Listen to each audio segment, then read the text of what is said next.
Hi, welcome back guys. This is your friend, the What If guy, back with another fanfiction.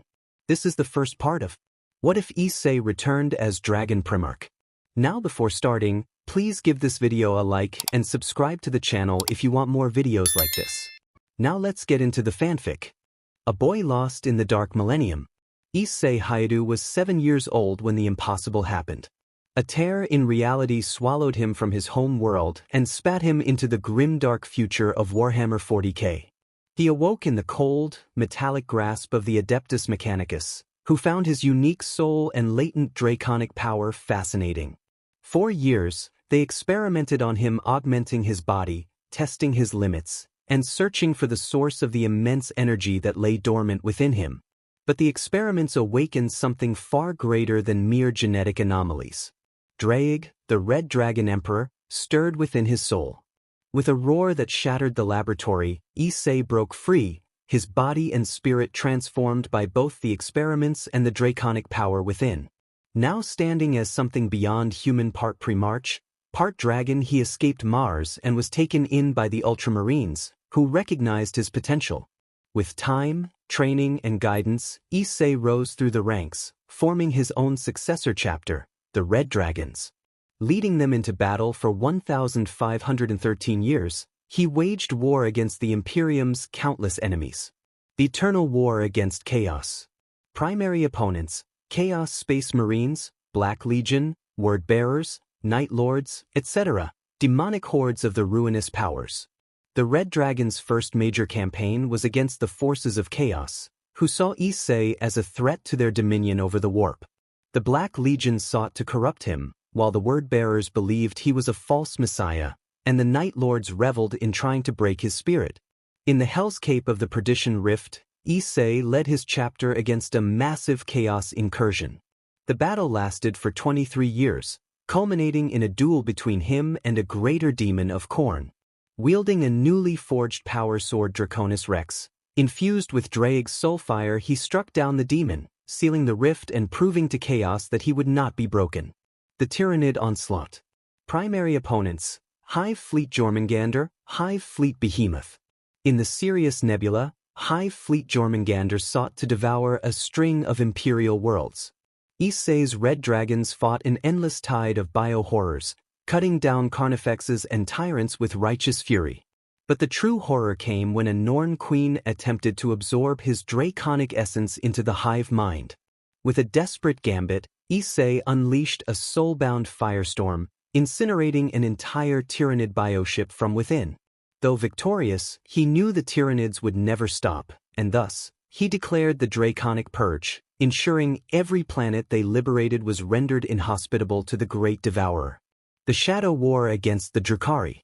Primary opponents: the Cable of the Pierced Heart, Homunculi Covens. The Red Dragon's encounter with the Drukhari was a personal one. Eldari raiders from the Cable of the Pierced Heart kidnapped Imperial citizens by the thousands, including Red Dragon recruits. Furious, Issei led a strike force into the webway itself, an act unheard of by Space Marines. The battle within the nightmare city of Komarak was intense. Issei confronted a homunculus overlord, a creature who had dissected and reassembled humans for sport. Enraged beyond reason, he unleashed his fury, causing a massive shockwave that collapsed part of the Dark City. The Drukhari learned that the Red Dragons were not prey, they were executioners. The never-ending Ork Waaagh. Primary opponents: Warboss Gutscrappa and his Bloodfang Waaagh. An Ork Waaagh, led by Warboss Gutscrappa, threatened to overrun a crucial Imperial Forge world. The Red Dragons met them in the Ashen Dunes of Fokrad, where millions of orcs clashed with the Emperor's finest. Issei, knowing orcs' respected strength, challenged Gutscrappa to single combat. The battle raged for hours, the Warboss wielding a massive power claw against Issei's flaming blade. When Issei finally triumphed, the Waaagh crumbled, the surviving orcs swearing loyalty to the big red boss before being driven away. The silent war against the Necrons. Primary opponents: the Sotek dynasty, the Stormlord Imitek. Necron tomb worlds awakened across the Vega expanse, threatening entire star systems. Issei led an elite force to destroy their awakening monoliths before they could reactivate. However, the Necron overlord Imhotep the Stormlord saw Issei as a worthy opponent and lured him into a duel within a tomb complex. The duel was one of skill and strategy, as Issei's draconic fire clashed with the Necron's lightning-fast strikes. Though he wounded the Stormlord, Necron reinforcements forced a retreat. The battle ended in stalemate, but the Red Dragons vowed to one day bring the Machine Kings to ruin. The Tau Empire's challenge. Primary opponents: Commander Brightsword, Ethereal Council. In the Zephyr Reach campaign, the Tau sought to expand their empire into Imperial territory. The Red Dragons engaged in a brutal war of attrition against the Tau's advanced technology. Commander Brightsword, a veteran of many wars, faced Issei in a battle of wits and combat. Though the Tau commander was a formidable foe, Issei's experience and the sheer might of his Astartes won the day. However, he spared many Tau warriors, seeing their misguided idealism as something that could be broken without needless slaughter. Purging the internal threats. Primary opponents: mutants, heretics, psyker cults. Beyond Xenos and demons, the Imperium itself harbored its own threats. From the Black Psalm cult attempting to summon a chaos god within a hive city to a rogue inquisitor trying to seize Issei's power for his own ends, the Red Dragons waged a war against traitors within. One of the most tragic battles was against the Revenant Brotherhood, a once loyal Space Marine chapter that had fallen to madness due to a psyker virus. Forced to confront their corrupted brethren, Issei swore to never let his own chapter fall to the same fate. Epilogue: The Legacy of the Red Dragon. For 1,513 years, Issei Hyoudou, the Red Dragon of the Imperium, fought for humanity. He carved a legend that rivaled the Primarch's, his name spoken in reverence and fear across the galaxy. Yet, even as the enemies of the Imperium fell before his blade, he knew the war would never truly end. But as long as he stood, clad in crimson and gold, with Draig's fire in his soul, the Imperium would never fall. Back in the DxD universe. The Lost Child. Issei Hyoudou's disappearance. For the Hyoudou family, 7-year-old Issei's sudden disappearance was an unfathomable tragedy. One moment he had been in his room playing with his toys. The next, he was simply gone, vanished without a trace. There were no signs of forced entry, no witnesses, and no logical explanations. The authorities launched a massive search effort, combing through the town, rivers, forests, and even security footage from nearby areas. Yet there was nothing. His parents, Goru and Mickey Hyoudou, were devastated. The days stretched into weeks, the weeks into months, and still, no sign of their son emerged. His mother would often wake up in the middle of the night, calling his name, rushing to check his empty bed as if hoping it had all been a nightmare. His father, usually a light-hearted man, grew silent and withdrawn, spending hours staring at old family photos. The police eventually labeled the case a cold file. Neighbors, teachers, and even distant relatives began murmuring the words the Hyoudous refused to accept Issei was gone. But Goru and Mickey never gave up. They kept his room untouched, just as it had been on the day he disappeared. Every year, on his birthday, they set a place for him at the table. Every evening, they lit incense at a small shrine they had built in his memory, not to mourn, but to pray for his return. As the years passed, fewer people spoke of Issei. The school eventually removed his name from their registers. His friends, though initially sad, were forced to move forward with their own lives. Even his teachers and neighbors, once filled with sympathy, slowly stopped asking about him. Some of the crueler whispers accused the Hyoudous of clinging to false hope, of refusing to move on. Others suggested they should have another child, as if Issei's existence could be replaced. None of it mattered to them. Mickey spent hours researching disappearances, diving into conspiracy theories, urban legends, and even supernatural possibilities. Goru, once dismissive of the paranormal, started visiting shrines and temples, seeking out priests, monks, and even psychics, anyone who might offer a clue. Nothing ever did. Among the few who never truly forgot was Shidu Irina, Issei's childhood friend. Even as she moved to England with her family, trained under the church, and took on the path of an exorcist, she still thought of him. She had always found Issei's disappearance strange. It wasn't like a normal kidnapping. There were no demands, no ransom, no evidence. It was as if he had been erased from existence. During one of her missions, she heard whispers from certain supernatural circles, murmurs of humans disappearing without a trace, of events that defied even magic's explanations. Could Issei have been one of them? The thought haunted her. And though duty called her elsewhere, she made a silent promise to herself. If there was even the slightest chance he was alive, she would find him. Aboard the flagship Draig, the colossal battle barge drifted through the darkness of space, surrounded by an armada of strike cruisers, battle barges, and escort frigates, the full might of the Red Dragon's chapter. In the Grand War Council chamber, Issei Hyoudou, the chapter master, stood before his assembled captains, senior officers, and battle brothers. He had summoned every Astartes under his command for an announcement that would shake the very foundation of their beliefs. Brothers, for over 1,513 years, we have fought in the Emperor's name. We have waged war against the enemies of mankind, crushed Xenos, purged heretics, and stood unyielding against the horrors of the warp. But today, I call upon you not for battle, but for a journey unlike any we have ever taken. The warriors of the Red Dragons remained silent, their discipline absolute. Even so, Issei could sense their curiosity. He took a deep breath before revealing the truth. There is more than one universe. A ripple of unease moved through the gathered warriors. Such an idea was radical, even heretical to many within the Imperium. But they trusted their chapter master above all else. The world I was born in is not this one. Long before I was taken by the Adeptus Mechanicus, before I became what I am today, I lived in a universe far different from ours. It is called High School Dixon, and now we are going back. A murmur spread through the chamber, but no one spoke out. Issei continued. This is no act of treason, nor abandonment of our duty. This is a mission. For years, I have felt a connection, one that has grown stronger. I do not know what awaits us there, but I must return, and I will not go alone. The Red Dragons will stand by my side as they always have. Silence followed. Then, one of the chapter's first captains, a grizzled veteran clad in Terminator armor, stepped forward. Where you go, we follow, Chapter Master. A resounding chorus followed. For the Red Dragon. Issei nodded, a rare smile crossing his face. Then prepare the fleet. We depart immediately. With a massive, reality-breaking rift, the Red Dragon's fleet emerged from the warp, entering a new reality, the universe of High School DxD. Their vessels materialized in the outer orbit of Mars, their crimson hulls illuminated by the light of a foreign sun.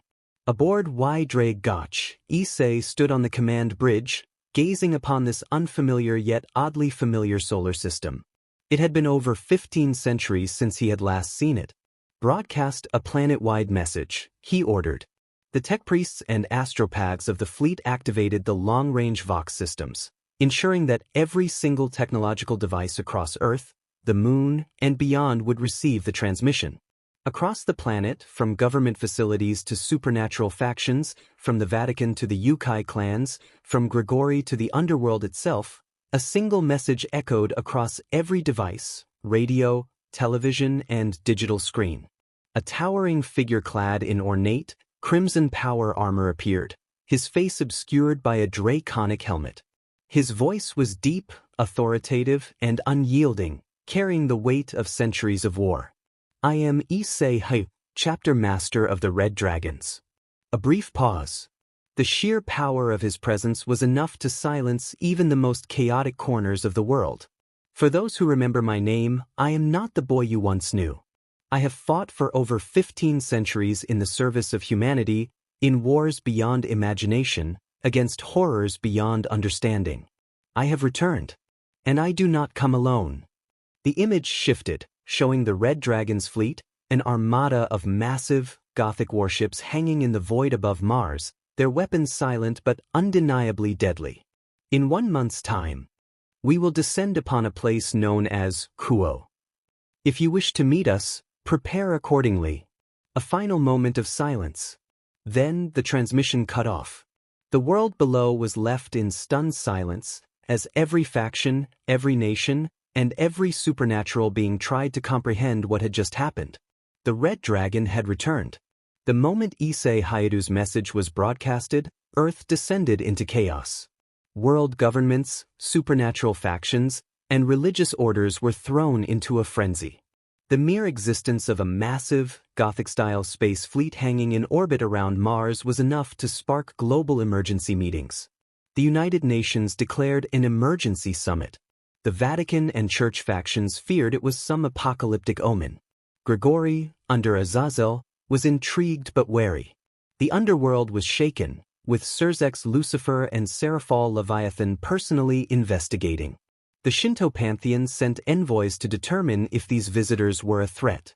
The Yukai clans of Kyoto feared an invasion. The Tojo clan and other Japanese leaders debated military action. Despite the sheer panic, no aggressive action was taken yet. Everyone was waiting for 1 month to see what would happen in Kuo town.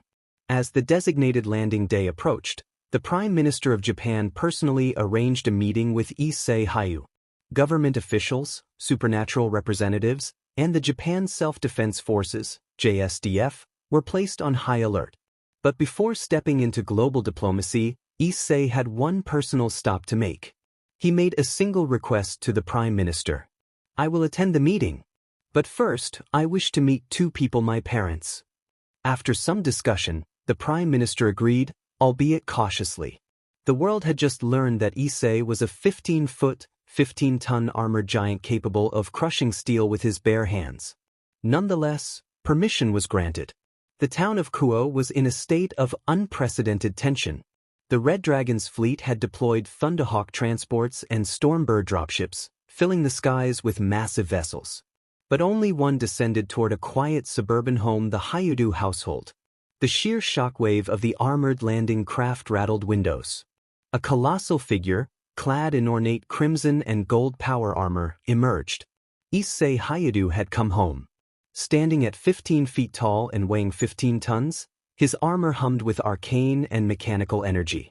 The golden Aquila of the Imperium, combined with the flaming red sigil of the Great Dragon, adorned his breastplate. His helmet, shaped like the head of a dragon, retracted with a mechanical hiss, revealing his aged yet familiar face. For the first time in over 1,500 years, for him, only 10 years for them, Issei stood before his parents. The reaction was instantaneous. His mother, Miki Hyoudou, gasped, clutching her chest. Her eyes filled with disbelief, relief, and horror at the sight of her once little boy, now an impossibly massive warrior.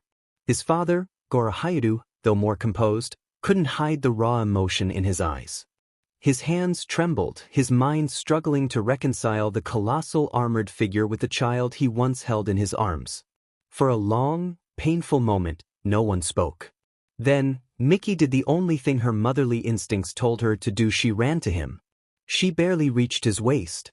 She threw her arms around as much of him as she could, her body shaking as years of grief, sorrow, and longing came pouring out.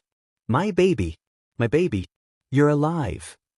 Despite the armor plating, despite the size difference, despite the impossibility of the moment, she held on. Issei, the immortal warrior, the chapter master, the legend of 1,000 battlefields, stood frozen. Then, for the first time in centuries, he knelt. He lowered himself down, bringing his head level to his mother's, and let her hold him. "I'm home, Oka-san." Tears flowed freely. His father, ever the pillar of strength, stepped forward. He placed a hand on Issei's massive arm, gripping it as firmly as he could. Goro was never a man of many words.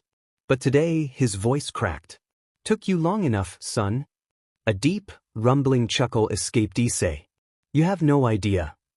The moment was overwhelming, a collision of 2 worlds, a child stolen by fate, now returned as a demigod of war. Once emotions settled, Issei explained why he was here. "Oka-san, Oda-san, I know this is a lot. I can't even begin to imagine what this must feel like for you. But there's something I need to ask." His parents listened, still processing everything. "Today, I have a meeting with the Prime Minister of Japan. I want you both to be there." Miki hesitated, But why? Issei's gaze softened. Because after everything I've been through, after fighting across the stars, waging wars I can barely describe, I need you to know who I've become. I want you to hear my story not as a legend, not as a warrior but as your son. Silence. Then, Gorou nodded. All right, son. We'll listen. Mickey wiped her eyes, took a deep breath, and smiled weakly. Then you better tell us everything. Issei grinned. I plan to. With his parents at his side, Issei boarded his transport to the Prime Minister's meeting. The world was waiting. The Red Dragon was ready. The entire planet was watching and listening. The Prime Minister of Japan, top government officials, supernatural faction leaders, and world representatives sat in tense silence. News broadcasts, live streams, and intelligence agencies were all tuned in. At the center of it all sat Issei Hyoudou, the towering 15-foot, 15-ton demigod of war, clad in ornate crimson and gold power armor, a symbol of something beyond comprehension. And sitting directly across from him were his parents, Gorou and Mickey Hyoudou, the only two people in the world who still saw him not as a warrior, not as a legend, but as their son. The tension in the air was suffocating. Then Mickey, who had spent 10 long years mourning her child, took a breath and asked the first question. So, what happened to you? The world held its breath. Issei closed his burning golden eyes for a moment. When he opened them, his voice was calm, but the weight behind it was immense. I was taken. A simple truth, but one that sent chills down the spines of every listener. I don't know how. I don't know why. One moment I was home. The next I was somewhere else. A different universe. A place of nightmares. He leaned forward slightly, his armor groaning under its own weight. The Adeptus Mechanicus found me. To them, I was nothing more than an anomaly. A biological curiosity. Something to be studied. Mickey and Gorou tightened their fists. For 13 years, I was their experiment. No rest. No freedom. No hope. Every day was pain. They tore me apart and put me back together. They filled my body with cybernetics, genetic enhancements, and implants. They studied my soul, my mind, my essence. They pushed me to the brink of death over and over only to bring me back, just so they could do it again. Gasps echoed throughout the room. Some of the government officials turned pale. The supernatural leaders, even those used to horrors, listened in grim silence. His mother's eyes filled with tears of anguish. I begged for it to stop. I screamed. I cried. But no one cared. No one listened. The awakening of Draig. Then his voice shifted. But they made one mistake. A low growl echoed through the room, not from Issei, but from deep within his soul. Near the end of my suffering, something inside me awoke. The temperature in the room dropped. A deep, primordial presence stirred. The supernatural leaders immediately recognized it, an ancient force, one that should have been long lost to history. Draig. A burning red aura briefly flared around Issei's massive form. The presence of the Welsh dragon, the Red Dragon Emperor, was undeniable. He was always there, deep inside me. But the experiments, the suffering, the rage. It broke the chains that bound him. And when he awoke, everything changed. His golden eyes flashed. With Draig's power, I fought back against my captors. I shattered their machines. I turned their fortress into a ruin. I defeated them all. Silence. The room, the world, was frozen. His mother covered her mouth in horror, not because she blamed him but because she could only imagine the hell he endured. His father, though quieter, clenched his fists tightly, his knuckles turning white. Becoming the chapter master. Issei continued. After escaping, I was found by the Ultramarines. The sons of Guilliman. They did not see me as an experiment. They saw me as a warrior. A survivor. A potential brother. He straightened his massive form. They trained me, forged me, reshaped me not as a victim, but as a warrior. I became one of them. A space marine. A slight pause. But I was not just any Astartes. Draig's power made me different. Unique. I became something more. And in time, I was given the title of Chapter Master. the leader of a new Space Marine chapter. A deep breath. I founded the Red Dragons. And for 1,513 years, we fought in the Emperor's name. He looked directly at his parents. While only 10 years passed for you, I lived through centuries of war. I have fought across the stars. I have seen planets burn, galaxies fall, and horrors beyond human comprehension. He leaned forward, his immense presence looming over the table. I have fought gods. I have faced demons. I have waged war against tyrants, xenos, and traitors alike. My name is feared across the void. I am no longer the boy you once knew. Silence gripped the entire planet. Then Mickey spoke in a whisper. But, are you still our son? The pause. Then Issei smiled a small, tired smile. Always. Mickey let out a choked sob, while Goro exhaled deeply, shaking his head in disbelief.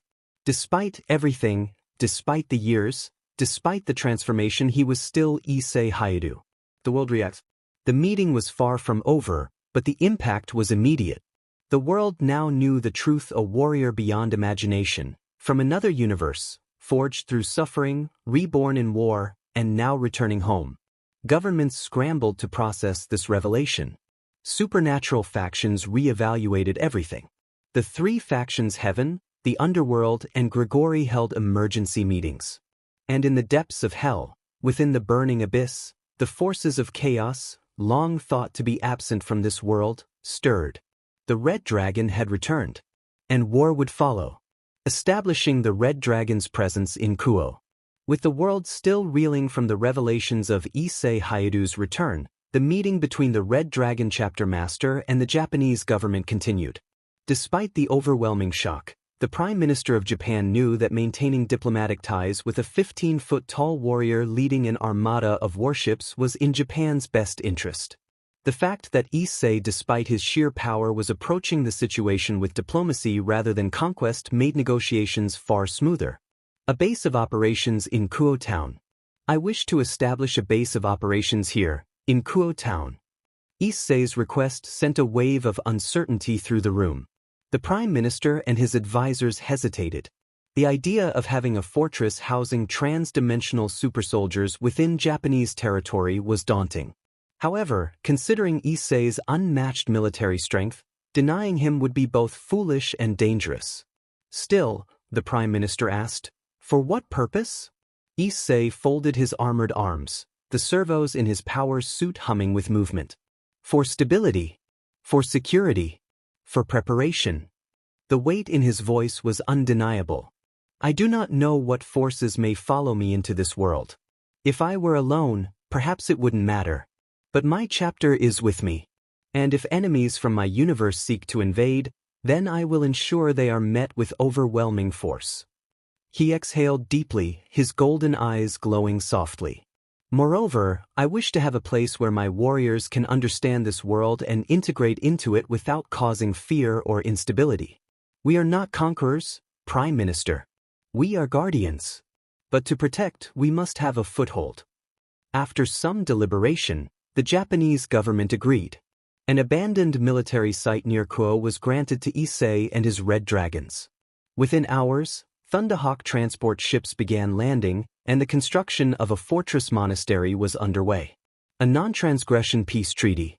To prevent misunderstandings, conflicts, or unnecessary bloodshed, Issei proposed a non-transgression peace treaty between his Red Dragons chapter and the Japanese government. The treaty outlined, the Red Dragons would not interfere in Japan's internal affairs unless invited or unless a direct threat arose. The Japanese government would not attempt to restrict or disarm the Red Dragons. The Red Dragons would act as defenders, not rulers, and would not impose their laws on Japan. Both sides would share intelligence regarding supernatural threats and potential interdimensional incursions. The Red Dragons would offer technological and medical advancements, should Japan require assistance. The Prime Minister signed the treaty without hesitation. A force as powerful as Issei's chapter was better as an ally than an uncertain entity. With this agreement, Japan and the Red Dragons chapter officially became partners in defense. Inviting his parents to live in the base. Once the political formalities were settled, Issei turned to his parents with a question that had been on his mind. Would you like to live in my base? His mother, Miki, and father, Goru, blinked in surprise. Live there? Miki asked. Issei nodded. I have spent centuries without my family. Now that I am home, I do not wish to lose you again. Miki and Goru exchanged a look. The idea of living inside a fortress monastery filled with power-armored super soldiers was daunting. But at the same time, they had spent 10 years mourning their son. Now that he was back, could they really refuse? After a moment, Goru sighed. All right, son. If this is where you are, then we'll be there too. Miki smiled warmly. I wouldn't have it any other way. For the first time in centuries, Issei felt a sense of peace. Though Issei had become a demigod of war, a part of him still wanted to experience what he had lost in normal life. I have one more request, he said, turning back to the Prime Minister. The official raised an eyebrow. What is it? Issei smirked slightly. I want to finish my studies at Kuo Academy. The room fell silent. One of the Prime Minister's aides coughed. Want to go to high school? Issei chuckled. I never got the chance. Despite everything, he had never forgotten his past dreams to live a normal life, to enjoy school, to experience what it meant to be human. The Prime Minister sighed before shaking his head. Fine. But I assume some modifications will be necessary? Issei glanced down at himself, his imposing 15-foot frame. Yes. Quite a few. To accommodate Issei's immense size and weight, the Japanese government worked with the Red Dragons to modify Kuo Academy. Reinforced structures, hallways, staircases, and furniture were strengthened to support Issei's 15-ton weight. Expanded classroom seating, special seating was installed so that Issei could fit comfortably. Customized facilities, the school gym, cafeteria, and clubrooms were modified to accommodate a walking tank of destruction. Teacher and student preparations, the staff and students were given an official briefing on who Issei was and what to expect. Disguised power armor, a custom, non-combat variant of his power armor, was developed to reduce his intimidating presence, though he would still stand at 12 feet tall. With these changes, Issei Hyoudou would officially re-enter student life. With his base established, his treaty signed, his parents safe, and his education arranged, Issei finally took a deep breath. For the first time in over 15 centuries, he was not fighting for survival. For the first time in centuries, he was home. But deep within his soul, Draig rumbled. You know this peace will not last forever, partner. Issei's golden eyes gleamed. I know.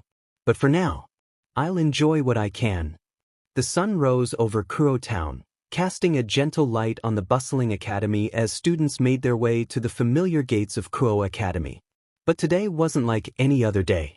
There was a buzz in the air, a palpable excitement mixed with apprehension, as word spread across the school about the unprecedented arrival of the 12-foot-tall student who would be attending the academy.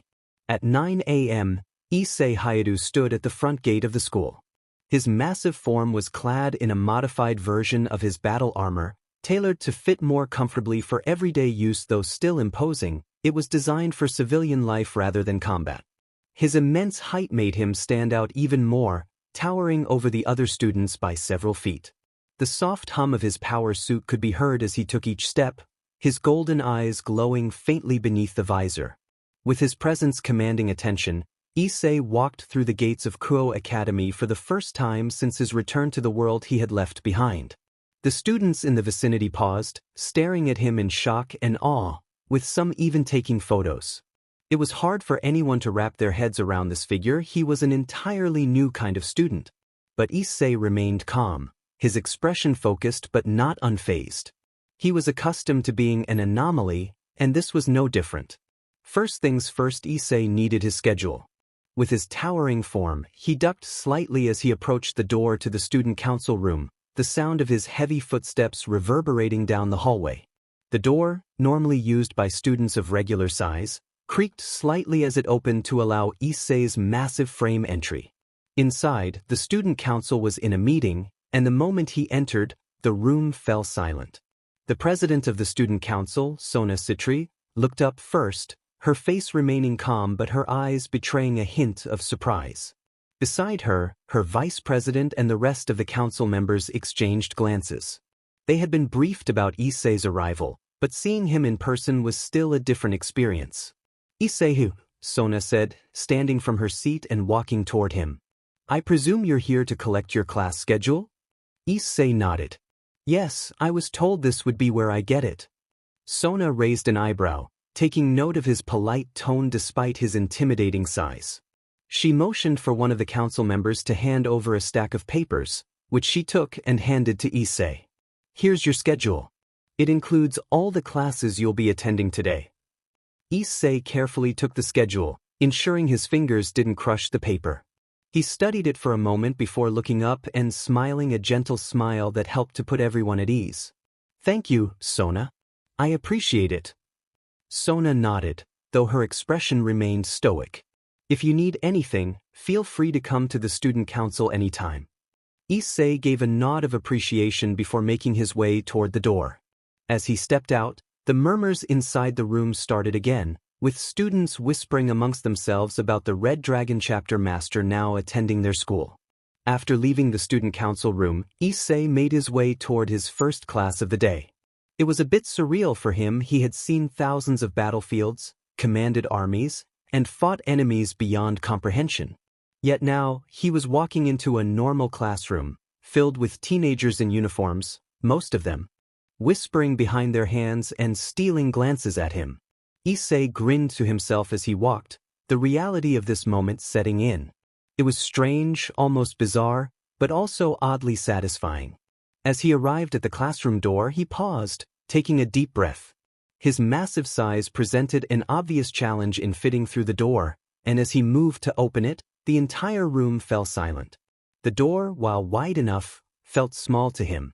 His power suit servos hummed as he stepped through, lowering his head just enough to fit inside. He could hear the whispers and stares from every corner of the room. "Does this? Issei? Oh my God, he's huge." The students stared, most of them too stunned to speak. However, one student, Hyoudou Kiba, who had witnessed his arrival with curiosity, raised a hand to signal to Issei. "Hey, Issei. Over here," he called, waving from the back of the room. Issei glanced over, his golden eyes narrowing as he spotted Hyoudou. He nodded in return, giving a subtle wave before heading toward the empty seat by the window.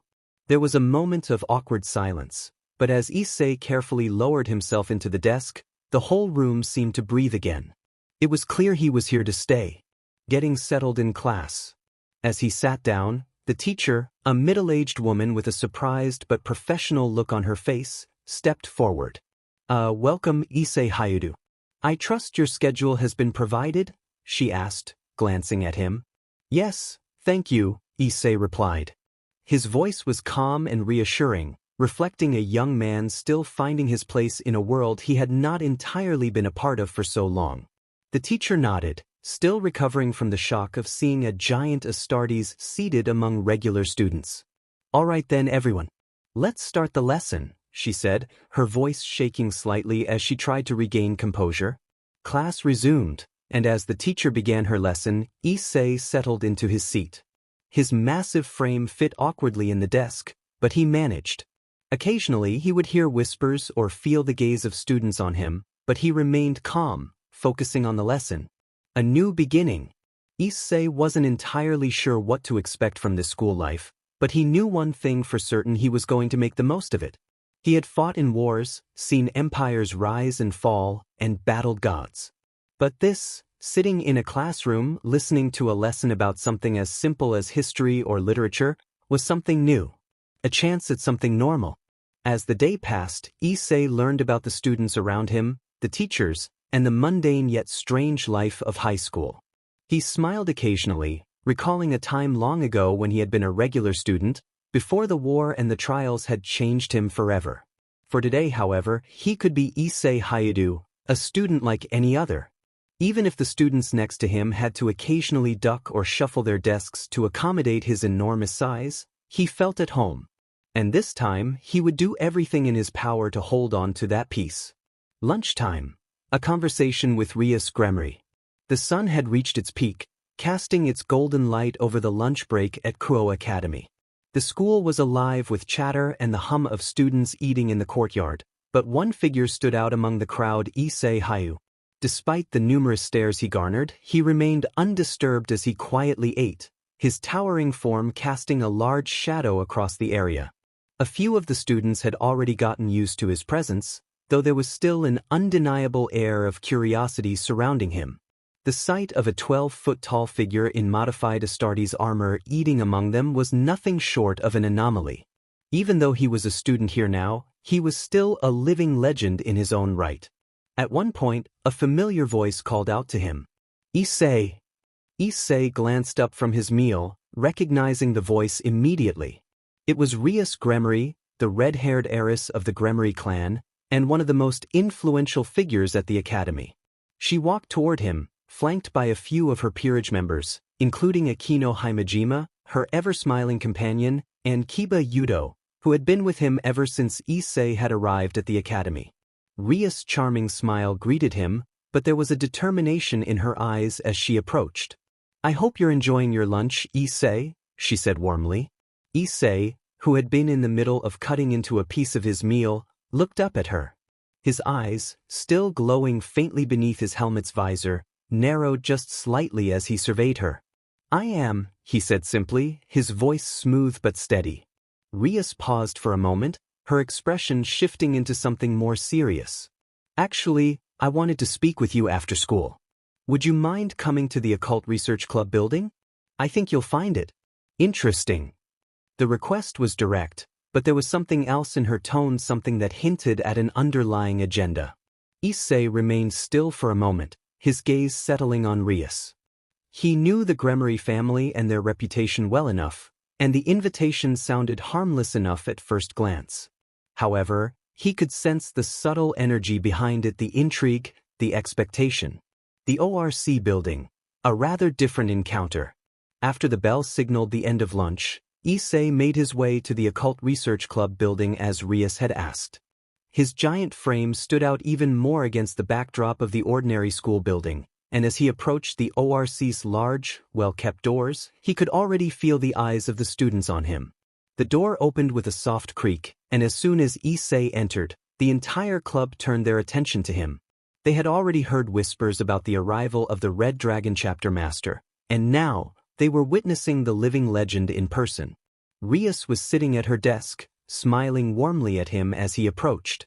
Behind her were Akino, Kiba, and the other members of her peerage, who all watched curiously, with a mix of fascination and admiration. Rias rose from her seat, her red hair flowing gently as she walked over to him. She was always the picture of grace, but today there was something more in her manner, an air of confidence, perhaps even an undercurrent of expectation. "Thank you for coming, Issei," she said, her smile remaining soft but her eyes sharp. "I wanted to talk to you in private." Issei, towering above everyone in the room, gave a small nod. However, he was keenly aware of the deliberate atmosphere around him. He had lived through countless political machinations and personal interactions with those of high standing, and he could sense that Rias had more in mind than simply a casual chat. The reprimand. Rias, perhaps sensing the shift in Issei's posture, moved a step closer. There was a small, almost imperceptible smile on her face as she spoke, but it was the way her tone softened that suggested there was a hidden agenda behind her words. "I must admit, I've been intrigued ever since I first heard of your return, Issei," she said, her voice now carrying a slightly playful undertone. "Your reputation precedes you. You're not like any other student here, and I believe we could be, well, good company." Issei's golden eyes flickered beneath his helmet. He had heard enough to know where this was going, and he wasn't fooled by her charm. His posture became more rigid, and his voice took on a decidedly stern tone. "Rias Gremory," he began, his deep voice calm but filled with authority, "I am well aware of what you're trying to do. But you should know this: you cannot simply win me over with your charm or your words." The room fell into a brief silence, the air growing tense as everyone in the room noticed the shift. Rias' eyes widened slightly in surprise, though she quickly masked it with a composed smile. Issei, however, wasn't finished. I am not a mere plaything for you to use as you wish. I am a chapter master, the leader of the Red Dragons, a title I bear with centuries of responsibility. I have led my chapter into battle against horrors that would drive even the bravest to madness. You may be a Gremory, but I do not bow to family titles or manipulations. If you expect to win my loyalty through charm, you will be disappointed. Rias' expression softened, and her gaze turned thoughtful. She had anticipated some resistance, but not this level of directness. Issei's words struck her harder than she expected. The air in the room became dense, but then, with a deep breath, Rias responded.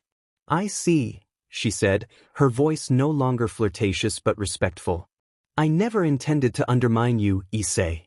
I simply hoped to make you feel more comfortable here. You're different, and I thought you might find our club interesting. But I understand now. Issei regarded her for a long moment, his golden eyes searching hers. Then he nodded solemnly, his voice carrying a note of finality. I appreciate your offer, Rias. But I cannot join your club. My duties as a chapter master come first. I have a war to prepare for, one that will not wait, and neither can I. The room went silent again. Even Rias was momentarily speechless, though she soon recovered, her usual smile returning. I understand, she said.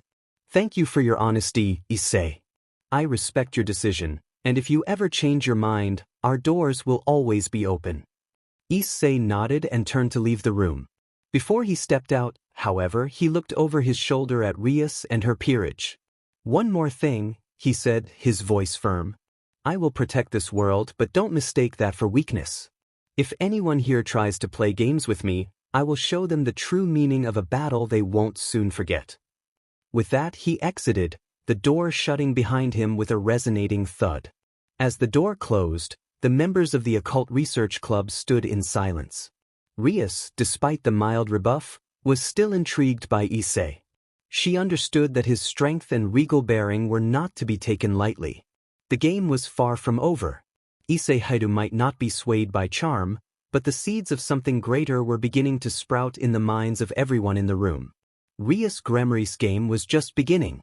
The destruction of the abandoned church on the outskirts of Kyoto town sent shockwaves across the supernatural world. What should have been a simple observation mission for the fallen angels ended in complete annihilation, and in its wake, 3 powerful figures had taken notice: Archangel Michael, Azazel, and Kokabiel. But before any of them could act, the one who had orchestrated this silent war remained ever vigilant. Issei Hyoudou, chapter master of the Red Dragons, stood in his war room aboard the Draig, watching the unfolding events with his golden eyes burning with an almost inhuman intensity. He had played his hand, and now, the board had been forcibly reset. Rias Gremory had made a calculated decision, one that should have ended with Issei falling at the hands of the fallen angels, only for her to reincarnate him as her servant. In her mind, it was a clever strategy. She wouldn't directly interfere, thus maintaining plausible deniability, and in return, she would gain a powerful new ally to bolster her peerage. However, what she had failed to account for was that Issei was no ordinary human. He had already been suspicious of supernatural activity in the area. His experience in war, spanning centuries, had made him highly cautious of unknown elements.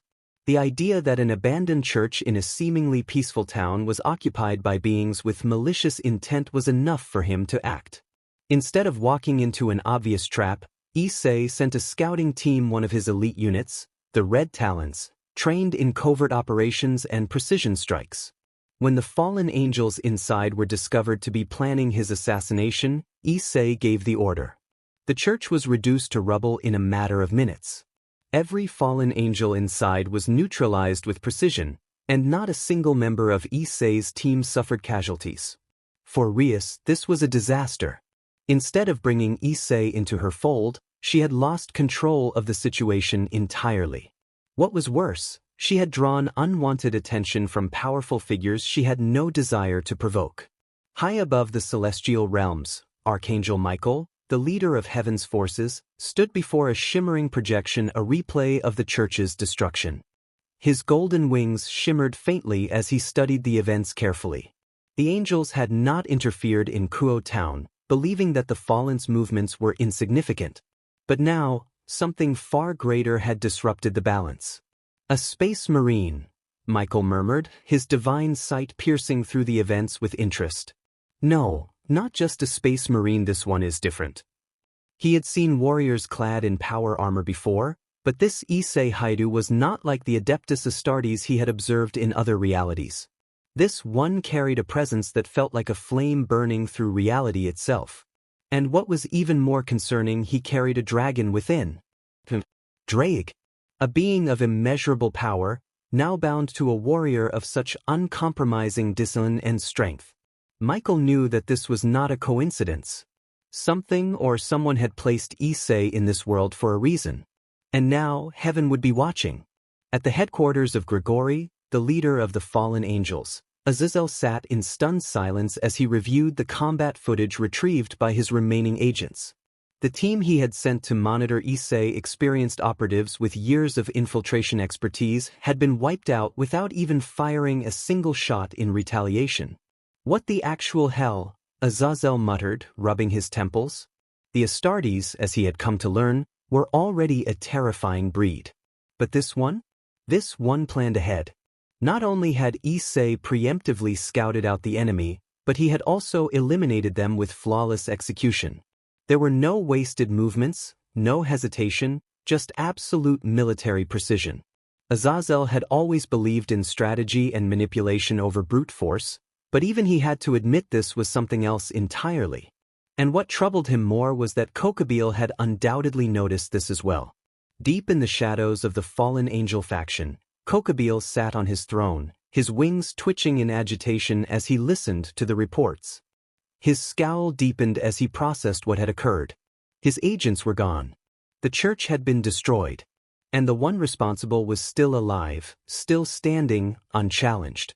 Kokabiel clenched his fists, his anger boiling over. Who does he think he is? He growled. Who does he think he's defying? The idea that a mortal, no, something beyond mortal, had the audacity to strike first against his forces was nothing short of an insult. This Issei Hyoudou, this Red Dragon chapter master, had just declared open war on the fallen angels. And Kokabiel was more than ready to answer. Aboard the Draig Gotch, Issei stood before the holo display, watching the reactions of the three major players unfold. He had anticipated this. His strategic strike was not just a defensive measure, but a declaration of his presence. Now they knew. Now they feared. He turned to his second-in-command, Captain Darius Septimus, who stood at attention. Captain, Issei said, his voice calm but firm, prepare the fleet. We have unfinished business in Kyoto town. Darius saluted. By your command, chapter master. The Red Dragons were now fully committed. And those who sought to challenge them would soon learn the price of underestimating a chapter master of the Imperium. War was coming.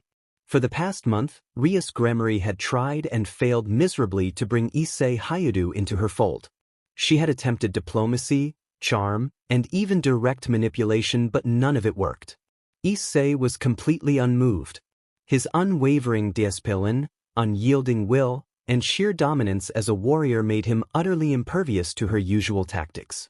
And yet she refused to give up. The night before Riser Phoenix's scheduled arrival at Kyoto Academy, Rias made a desperate decision. If persuasion didn't work, then she would take a more direct approach. She would sneak into Issei's quarters and offer him her support. Under the veil of night, Rias silently made her way toward Issei's personal quarters within the Red Dragon's stronghold. The base itself was a fortress of advanced Imperium technology, situated just on the outskirts of Kyoto town, a massive Astartes stronghold, standing as an unshakable symbol of military supremacy. Getting inside was not easy, but her natural devil abilities, along with a few well-placed teleportation spells, allowed her to bypass most of the security measures. Finally, she stood before the heavy metal doors leading to Issei's chamber. Taking a deep breath, she steeled herself before slipping inside. The room was dark, save for the faint glow of red lights lining the walls. It was surprisingly simple, Spartan, as expected of a space marine, but the air carried an unmistakable weight of power. And there, standing near the far end of the room, was Issei himself, his massive figure illuminated by the crimson glow of the holo displays. He was out of his armor, clad only in a dark combat bodysuit, his muscular form resembling that of a demigod forged from war itself. But something was off. Rias barely took a step forward when she felt it, a suffocating pressure filling the air. Then, in the blink of an eye, his golden eyes snapped open.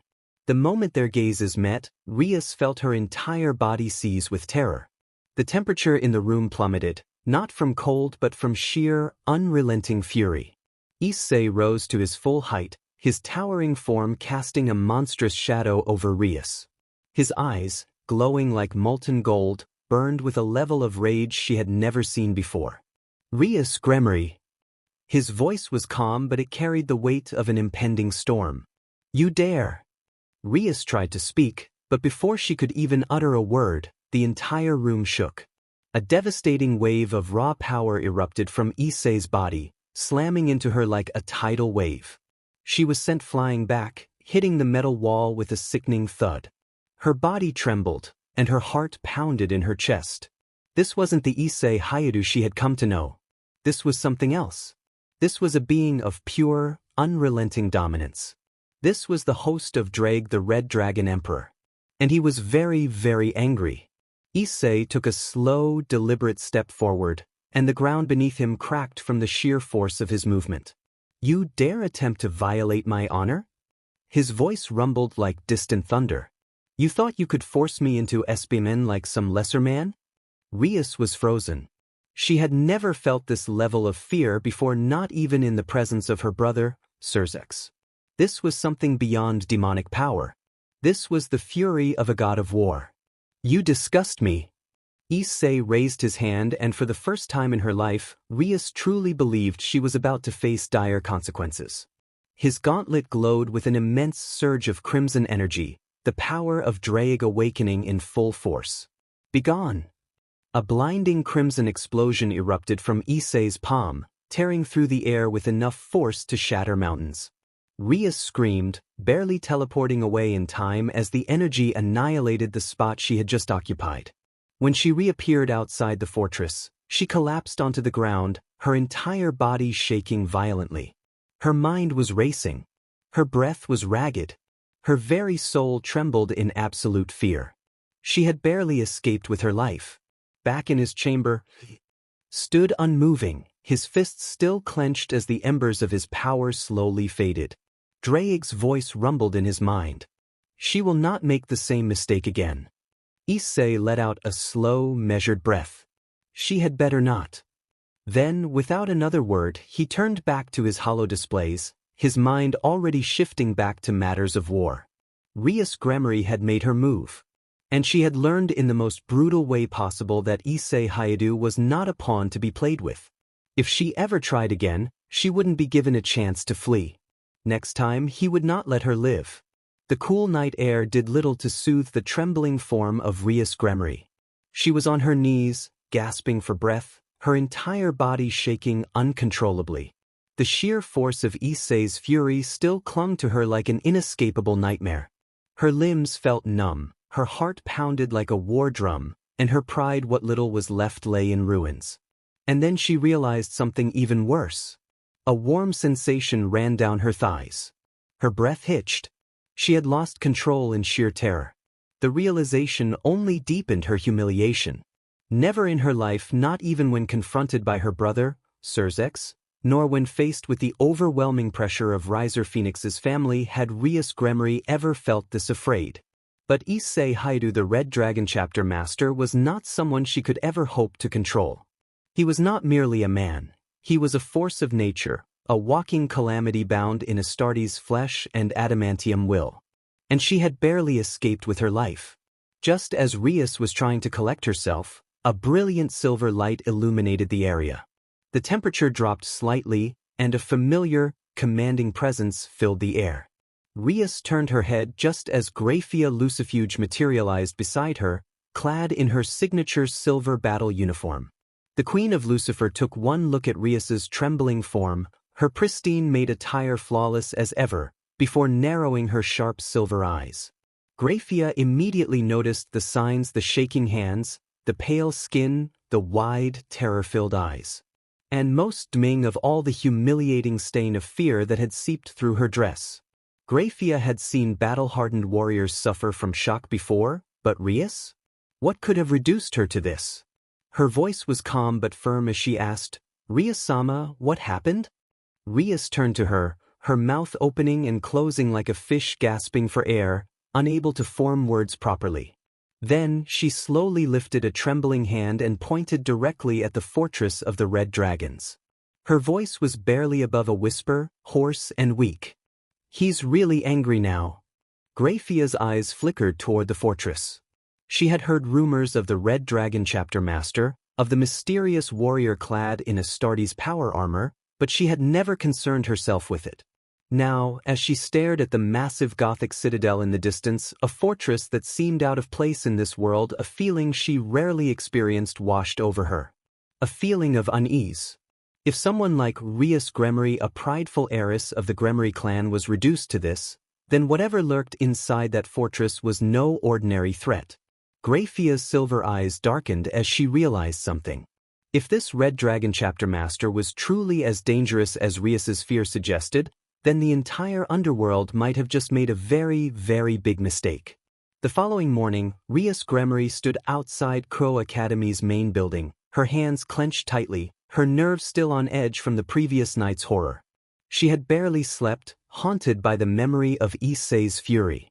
Never before had she felt so small, so helpless, and so utterly terrified. But she had made up her mind. She would apologize. Not because she had suddenly gained a sense of morality, but because she knew she had crossed a line that should have never been crossed. If she wanted to avoid outright war with the Red Dragons, she needed to swallow her pride a bitter pill, but one she had no choice but to take. So, she had sent Hyoudou Kiba to relay a formal request for a meeting with Issei. And now, she stood there, waiting, her heart hammering in her chest. She didn't have to wait long. A heavy metallic thud echoed through the academy courtyard as Issei Hyoudou approached, his sheer size and presence demanding the attention of everyone nearby. Clad in his custom-made power armor, his golden eyes scanned the area with cold calculation. His massive 12-foot-tall frame made everything around him seem insignificant. His iconic blue and red ultramarine cloak flowed behind him, and etched onto his pauldron was the symbol of the Red Dragon's chapter, a roaring, crimson drake wreathed in flame. The entire school fell silent as he arrived. Even the air itself seemed to grow heavier. Rias took a deep breath, steeling herself before stepping forward. She lifted her head, forcing herself to meet Issei's piercing gaze. But before she could even begin, a loud, arrogant voice cut through the silence like a blade. "Ah, my dear Rias. How wonderful it is to see you." The moment that haughty, smug voice reached her ears, Rias felt her stomach drop. Oh no. The source of the voice made himself known as a golden magic circle flared to life beside her, materializing a man in an elaborate white and gold suit, with an arrogant smirk plastered on his face. Riser Phoenix. The third son of the Phoenix family, and the fiancé that her family had arranged for her. He landed gracefully, his blonde hair practically glowing in the morning sunlight, his arrogant amber eyes gleaming as he spread his arms dramatically. "It has been far too long, Rias. Surely you must have missed me?" Rias gritted her teeth. Of all the times he could have appeared, why now? She barely had time to process her frustration before Riser's eyes shifted, landing on the hulking giant standing beside her. For a brief moment, uncertainty flickered across his features, but, as expected of his arrogance, he quickly disguised it behind a smirk. "Oh, and who is this rather oversized commoner?" Riser said, raising an eyebrow. "A new pet of yours, Rias?" The air instantly became thick with tension. The entire student body that had been eavesdropping on the conversation froze, their eyes darting between Riser and Issei in horror. Even Rias herself stiffened, her body breaking into a cold sweat. "Oh, you absolute idiot." She turned to Issei, who was unmoving, his golden eyes now burning with a dangerous gleam. His expression did not change. His posture remained still. But the air around him became so heavy, so suffocatingly thick with unspoken violence, that even Riser, despite his arrogance, visibly stiffened. Issei's voice, when he spoke, was like thunder rolling in the distance. "Watch your tongue, whelp." The sheer weight of his voice was enough to make the weaker students flinch back in fear. Riser blinked, seemingly taken aback by Issei's intimidating presence, but, being who he was, he quickly recovered, forcing a cocky grin. "Oh, and who exactly do you think you are, giant?" Riser scoffed, folding his arms. "This is a private matter between Rias and myself." Before he could finish his sentence, another silver light flashed beside them. A split second later, Graia Lucifuge, the Queen of Lucifer, appeared, her silver eyes scanning the scene with cold calculation. Her gaze flickered toward Rias, then to Riser, and finally, to Issei. She immediately tensed. The atmosphere was different. Even though she had not witnessed the events of the previous night, the lingering tension rolling off of Issei was undeniable. A lesser devil, even a high-class one, would have already collapsed under its weight. And yet, here stood Riser Phoenix, completely unaware of the fact that he was poking a sleeping dragon with a stick. Graia did not waste time with pleasantries. Her voice was firm, authoritative, and absolute. "Riser Phoenix, you were not expected to arrive until later today." Riser, finally tearing his eyes away from Issei, turned toward Graia with a haughty smile. "Ah, Graia, ever the diligent queen.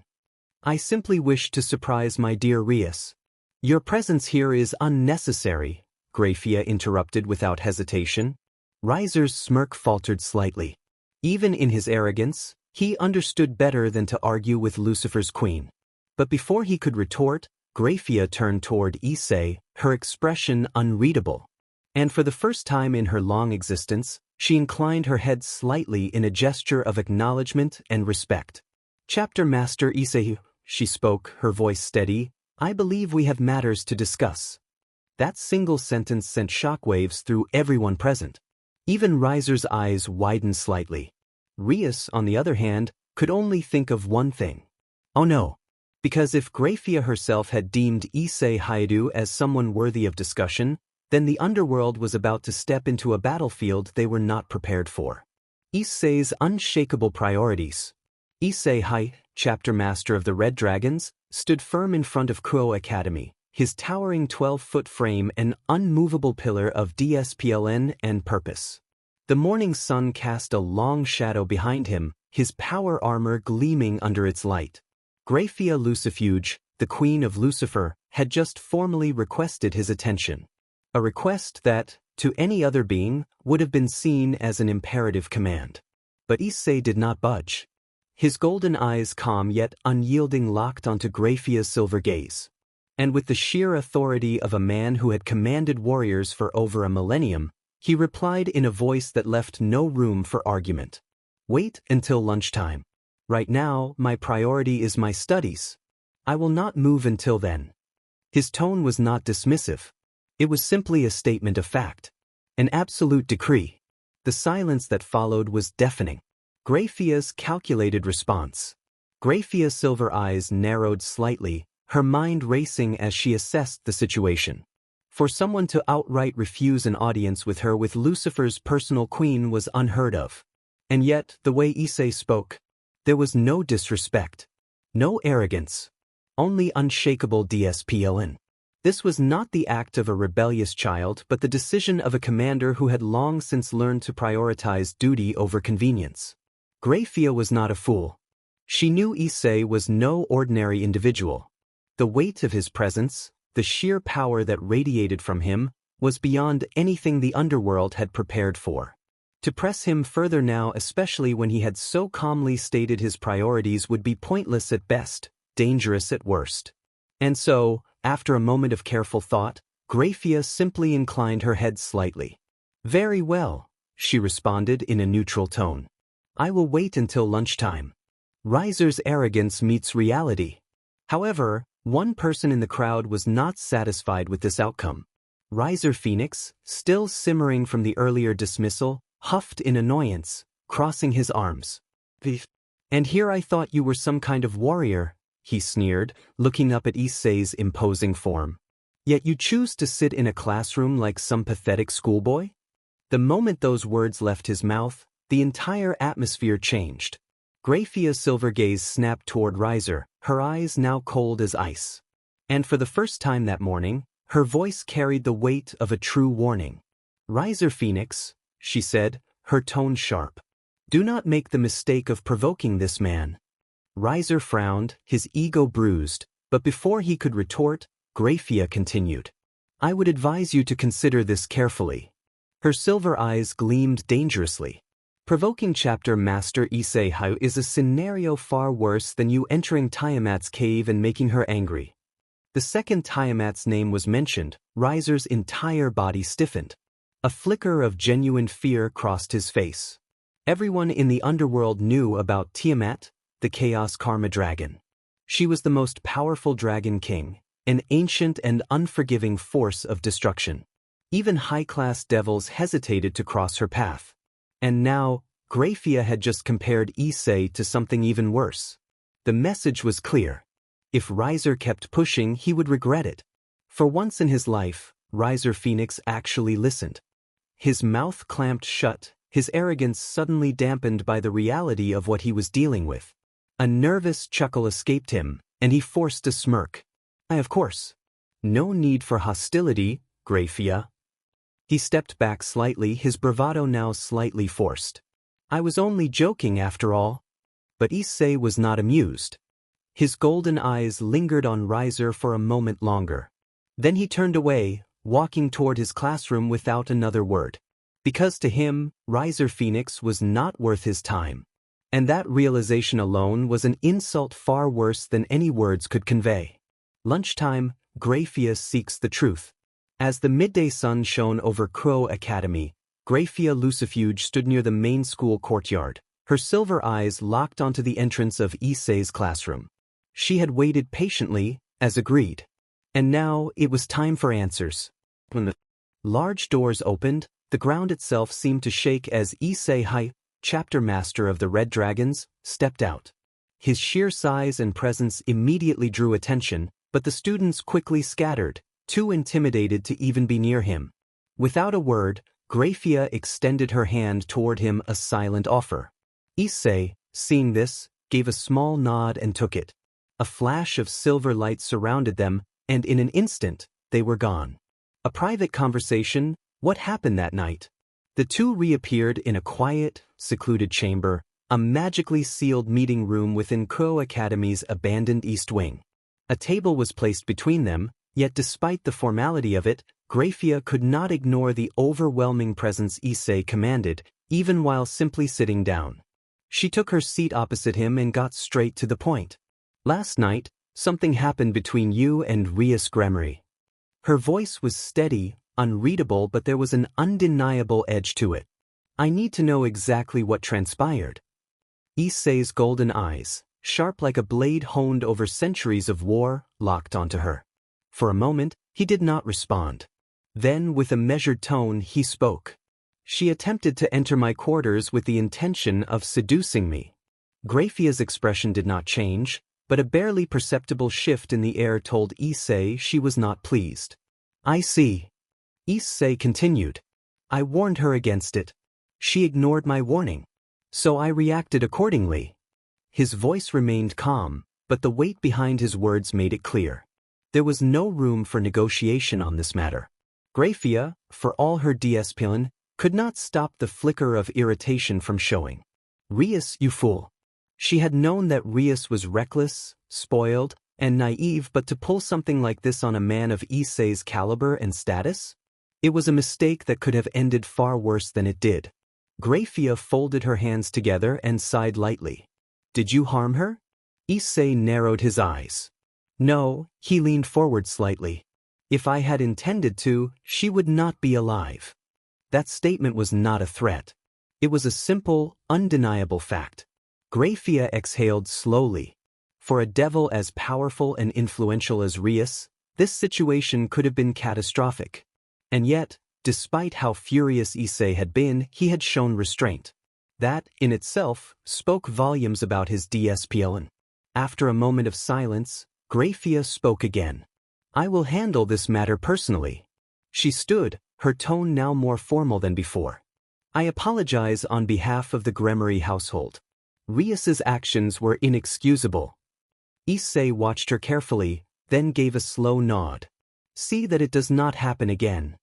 Graia inclined her head slightly, a gesture of respect before turning to leave. But just as she reached the door, she paused.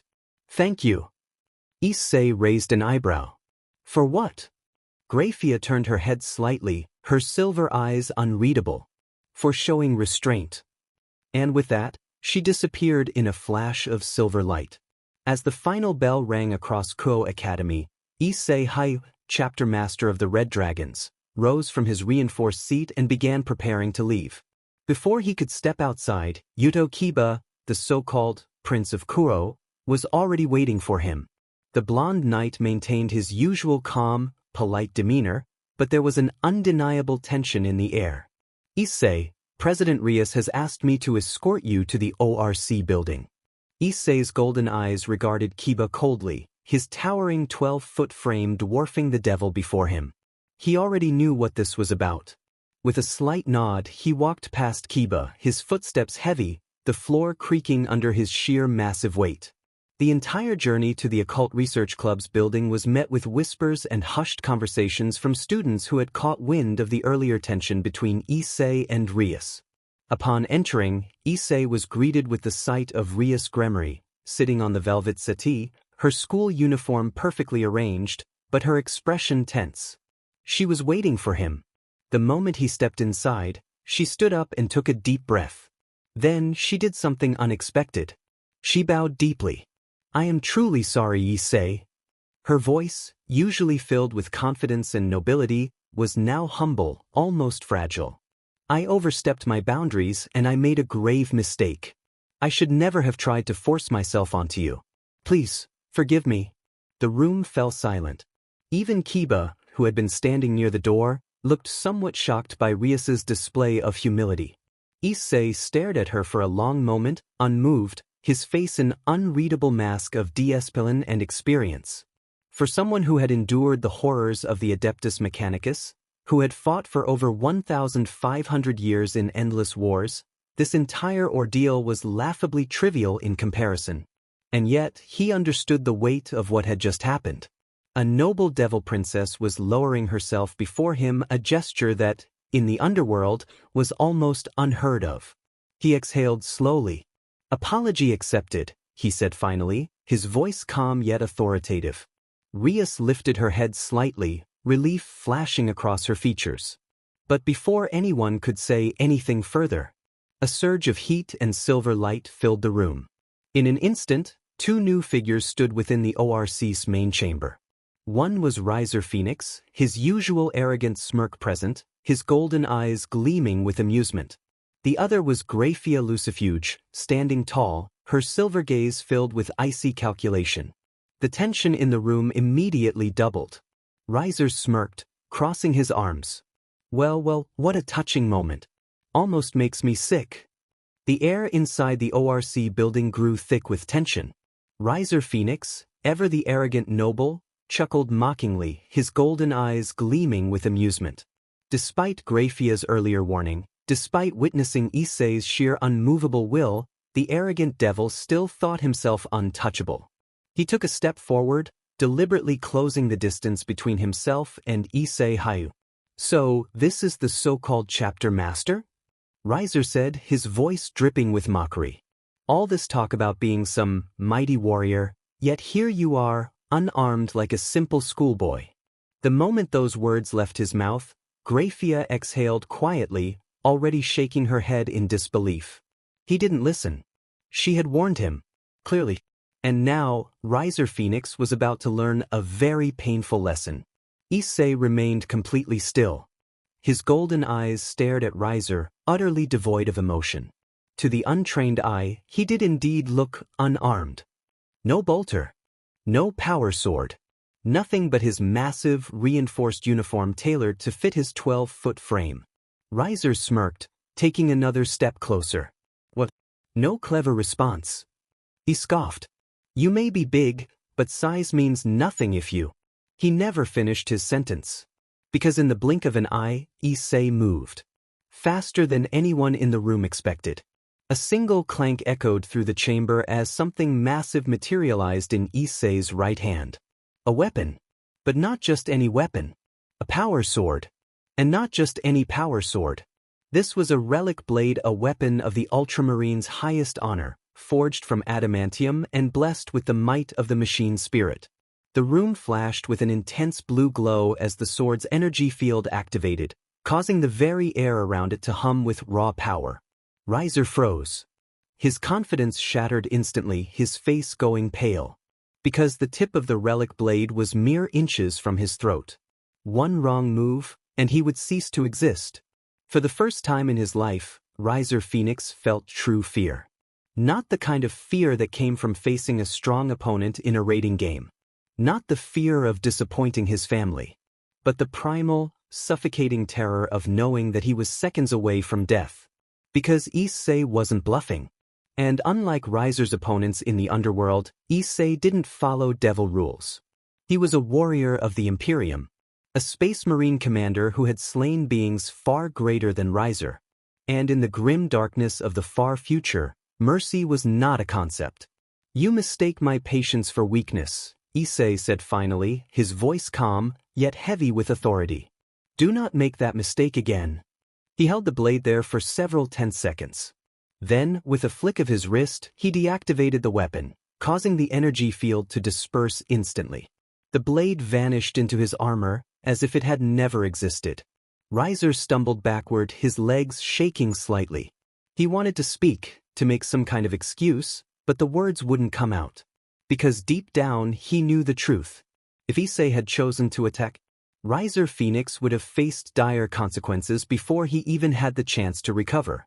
Graia, having watched the entire exchange in silence, could only shake her head once more. This was exactly what she had warned Riser about. And yet he had been too arrogant, too blind to listen. She sighed, rubbing her temples. "Riser, you fool." Riser, still visibly shaken, did not respond. But Issei? Issei had already turned his back on him because to him, Riser was not worth his time. And that, more than anything else, was the greatest insult of all. Riser Phoenix, his pride now shattered, clenched his fists. His entire life, he had been undefeated in the raiding games. He had humiliated countless noble families, proving the supremacy of the Phoenix clan. Yet here he was, standing in front of a being that should not exist.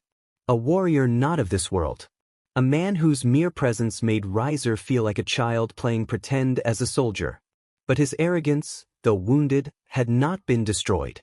He needed revenge. He needed to reclaim his pride. And there was only one way to do it. With a forced smirk, Riser took a step forward, though his movements were far more cautious than before. "Chapter Master," he said, his voice still carrying that same haughty tone, though now with an undeniable tremor. "Since you seem so confident, I challenge you to a raiding game." The room fell silent. Even Rias, who had been quietly observing, widened her eyes in shock. Kiba tensed. Akino's ever-present smile faltered. But the one who remained completely unfazed was Issei Hyoudou. His golden eyes turned to Graia. "Explain this raiding game to me," he commanded, his voice carrying the weight of someone who had led millions into battle. Graia nodded slightly, already expecting this request. "A raiding game is a formal battle between two devil peerages," she began, her voice steady and professional.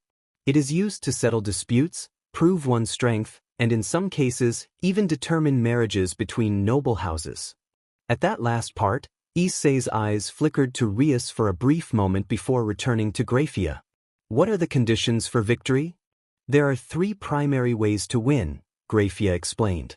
1. You force your opponent to surrender. 2. You incapacitate or eliminate all members of their peerage. Or 3. You capture their designated king piece. She paused, then added, "Killing is forbidden in raiding games. The matches are supervised to ensure all combatants are revived after defeat." Issei nodded, taking in this new information. To him, this sounded like a mockery of actual warfare. No permanent consequences. No true stakes. But if this was the way of devils, then so be it. And how long do I have to prepare for this battle? Issei asked, his tone neutral. Riser grinned, thinking this was his moment to regain control. 10 days, he declared smugly. That should be more than enough time for you to prepare, Chapter Master. A mistake. Because Issei Hyoudou did not need 10 days. He had spent centuries at war. He had led his chapter of Space Marines against threats far greater than any devil noble. And now, Riser Phoenix had just sealed his fate. With a final glance at Riser, Issei turned away. Very well, he said simply. I accept. And with that, the chapter master of the Red Dragons left the room, already preparing for the battle to come. The supernatural realm had never seen such anticipation for a raiding game. It wasn't just the devils watching. Angels, fallen angels, gods, and other supernatural beings had their eyes fixed on this match. Even the chaos gods of the warp had taken notice. For the first time in history, a warrior from another universe, one not bound by the rules of the biblical factions, was about to enter a raiding game. And the stakes? For Riser, it was about reclaiming his shattered pride. For Issei, it was merely another battle. A skirmish, insignificant compared to the 1,513 years of war he had endured. Yet, for the deities watching, this was entertainment of the highest order. Bets were placed. Wagers made. Would the immortal devil noble stand victorious? Or would the impossible warrior, the dragon of the Imperium, prove that even Phoenix flames could be extinguished? The raiding game battlefield materialized into existence, a massive volcanic wasteland chosen by Riser to give him an advantage. But his smirk quickly faded as his opponent arrived. The air shook as a massive warp portal opened in the sky. From it, a colossal figure descended, hitting the ground with a thunderous impact. The very earth cracked beneath his feet. Towering at 15 feet, clad in a full suit of custom-crafted Astartes armor, Issei Hyoudou stood like a living god of war. A true behemoth. His armor, forged from the best materials of the Imperium, gleamed in the light of the burning skies, its crimson and gold plating adorned with the insignia of the Red Dragons. On his back, his twin power swords hummed with contained energy, their fields crackling with power. His bolter, a custom storm bolter blessed by the tech priests of Mars, rested at his side. And his helmet, designed with a draconic visage, made his golden eyes burn like twin suns. The audience gasped. Even the deities watching from above fell silent. Because in that moment, Riser Phoenix understood the truth. This was no ordinary warrior. This was a war-born juggernaut, one who had faced monsters that made gods tremble. And Riser? Riser was nothing but a petty noble, about to be overshadowed by a titan. Fury. Begin! The announcement echoed through the battlefield. Riser, attempting to hide his fear, summoned his flames, his entire body igniting in golden fire. With a roar, he launched forward, a blazing comet of heat and destruction. Issei didn't move. Not until Riser was only meters away. A single backhand swipe sent Riser Phoenix flying across the battlefield, his body skidding through volcanic rock. The audience stared in disbelief. The immortal Phoenix had been swatted away like an insect. Riser coughed, a trickle of blood escaping his lips. He barely had time to react before Issei moved. He vanished. Then, in an instant, he appeared right in front of Riser, his colossal foot crashing down on the devil's chest. Riser screamed as he felt his ribs give way, his regeneration barely keeping pace with the damage. Issei loomed over him, his golden eyes glowing with disdain. Pathetic, the chapter master muttered. With a flick of his wrist, his relic blade ignited, the blue energy field humming ominously. In a desperate attempt, Riser unleashed a massive inferno, hoping to engulf Issei in flames. It did nothing. His flames, capable of melting steel, were absorbed by Issei's armor, the machine spirit within mocking the weak assault. Slash. One clean arc from Issei's relic blade, and Riser's entire arm was severed from his body. The Phoenix noble howled, staggering backward as his severed limb disintegrated into flames. His regeneration kicked in. But before he could fully restore himself, a fist the size of a boulder smashed into his face, sending him crashing through several miles of rock. The battlefield shook. The audience stared in horror. Even the deities who had bet on Riser winning suddenly regretted their choices. Because this was no battle. This was an execution. The final blow, the phoenix falls. Riser struggled to stand. His once cocky expression was now twisted in fear and agony. He had never felt this helpless before. And Issei? Issei wasn't even trying. As the chapter master slowly approached, his thunderous steps echoing across the battlefield, Riser knew. He had already lost. But before Issei could finish it, Graia's voice echoed from above. Riser Phoenix is unable to continue. The winner, Issei Hyoudou. The match ended. And the world would never forget the day the Red Dragon of the Imperium entered the raiding game, and made even immortality look fragile. Chapter End. The aftermath, the Phoenix's fall and Ravel's request. The devastation from the raiding game had barely settled. The supernatural world had been stunned, and Riser Phoenix lay in a heap of ruin, his pride obliterated, his honor shattered.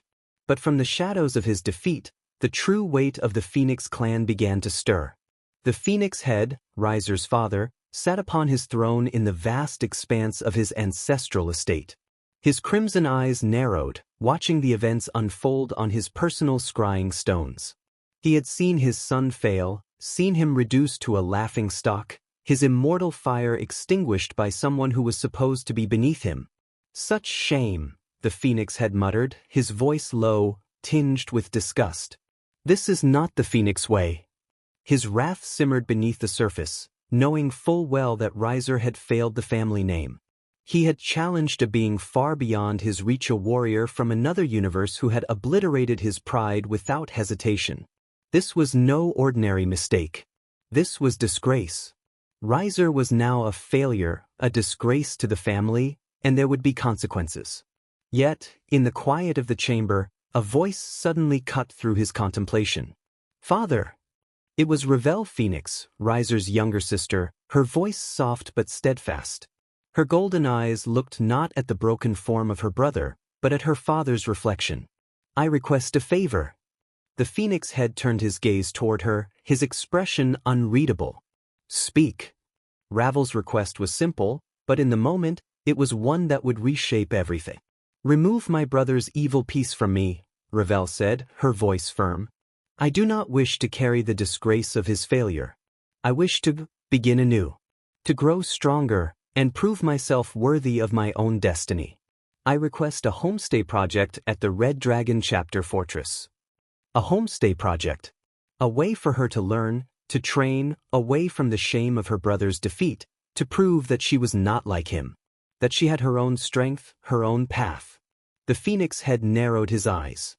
His daughter had never been one for drama or emotion, but this request struck him with surprising clarity. Ravel was not just shifting the blame to her brother's failure. She was seeking redemption, not for Riser, but for herself. A powerful request. The Phoenix head took a long breath, weighing her words. "Very well, Ravel," he finally said, a deep sigh escaping his lips. "I will allow it. You may go, and you may learn from the Red Dragon's fortress.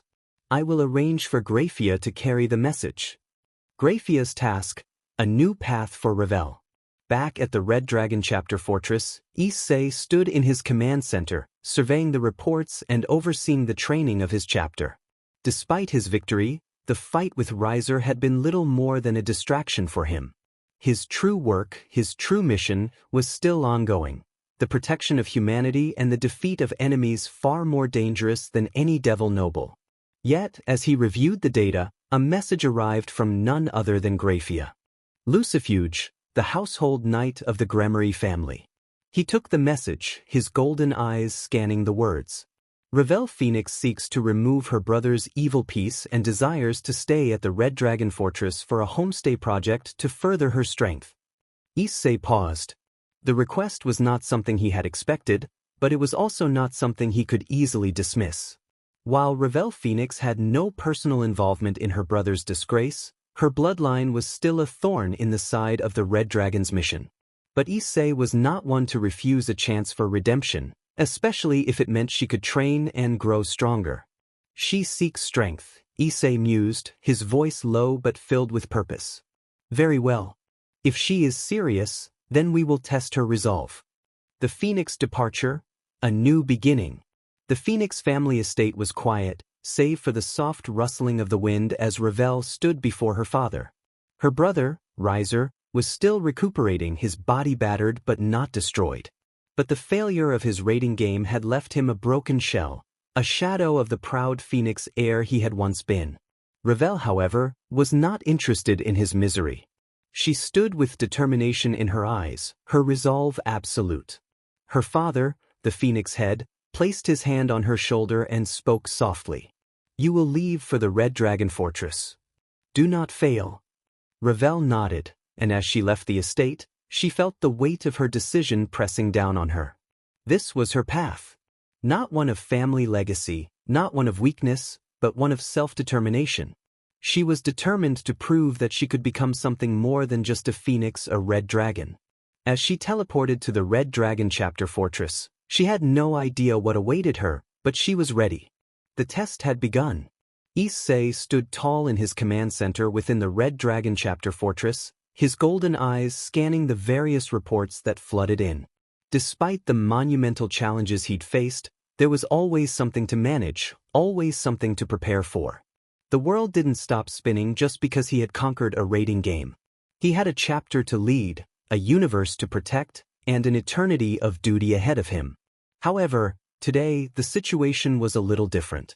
Graia Lucifuge, the ever-competent household knight of the Gremory family, had arrived with an unexpected guest, Ravel Phoenix. Issei's sharp eyes fixed on the young Phoenix girl as she stepped forward. She was just 2 years younger than Rias, her appearance reflecting the proud bloodline she came from, but there was something different about her. The usual haughty arrogance of a noble devil wasn't present here. Instead, there was a quiet determination in her eyes. Her golden hair shimmered in the light, and her phoenix eyes shone with a fire of their own, tempered by something deeper, a resolve. This was not the Riser Phoenix who had swaggered around with pride and arrogance, demanding respect. This was someone who had likely been born into a life of expectations, someone who had seen the fall of her brother and understood the gravity of the situation. Issei, Ravel spoke, her voice carrying an air of respect. She was young, yes, but she had the aura of one who had seen more than her years suggested. I have come here to learn. I know that my brother's failure will follow me, and I do not wish to carry the shame of it. Issei gazed at her for a long moment, studying the sincerity in her golden eyes. He could see that this wasn't a decision made lightly. There was no hubris in her, only a desire to become better, to learn from the very warrior who had defeated her brother. I have already spoken with your father, Graia interjected calmly, her tone professional. Ravel seeks to be removed from her brother's evil peace and wishes to stay here at the Red Dragon Fortress. She believes that she will learn here and become stronger, a phoenix reborn. Issei said nothing for a long time, still observing Ravel as she stood there, waiting. Finally he spoke, his voice as firm as always. You will be tested. Strength isn't given, it's earned. If you wish to stay, you will prove yourself worthy of being here. Ravel nodded without hesitation. She was prepared for this challenge. Her brother's failure had taught her many things. She had seen the hollow nature of pride and understood that true power came from effort and sacrifice, not arrogance or titles. I understand, Master Issei. I will prove myself. Issei's golden eyes softened for a moment, but only for a fleeting second. Very well, Phoenix. Welcome to the Red Dragon Chapter. Ravel's first day in the Red Dragon Chapter Fortress was nothing like she had expected. She had imagined it to be filled with grand halls and the quiet hum of strategy, perhaps with a touch of ceremonial warfare, the usual grandeur that came with a warrior chapter. But as she walked through the training grounds, her eyes widened in shock. Before her stood hardened warriors, all clad in their imposing armor, towering over her as they went through intense training regimens. The ground was covered with cratered rock, the air thick with the scent of battle and destiny. There were no grand speeches here, no formalities, just rigorous training. She witnessed battle drills that would put even the most experienced devil warriors to shame, hand-to-hand combat, energy blade exercises, and even firearms training. The intensity was something she had never witnessed before, let alone had to endure. This was no mere training ground, this was a forging ground. Ravel could feel her heart race, her breath quicken, but she did not flinch. She had chosen this path, and she would see it through. She was no longer a phoenix who would rest on her family's laurels. She was a warrior who was going to build her own fire, one that would not fade. As she stood at the edge of the training field, a booming voice rang out, making her jump slightly. "You wish to prove yourself, Phoenix?" It was Issei, his towering form easily visible even among the warriors of the Red Dragon chapter. He was standing near the training area, observing the various soldiers, his eyes never leaving the battlefield. "You will begin your training now." Ravel nodded, steeling herself. She had no time to waste. If she was going to prove herself here, she needed to be as focused as her brother had been, but without the arrogance. "I am ready," she said firmly. "Good," Issei said, and in a single, powerful stride, he crossed the distance between them. He was now standing before her, his golden eyes measuring her with great scrutiny. "Then let us begin with something simple." He gestured to the training grounds. "Pick your weapon. Anything you want." Ravel didn't hesitate. She had been taught how to wield various weapons, but today she felt a sense of urgency as if time was running out. Her eyes scanned the weapon racks, finally settling on a sword, a blade forged of draconic steel, a weapon worthy of the Red Dragon chapter. It was large, heavy, and edged with flame-infused metal she had never encountered. It was not just any blade, it was a weapon meant for battle, one that could cleave through enemies with ease. Issei nodded as she gripped the weapon with both hands, her form steady. "Good choice. Now you will face my warriors. You will fight them until you are either victorious or exhausted. Show me your worth." Ravel's heart raced, but her resolve never wavered. She raised the blade in preparation, a phoenix ready to soar into the flames. Issei's golden eyes gleamed with approval. He would give her the challenge she needed, and the Red Dragon chapter would have yet another worthy warrior. The Red Dragon chapter fortress was alive with the sounds of intense combat. The training ground was filled with the clang of steel on steel, the grunts of warriors pushing their limits, and the hum of energy blades cutting through the air. Yet, amidst all this chaos, a young phoenix girl was the center of attention. Ravel Phoenix, who had once been dismissed as just another noble devil with pride and entitlement, was proving her worth in the most challenging way possible.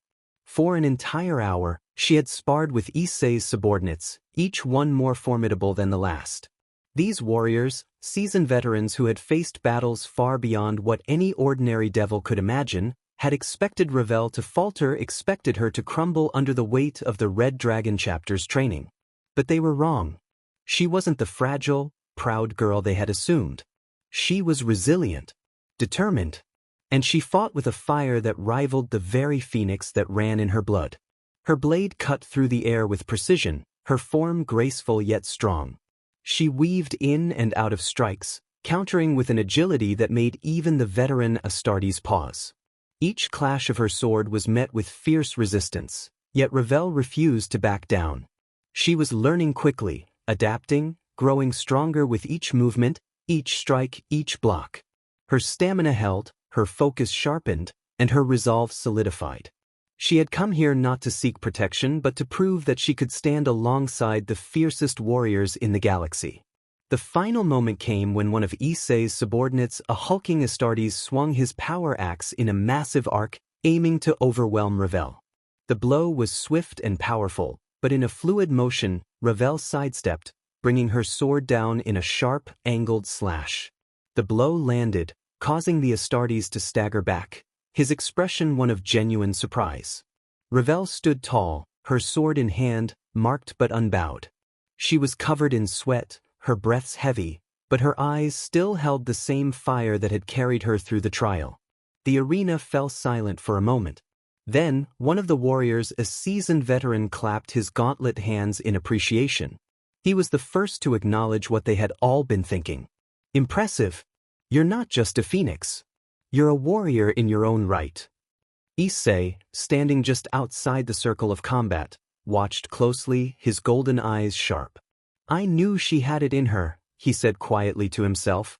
Despite the intensity of the battle, he was calm, his expression one of quiet approval. She'll fit in well here. He could see it now. Ravel was worthy. As the warriors began to gather around Ravel, congratulating her on her perseverance, Issei's parents, who had been observing the entire trial, approached him. Issei's mother, Miki, had always been a stern woman, yet there was a warmth in her eyes as she watched Ravel. She's quite the fighter, isn't she? She asked, her tone proud. Issei nodded, a small smirk tugging at his lips. She's earned her place here. That trial wasn't easy, but she survived it. That speaks volumes. His father, Goru, had a more analytical look on his face, his gaze focused on Ravel. He observed the way the young phoenix carried herself, her posture steady and sure. She's got the heart of a warrior, Goru remarked. She's no longer just a phoenix heir. She's one of ours now. Issei's gaze drifted back to Ravel, who was now surrounded by the Red Dragon warriors, laughing and chatting with them, her eyes glowing with satisfaction. Despite her exhaustion, there was a sense of accomplishment that radiated from her.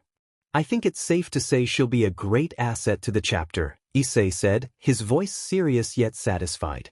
She's got the right mindset and the right heart. And that's what matters in this place. His mother gave him a sidelong glance. What are you going to do with her now? Issei's expression turned contemplative. We'll train her. Not just in combat, but in leadership and strategy. She's still young, and there's much she needs to learn, but she's got the potential to become something great. A phoenix reborn. His father raised an eyebrow.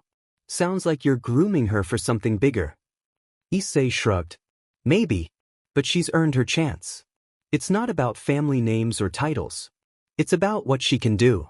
And Ravel has shown me she can do a lot. Just as they spoke, Ravel approached them, her usual prideful attitude tempered by the exhaustion of the training, but her eyes still held the same determined fire. She stood in front of them, her posture still strong despite the sweat and weariness that painted her face. I did it, she said, panting slightly but with a sense of pride in her voice. I survived the trial. Issei looked at her with a nod of approval. You've proven your worth, Ravel. From now on, you'll be trained as one of us. If you keep this up, you'll be a warrior to be reckoned with. Ravel smiled, a small, humble smile that spoke volumes. Thank you, Master Issei. His parents watched the interaction with approving eyes. Issei had made the right call in allowing her to stay, in acknowledging her worth. As they continued to observe Ravel's training, it became clear to them that Ravel Phoenix was no longer just the younger sister of a disgraced devil. She was now a warrior of the Red Dragon chapter, and with time, she would rise to become something. Even greater, a phoenix who would forge her own destiny. And perhaps, in time, she would be part of the greater battles that Issei and his chapter faced, adding her strength to the already formidable force of the Red Dragon. The arrival of Shidu Irina and Zenobia Corda. The brewing storm. The morning sun shone brightly over Kyoto town, casting a warm glow on the Red Dragon chapter fortress, a sprawling, high-tech military stronghold nestled at the heart of the city. Despite its intimidating size and the overwhelming presence of Astartes warriors training within its walls, it was still a place that carried the tension of a looming storm. As the day unfolded, two figures, Shidu Irina and Zenobia Corta, made their way toward the fortress, walking with purpose and determination. Both had recently received word that Issei Hyoudou, the chapter master of the Red Dragon, had returned to the world of high school DxD after a long and arduous journey through the Warhammer 40k universe. The implications of his return were far-reaching, and both of them had come to meet him, each for their own reasons. Shidu Irina, clad in her familiar exorcist attire, was the first to speak as she and Zenobia approached the gates of the fortress. I can't believe it's actually him. I heard the rumors, but seeing him in person, it's almost too unreal. Zenobia, known for her stoic demeanor, raised an eyebrow. Her sword, Ascalon, rested on her back, and she stood with a firm, no-nonsense posture. You of all people should know better, Irina. Issei is no ordinary person. His strength, his resolve, it's unparalleled. Irina sighed, running a hand through her hair, her thoughts conflicted. She had grown up alongside Issei, and while she hadn't been as close to him as some of his other allies, his sudden transformation into a chapter master and legendary warrior was something she struggled to come to terms with. You're right. I just never expected him to be this different. I mean, look at the fortress. It's not like anything we've seen before. The two approached the massive entrance gates of the fortress, where Astartes warriors stood guard, their intimidating presence nearly overwhelming to anyone not accustomed to their sheer scale and power.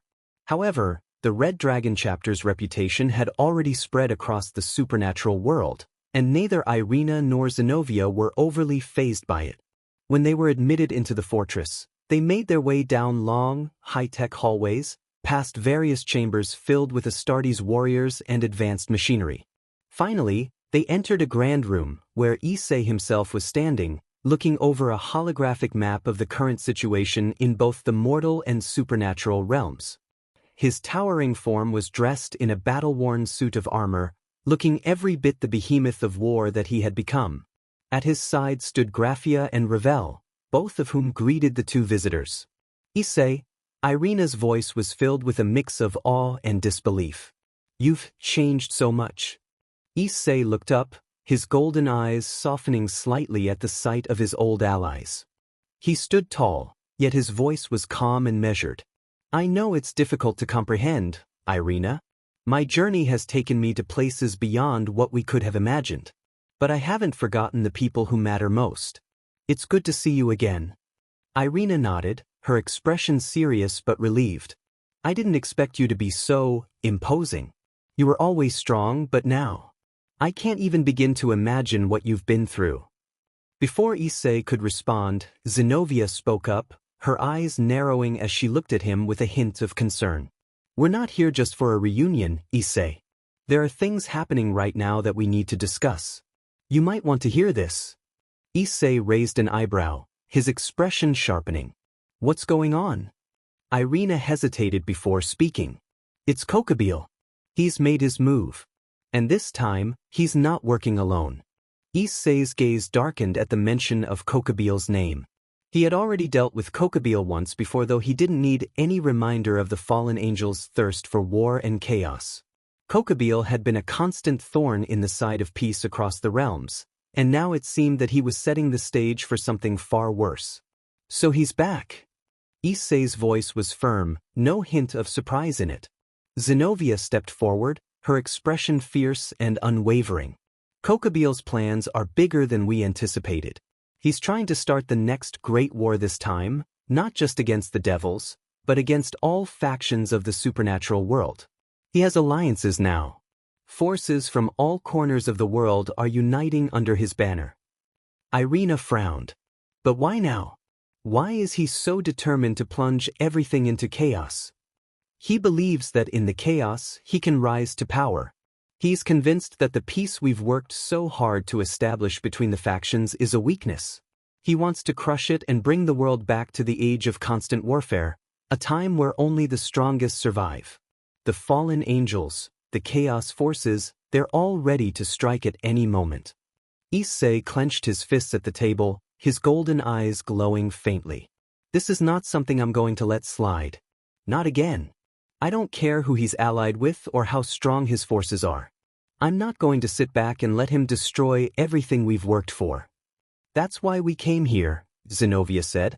We need your help, Issei. The other factions won't be enough to stop him. But with your chapter and your strength, we might just have a chance. Irina stepped forward, her voice full of resolve. We have to strike first. Kokabiel is planning something big, and we need to prepare for it. If we don't, he'll catch us off guard again. Issei was silent for a moment, considering the situation. He knew better than anyone how dangerous Kokabiel could be when he had a goal in mind. Finally, he spoke, his voice filled with certainty. I'll rally my chapter. If Kokabiel wants war, then we'll show him what it means to face the wrath of the Red Dragon. No one will threaten this world again. As the meeting came to an end, the tension in the room was palpable. The The supernatural world stood on the brink of chaos, and the forces of darkness were gathering once more. But this time, they would face a threat far greater than they had ever encountered. Issei Hyoudou, the chapter master of the Red Dragon, had returned, and he was prepared to bring the full force of his chapter down upon Kokabiel and any who dared follow him. The time for peace was over. The war for the fate of the supernatural world had begun, and the Red Dragon would rise to meet it head-on. The air was thick with tension as the stage was set for what would be the battle to end all battles. Issei stood tall, his form a towering figure encased in a suit of battle-worn power armor that gleamed under the sky's heavy clouds. At his side, the Red Dragon chapter stood at the ready, dozens of Astartes warriors, primed and prepared for war. This was no longer the world of high school DxD they had known before. This was a battlefield of cosmic proportions, where the balance of supernatural forces teetered on the edge of destruction. The forces of Kokabiel had gathered in full force. His army consisted not only of the most powerful fallen angels and demonic creatures but also various allies from across the supernatural world, each driven by their shared desire for chaos. As the enemy amassed in front of them, Issei's golden eyes scanned the horizon, his expression unwavering. Today, the forces of darkness will feel the full wrath of the Red Dragon. Issei's voice echoed with authority, not a hint of fear in his words. The air seemed to hum with power as the Red Dragon Emperor prepared to unleash his might. With a signal, the first wave of Kokabiel's forces advanced. The fallen angels flew at great speed, their dark wings beating the air as they launched volley after volley of destructive energy. Issei, with his enhanced senses, easily dodged their attacks, moving with unnatural grace despite his immense size. He raised his hand, and with a thunderous roar, Draig, the Red Dragon Emperor, awakened fully within him, its immense power surging through his body. Issei released a massive burst of energy from his palm, the blast decimating dozens of Kokabiel's troops in a single strike. The Astartes under his command fired their weapons in unison, turning the battlefield into a storm of gunfire and explosions. Yet Kokabiel's forces were relentless, employing every tactic in their arsenal to overwhelm their enemies. However, it was not enough. Issei charged forward, his footsteps shaking the earth as he clashed with Kokabiel's army head-on. His immense sword, forged in the forges of the Adeptus Mechanicus, cut through the air with blinding speed. The phoenix flames of his enemies met his sheer, unyielding force, only to be extinguished by the might of his blows. With each strike, more enemies fell, their cries lost beneath the overwhelming roar of combat. Then, Kokabiel himself appeared, his form dark and menacing, the very embodiment of fallen pride. His wings were vast, and his eyes glowed with a fiery malevolence. He had watched as his forces crumbled, and now he sought to face Issei himself. "Issei Hyoudou," Kokabiel called, his voice dripping with mock confidence. "I've heard much about you. You think you can stop me? You're nothing more than a mere pawn in the game of the gods." Issei didn't flinch. "I am the Red Dragon Emperor, and I'll shatter your delusions." With a battle cry, Kokabiel launched himself at Issei, his body surrounded by an aura of dark power. He slashed with his blade, aiming to strike down the Red Dragon Emperor. But Issei, despite the vast power Kokabiel wielded, effortlessly blocked the blow with his own sword. "Is this all you have?" Issei sneered. "Pathetic." The clash was deafening, the force of their strikes sending shockwaves across the battlefield. Kokabiel, with all his might and experience, was no match for Issei. Each blow Issei landed was more devastating than the last, his sword cutting through Kokabiel's defenses with ease. Desperate, Kokabiel summoned dark energy to form a protective aura around him. But even this was insufficient. Issei's strength surpassed Kokabiel's wildest expectations. Draig's power coursed through Issei's veins, his form glowing with red and golden light as he swung his sword again, shattering Kokabiel's defenses. With one final strike, Issei brought down his sword, cleaving Kokabiel's wing and sending the fallen angel crashing to the ground. "This ends now, Kokabiel." Issei's voice was cold, and as he stood above the fallen angel, he unleashed the final blow. With a flash of light, Kokabiel was engulfed in a burst of pure energy, his form disintegrating into nothingness. The entire battlefield fell silent. Kokabiel's forces were in disarray, their morale shattered by the overwhelming power of the Red Dragon Emperor and his chapter. In just under an hour, Issei had not only wiped out Kokabiel's entire army but had dealt the fallen angel a final, crushing blow. As the dust settled, the Red Dragon chapter stood victorious. Issei's gaze swept over the battlefield, his expression unreadable as his subordinates began to regroup and assess the situation. "Issei," Graia said, her voice steady. "You've won. But the battle is far from over. There are others who will seek to take advantage of this victory." Issei nodded, his golden eyes flicking towards the horizon. "I know. But for now, Kokabiel has fallen. Let this be a message to anyone who dares to challenge us." His voice grew louder, rallying his forces. "We will not be intimidated. We will stand strong against all who threaten this world, and we will protect it, no matter the cost." The Red Dragon chapter let out a resounding cheer, their voices filled with pride and purpose. They had emerged victorious, but they knew that this was only the beginning of a new chapter. There were more challenges ahead, more enemies to face, and more wars to fight. But with Issei Hyoudou at the helm, they were ready to face whatever came next. And so, the legend of the Red Dragon chapter grew. The war against Kokabiel had ended, but the Imperium of Mankind, alongside the forces of the supernatural, would forever remember the day when Issei Hyoudou, the Red Dragon Emperor, stood unchallenged as the ultimate warrior of both worlds. After the battle with Kokabiel, the dust had barely settled when whispers of a new, more formidable opponent began to spread throughout the supernatural realm. The White Dragon Emperor, the rival to Issei Hyoudou and the longtime wielder of the fabled divine dragon Albion, had heard of the Red Dragon Emperor's rising power. Albion, a dragon of immense power and pride, had spent millennia seeking an opportunity to fight Draig, the Red Dragon Emperor, and claim dominance over the balance of power. The arrival of Vali Lucifer, the new host of the White Dragon Emperor, was imminent. A daunting figure with pale, almost ethereal features, Vali possessed the intense pride of both a devil and a human. Known for his arrogance and hunger for strength, Vali came with a purpose to defeat Issei Hyoudou, or at the very least, to unleash Albion's power and show the supernatural world the true might of the White Dragon Emperor. The tension in the air was palpable as the Red Dragon chapter prepared for battle. Word quickly spread across the lands that Vali Lucifer was on his way to Kyoto, ready to claim Issei's title as the ultimate Dragon Emperor. Unlike Kokabiel, who had been driven by chaos, Vali's motives were far more personal. His desire for power, fueled by Albion's prideful rage, burned bright. When Vali Lucifer arrived in Kyoto, it was like a storm descending upon the town. A dark, swirling vortex of white and black energy surrounded him as he landed on the ground with a booming crash. His presence radiated cold, calculated power and a challenge that could not be ignored. Vali immediately sought out Issei, his eyes burning with intensity. He spoke in a voice that was smooth, yet threatening. "Issei Hyoudou, Red Dragon Emperor. It is time to settle the score between you and me.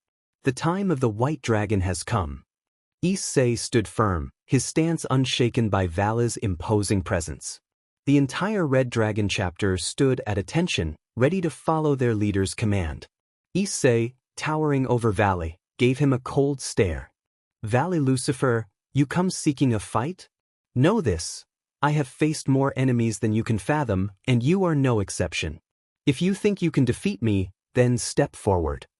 Vali's lips curled into a smirk, and without further words, he activated Albion's powers, a gust of white wind swirling around his body as a blinding white dragon began to manifest beside him.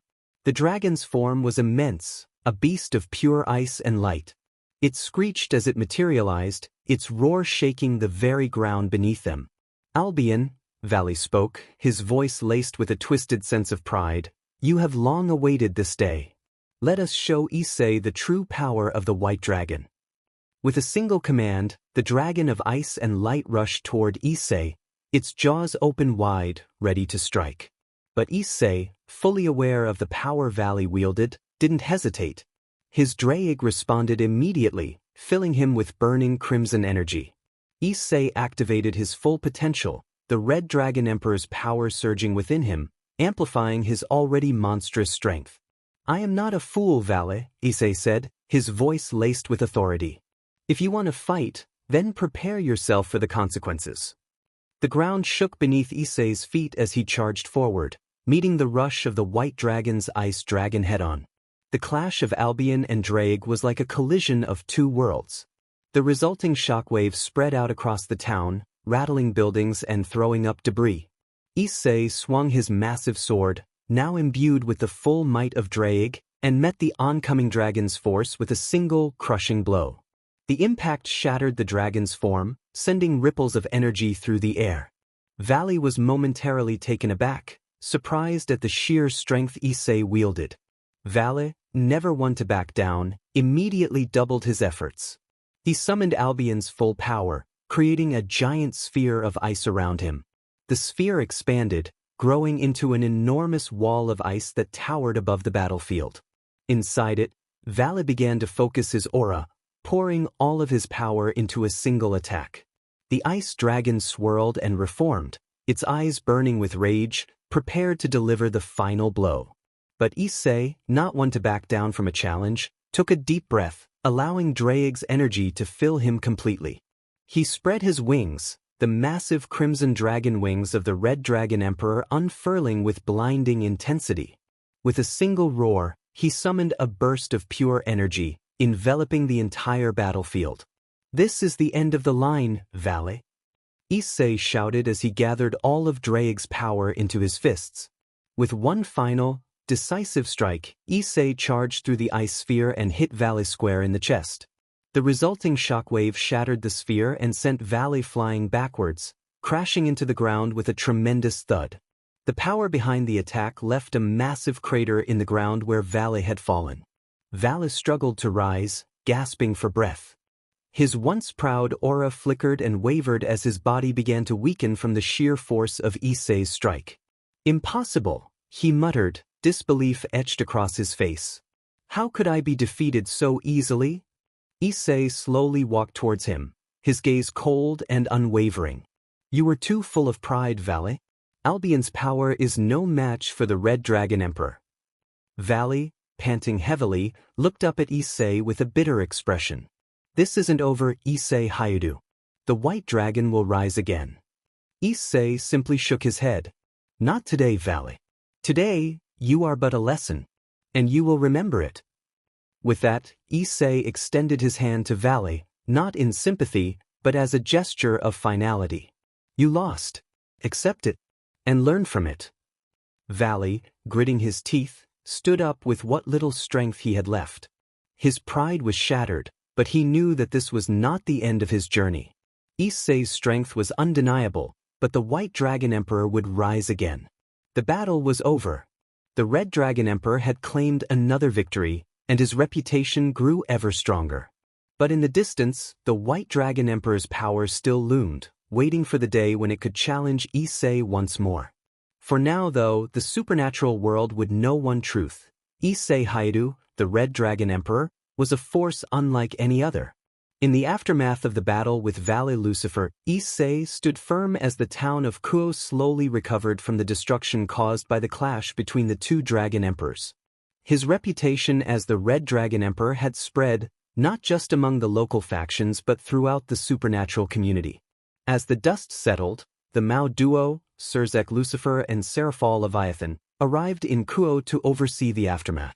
Both were keenly aware of the tensions that had been building in the supernatural world, and the consequences of Issei's actions were becoming more pronounced. Surzek Lucifer, the Crimson Mao and the leader of the Lucifer faction, was known for his calm demeanor, and his imposing yet composed presence gave the impression of a leader who understood the weight of the supernatural world. Beside him, his counterpart, Seraphal Leviathan, the Mao of the sea and a somewhat eccentric figure, brought her own unique flair to the situation. She was often seen as playful, but her seriousness was undeniable when it came to maintaining order in the supernatural world. As they arrived at the battlefield where the remnants of the White Dragon Emperor's forces were being cleaned up, Surzek's gaze fell upon Issei, standing tall and confident among the rubble. The atmosphere was tense, the air heavy with both respect and apprehension. The mouse siblings, having heard of Issei's victory over Vali, were here to investigate the situation personally and to ensure that no further conflicts arose from this event. Surzeka's voice broke the silence as he approached Issei, his expression one of concern but also understanding. Issei Hyoudou, Red Dragon Emperor, Surzek began. You have made quite an impact here in Kyoto. However, we need to discuss the consequences of your actions. Issei turned to face the Mao siblings, his towering figure casting a long shadow over the battlefield. Despite his imposing size and battle-ready stance, there was a calmness in his demeanor. I understand, Surzek. But let's make one thing clear, Issei responded, his voice unwavering. I acted to protect this town and its people. Vali's challenge was personal, and I answered it as I saw fit. Serafal, who had been observing with a playful smile, couldn't help but interject, though her tone carried a hint of seriousness as well. Oh, come on, Issei. You could have taken it a little easier on the poor guy. But wow, you really gave him a beating, huh? I bet Vali didn't know what hit him. Issei didn't smile. His expression remained stoic, but his voice carried a touch of weariness. This isn't a game, Serafal, he said bluntly. Vali and Albion are dangerous. Their pride is their greatest weakness, and I needed to make sure that they knew their place. Surzek nodded in understanding, his tone softening. And we appreciate your efforts in protecting the town, Surzek continued. However, there are always repercussions when one with such power steps into the public eye. The balance of the supernatural world is delicate, and while we understand the necessity of your actions, we cannot ignore the consequences. Issei's eyes narrowed slightly, but he didn't step back. I'm well aware of the consequences, Surzek. But this world, this universe, it doesn't play by the same rules as the one I came from. Surzek raised an eyebrow, his curiosity piqued. Explain. Issei looked off into the distance for a moment before continuing, his tone more reflective. The Warhammer 40k universe I come from is a place of endless war. Power and strength are the only things that matter there. But I've learned that in this world, there are rules. There are factions, politics, and responsibilities that cannot be ignored. Serafal tilted her head, her playful demeanor slipping for a moment. So you understand the weight of being a leader in this world now, huh? Issei gave her a sharp nod. I understand that better than anyone. I've been a chapter master for centuries. But this isn't about titles or power.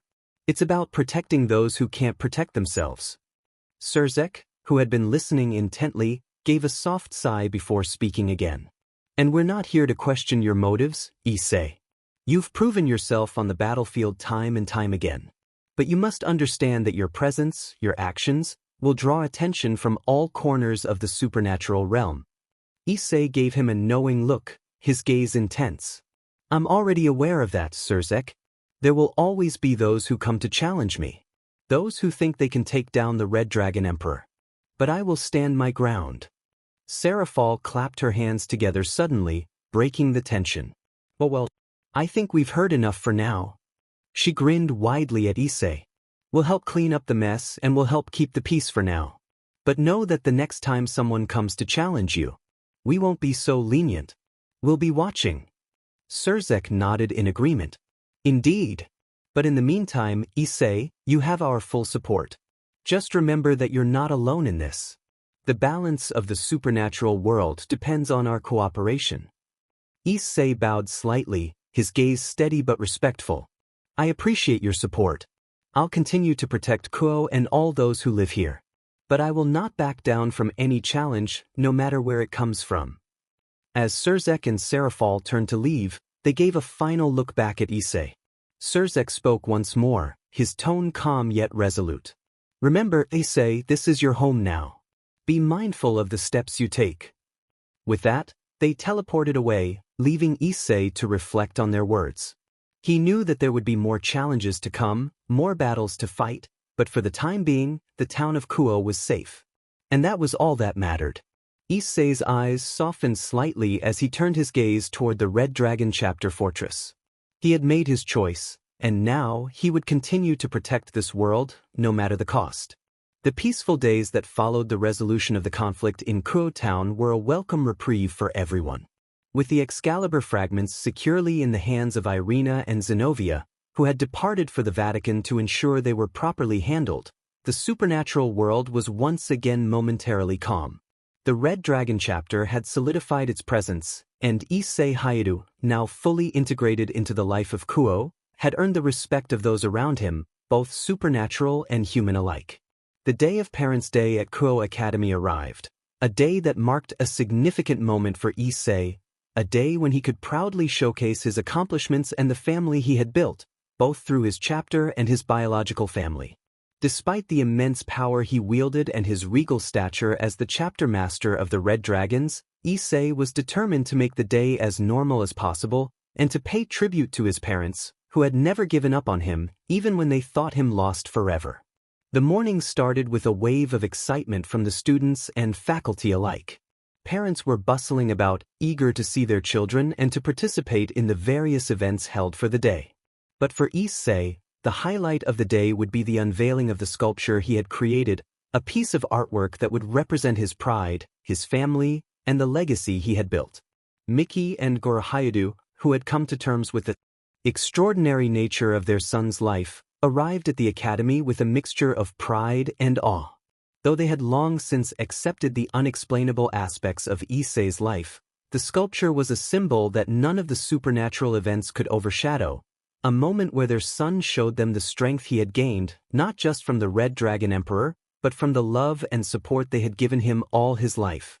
Issei led them through the academy grounds, heading toward the central courtyard where the grand sculpture had been set up. As they arrived, the sight before them was nothing short of breathtaking. At the heart of the courtyard stood a magnificent sculpture, towering and intricate. It depicted Issei Hyoudou at the center, standing tall and proud.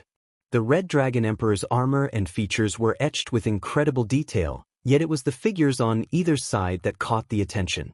On one side of Issei's shoulders stood Miki Hyoudou, and on the other, Hyoudou. Their poses were proud but tender, their faces captured in moments of immense pride and love for their son. Issei had sculpted them with such care that it almost felt like they were frozen in time, standing beside him for eternity. The most striking feature was how Issei's head was used as an armrest for his parents, symbolizing his love and connection to them, an acknowledgement that, despite everything, he had always remained their son, regardless of the overwhelming power and responsibility that now surrounded him. As Issei's parents stood there, a wave of emotion washed over them. Miki reached out, placing her hand gently on the sculpture of Issei's shoulder, her eyes welling with tears of pride and disbelief. The life they had once thought was impossible for their son had unfolded in ways they never imagined. He was not just their son anymore. He was a leader, a protector, and the Red Dragon Emperor. But most importantly, he was still their child, the boy they had raised with love, and the boy they never gave up on.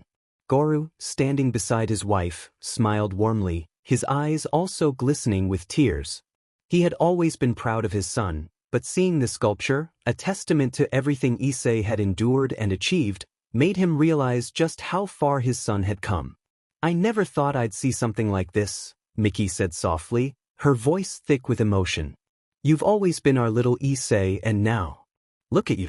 You've made us so proud." Issei, standing tall before them, placed his massive hands on his parents' shoulders gently. "I owe everything to you both. Without you, I wouldn't be here today, fighting for the things that matter most." The crowd around the sculpture had gathered, with many students and faculty members marveling at the masterpiece. It was a symbol of Issei's unwavering devotion to his roots, and it became a moment of reflection for everyone who had witnessed the incredible journey he had been on. From his quiet, humble beginnings to becoming the formidable chapter master of the Red Dragons, Issei had never forgotten where he came from. And in this moment, his parents were right by his side, a constant reminder of the human side of him that even the most formidable forces couldn't erase. As the day wore on, more events followed, and Issei continued to carry himself with the same regal poise he had grown into. But there was something different now. The town of Kyoto and the academy had learned a great deal about the true nature of the man who stood among them, a man who had come from another universe, who had fought in countless battles, and who had become something beyond what anyone had ever imagined. Yet, at the heart of all that power, he was still Issei Hyoudou, a son, a friend, and a protector. The unveiling of the sculpture marked a new chapter for Issei and the town of Kyoto, but more importantly, it was a testament to the legacy of love, sacrifice, and strength that he carried with him, one forged by the hands of the parents who had raised him and the chapter he now led. Peace had come to the town, but with Issei and his Red Dragon chapter watching over it, it would remain protected for years to come. As the Parents' Day events at Kyoto Academy came to a close, the warm and heartfelt atmosphere began to settle into a more serious tone. While the day had been about familial bonds and personal achievements, the world of politics and diplomacy still loomed in the background, waiting to be addressed. Standing at 15 feet tall, clad in a ceremonial version of his Adeptus Astartes armor, Issei Hyoudou was an imposing figure even in a peaceful setting. His sheer presence commanded attention, a fact not lost on those who sought an audience with him. Rias Gremory and Venelana Gremory, the proud heads of the Gremory clan, had arrived, their regal demeanor intact as they approached Issei with a mix of curiosity and respect. Alongside them stood Surzek's Lucifer, the Mao of the underworld, his wife Graia Lucifuge, and their son Milikas Gremory, the young heir to the Gremory household. Their intent was clear: they wanted a private conversation with the chapter master of the Red Dragon regarding a matter of great importance. The upcoming peace treaty between the Christian pantheons, a historic diplomatic effort between the angels, devils, and fallen angels. Given the presence of factions with deep-rooted grudges, the risk of sabotage was incredibly high. And for this reason, they sought Issei's strength not just as a guest, but as a security detail for the event. Once away from prying eyes, the meeting took place in one of the Academy's private lounges, where a sense of formal diplomacy settled over the room. Issei stood at ease, his towering form making even the tallest among them appear dwarfed in comparison.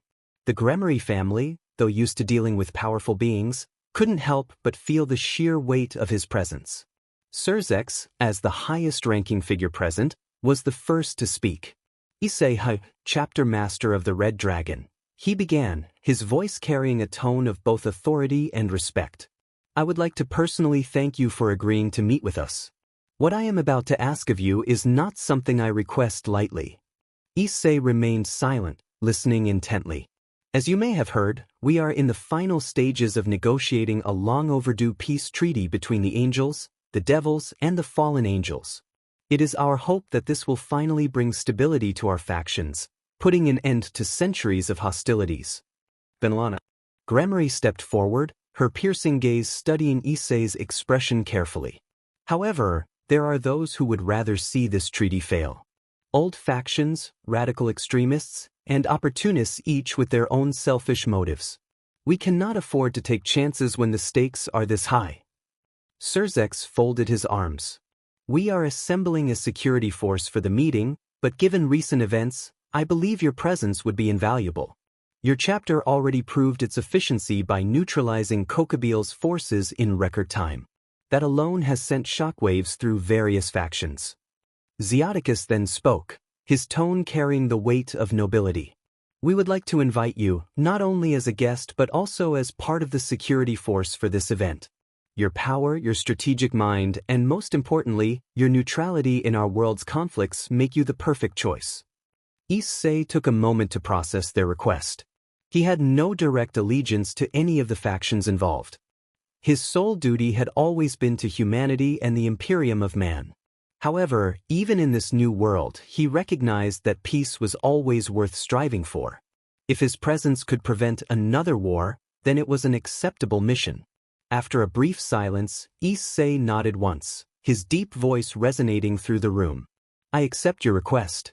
The Red Dragon chapter will oversee security operations in coordination with your forces. However, understand this: should any faction attempt treachery, I will not hesitate to eliminate the threat. The Red Dragon chapter does not tolerate disorder. Surzek smiled, though there was a hint of unease behind his expression. Milikas, the youngest among them, looked up at Issei with awe. Though he was still a child, he could tell that Issei was unlike anyone he had ever seen before. Mr. Issei, does that mean you'll make sure no bad guys attack? Issei turned his crimson gaze downward, his expression softening slightly at the young boy's innocence. Yes, young one.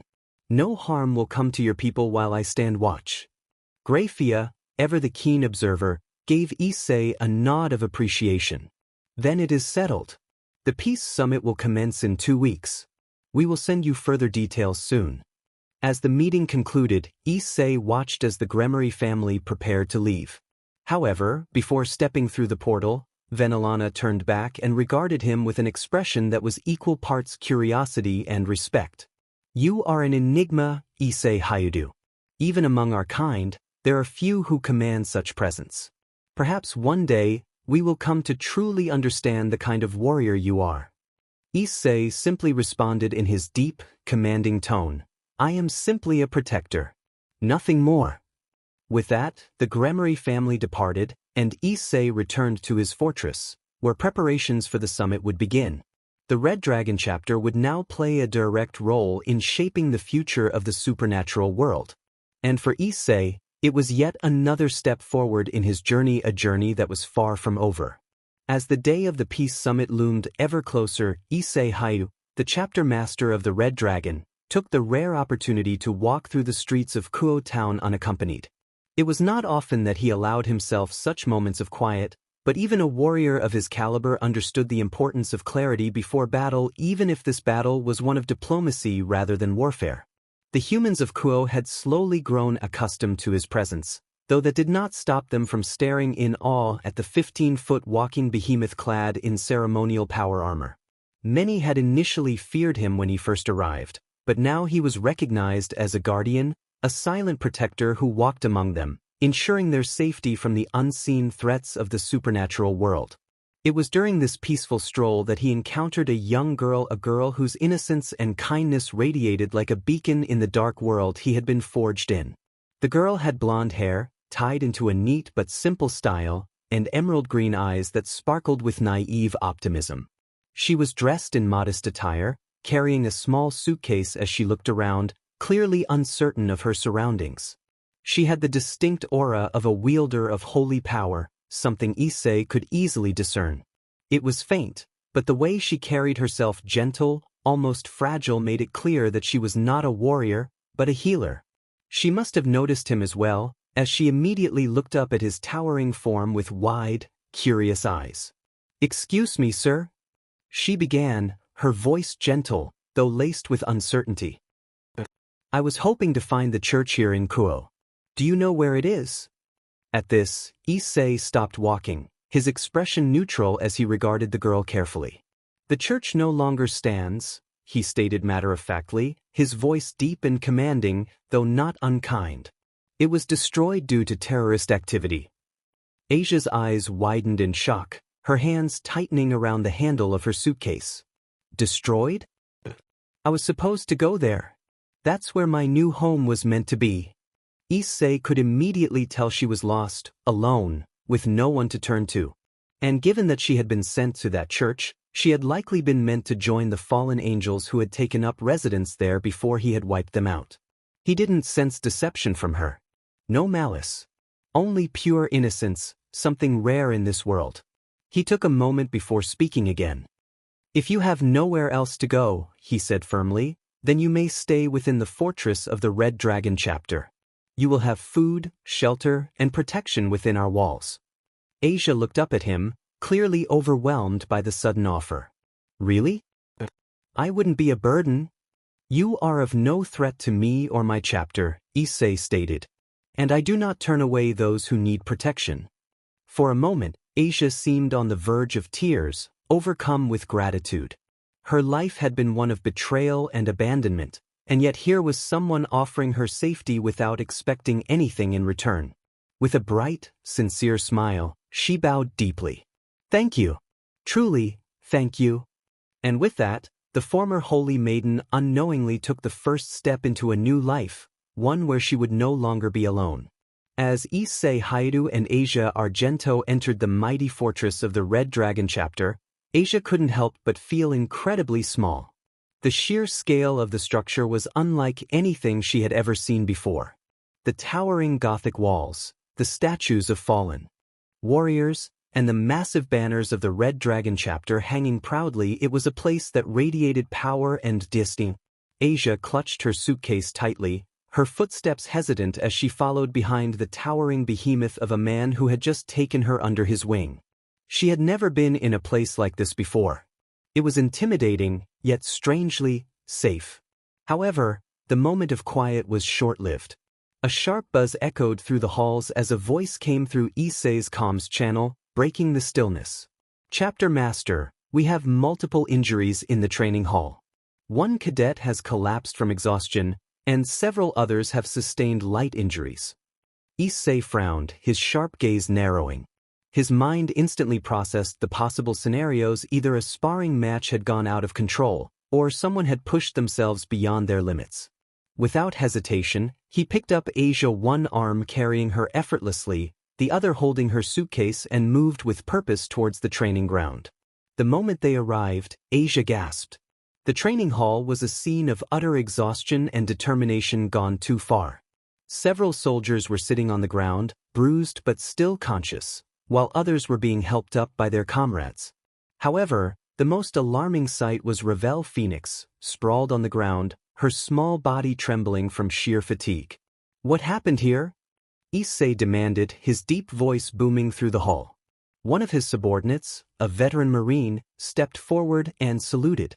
Cadet Ravel Phoenix pushed herself far beyond safe limits, Chapter Master. She refused to stop training even when ordered to take a break. Eventually, her body gave in to exhaustion. Issei's stern gaze shifted to Ravel, who was slowly regaining consciousness, her breathing ragged but her resolve still burning in her golden eyes. Before he could say anything, a soft glow illuminated the room. 2 silver rings manifested on Asia's middle fingers, pulsing with a gentle, divine green light. She stepped forward hesitantly, kneeling beside the injured soldiers. "I can help," she said, determination replacing her earlier shyness. She raised her hands, and the green glow expanded, enveloping the injured Marines. Within seconds, their bruises faded, their pain subsiding as their bodies rapidly healed. The room was filled with astonishment. Many of these warriors had endured battlefield injuries, and yet this fragile-looking girl was mending them as if it was second nature. One of the Marines tested his previously injured arm, flexing it in disbelief. "By the Emperor, this is a miracle." Issei watched with hidden admiration. He had expected much from Asia, but to see her healing abilities in action confirmed what he had already suspected. She was no ordinary girl. Meanwhile, Ravel Phoenix groaned, her eyes fluttering open as she looked up at Issei's towering form. "What happened?" she muttered. Issei knelt beside her, his massive presence looming over her but his voice calm. "You overworked yourself, Ravel," he said, his tone firm yet not unkind. "Your mind and body reached their limit, and you collapsed from exhaustion." Ravel winced, trying to sit up, but Issei placed a heavy yet gentle hand on her shoulder. "Enough. You've proven your determination, but pushing yourself to the point of collapse is not strength, it is recklessness."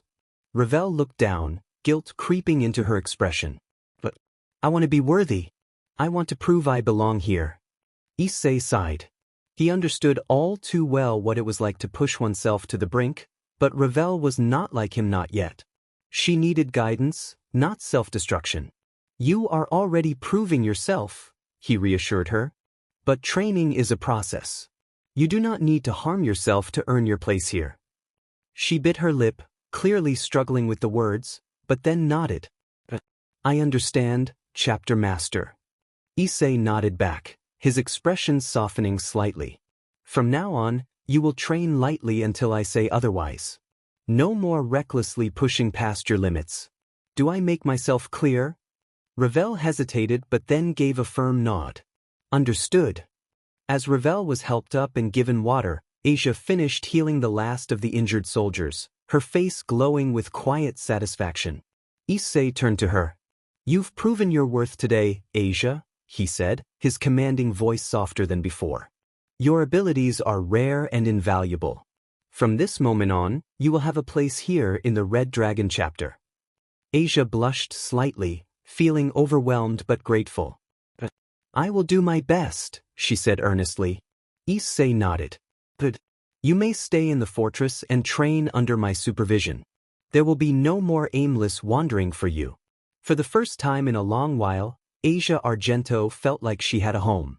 With Asia now a welcomed guest in the Red Dragon Chapter Fortress, Issei decided it was time to introduce her to his parents, Miki and Hyoudou. Despite the drastic changes in their son's life, his transformation into a towering warrior, his role as a chapter master, and his long absence from Earth, they still maintained a deep love and concern for him. When they saw Asia standing next to their 12-foot-tall, power-armored son, the contrast was almost comical. She was so small, innocent, and timid compared to the warrior of legend standing beside her. Miki was the first to approach, kneeling slightly to be on eye level with Asia. "Oh my! Who's this adorable little thing?" she asked in an affectionate tone. Asia, caught off guard, blushed. "And my name is Asia Argento. It's a pleasure to meet you," she said with a polite bow. Goro crossed his arms and smiled warmly.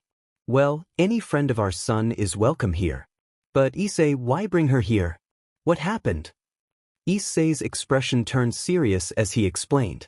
Asia was cast out of the church and left vulnerable.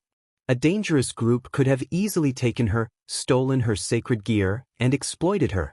I brought her here because she deserves protection, not exploitation. Miki and Goro exchanged worried glances before looking back at Asia. Dangerous group? Sacred gear? Goro asked, his voice full of concern. Asia, feeling like she needed to explain herself, raised her hands, and the gentle green light of twilight healing illuminated the room. "This is my sacred gear," she explained. "It has the ability to heal others, no matter how severe their injuries." Miki gasped, placing a hand over her heart. "That's incredible." Goro nodded in understanding. "So, people wanted to steal this power from her?" Issei nodded. "Yes. If she had fallen into the wrong hands, they would have used her as nothing more than a tool. I won't let that happen." Miki suddenly pulled Asia into a tight hug, causing the poor girl to freeze in shock. "You poor thing. You're safe now, sweetheart," Miki reassured her, rubbing Asia's back gently. Asia, overwhelmed by the kindness, felt tears well up in her eyes. It had been so long since anyone had truly cared for her like this. Thank you," she whispered. As the heartfelt moment settled, Goro looked back at his son. "You mentioned a dangerous organization. Is this connected to the security job you talked about earlier?" Issei nodded. "Yes. The upcoming peace treaty between angels, devils, and fallen angels is a critical event. There are many who oppose it. That's why I've been asked to be part of the security detail. I can't allow any harm to come to the representatives." Asia, wiping her tears, suddenly spoke up. "See, can I come too?" Issei immediately shook his head. "No. Asia, you're too fragile for something like this. If an attack happens, you could be in danger." Before Asia could protest, Ravel Phoenix, who had been listening from the side, stepped forward. "Then let me take care of her," Ravel proposed, her voice filled with determination. "I still owe you for what happened in the training hall. If I accompany Asia, I can ensure she stays safe. This way, she can at least see what this peace treaty is about." Issei's eyes narrowed. He had no doubt that Ravel was strong, but protecting someone in the middle of a potentially high-risk diplomatic event was a huge responsibility. Before he could respond, his parents spoke up. Miki looked at Ravel with motherly concern. "What happened in the training hall?" Issei sighed. Ravel pushed herself to total physical and mental exhaustion. She collapsed from overwork. Miki's eyes widened in shock, and she immediately turned toward Ravel. "Oh, sweetie, you need to take better care of yourself." Goro, ever the serious father figure, rubbed his chin in thought. "And now you're volunteering to take care of someone else after you nearly broke yourself? Are you sure you're up for this?" Ravel straightened her posture. "Yes. I made a mistake in the training hall, but I learned from it. This is my chance to make it up to both Issei and Asia. I won't fail again." Issei studied Ravel's face carefully. She was serious, confident, and ready to take responsibility. Finally, he sighed and nodded. "Fine. Ravel, you will be responsible for Asia's safety. If anything happens to her, I will hold you accountable. Ravel nodded firmly. Understood, Chapter Master. Asia looked between them, grateful but also a little nervous. Thank you, Ravel. Ravel gave her a small smile. Stick with me and you'll be fine. With the discussion settled, Mickey placed her hands on her hips and gave Issei a knowing look. You sure do attract interesting people, Issei. Issei sighed heavily. You have no idea, Mum. Everyone in the room chuckled, and for a moment, the Fortress of War felt more like a home. The day of the peace treaty, a chapter master's vigilance. The Red Dragon chapter fortress had been split into two primary forces for this crucial event. The first team, personally led by chapter master Issei Hyoudou, was to attend the peace treaty as official security personnel. The second team, a covert surveillance force, was spread across Kyoto town and its outskirts, monitoring for any potential threats or unexpected enemy movements. The peace treaty was being held at Kyoto Academy, a seemingly ordinary location, but in reality, it was the perfect neutral ground for all three factions. It also had tactical advantages, as Issei's forces could reinforce the area quickly if needed. Deployment of the Red Dragon chapter. As Issei's flagship, Draig, hovered in high orbit, his ground forces had already deployed across Kyoto Academy and its surrounding areas. Heavy infantry squads patrolled the main roads and rooftops. Scout units moved silently through the urban landscape, scanning for possible threats. Sniper teams positioned themselves at key vantage points with long-range auspex scanners to detect and eliminate any enemy infiltration attempts. Tech priests maintained communication networks to ensure instant updates on any suspicious activities. Issei had personally ensured that his fortress monastery was in high alert mode, ready to dispatch reinforcements if anything went wrong. Meanwhile, Ravel Phoenix and Asia Argento sat in a secure, monitored area within the Academy's inner perimeter. Ravel, ever the curious noblewoman, engaged in conversation with Asia, comparing their vastly different upbringings. So, your faith is what gives you strength? Ravel asked, intrigued. Asia smiled softly. Yes.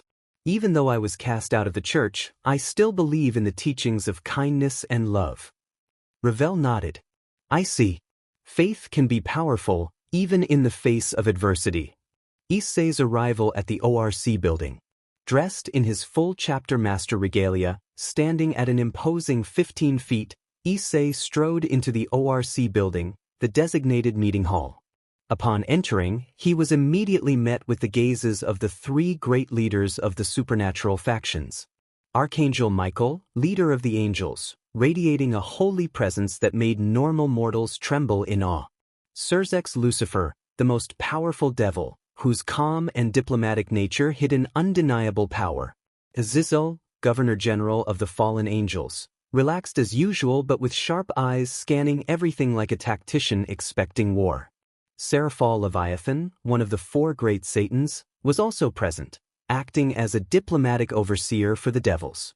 Issei took a few steps forward, his armor plates clanking with each movement, and his massive presence filled the room with an air of authority. He bowed his head slightly, a sign of respect but not SB before addressing them. The Red Dragon chapter has secured all positions. My forces are on high alert for any possible threats. The meeting location is fully protected.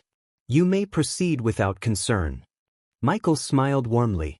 Thank you, Chapter Master Issei. Your assistance is invaluable. Azazel chuckled. Man, I never thought I'd see a space marine guarding a peace treaty between angels, devils, and fallen angels. Warhammer 40k meets High School DxD. What a crossover. Surzex gave Azazel a warning look, then turned to Issei. Your presence alone is a deterrent to any hostile forces that might try to interfere. We are grateful. Issei gave a slight nod. This meeting is crucial to stabilizing the supernatural world. If any force dares to disrupt it, they will face the full wrath of the Red Dragon chapter. Michael nodded. Let us begin then.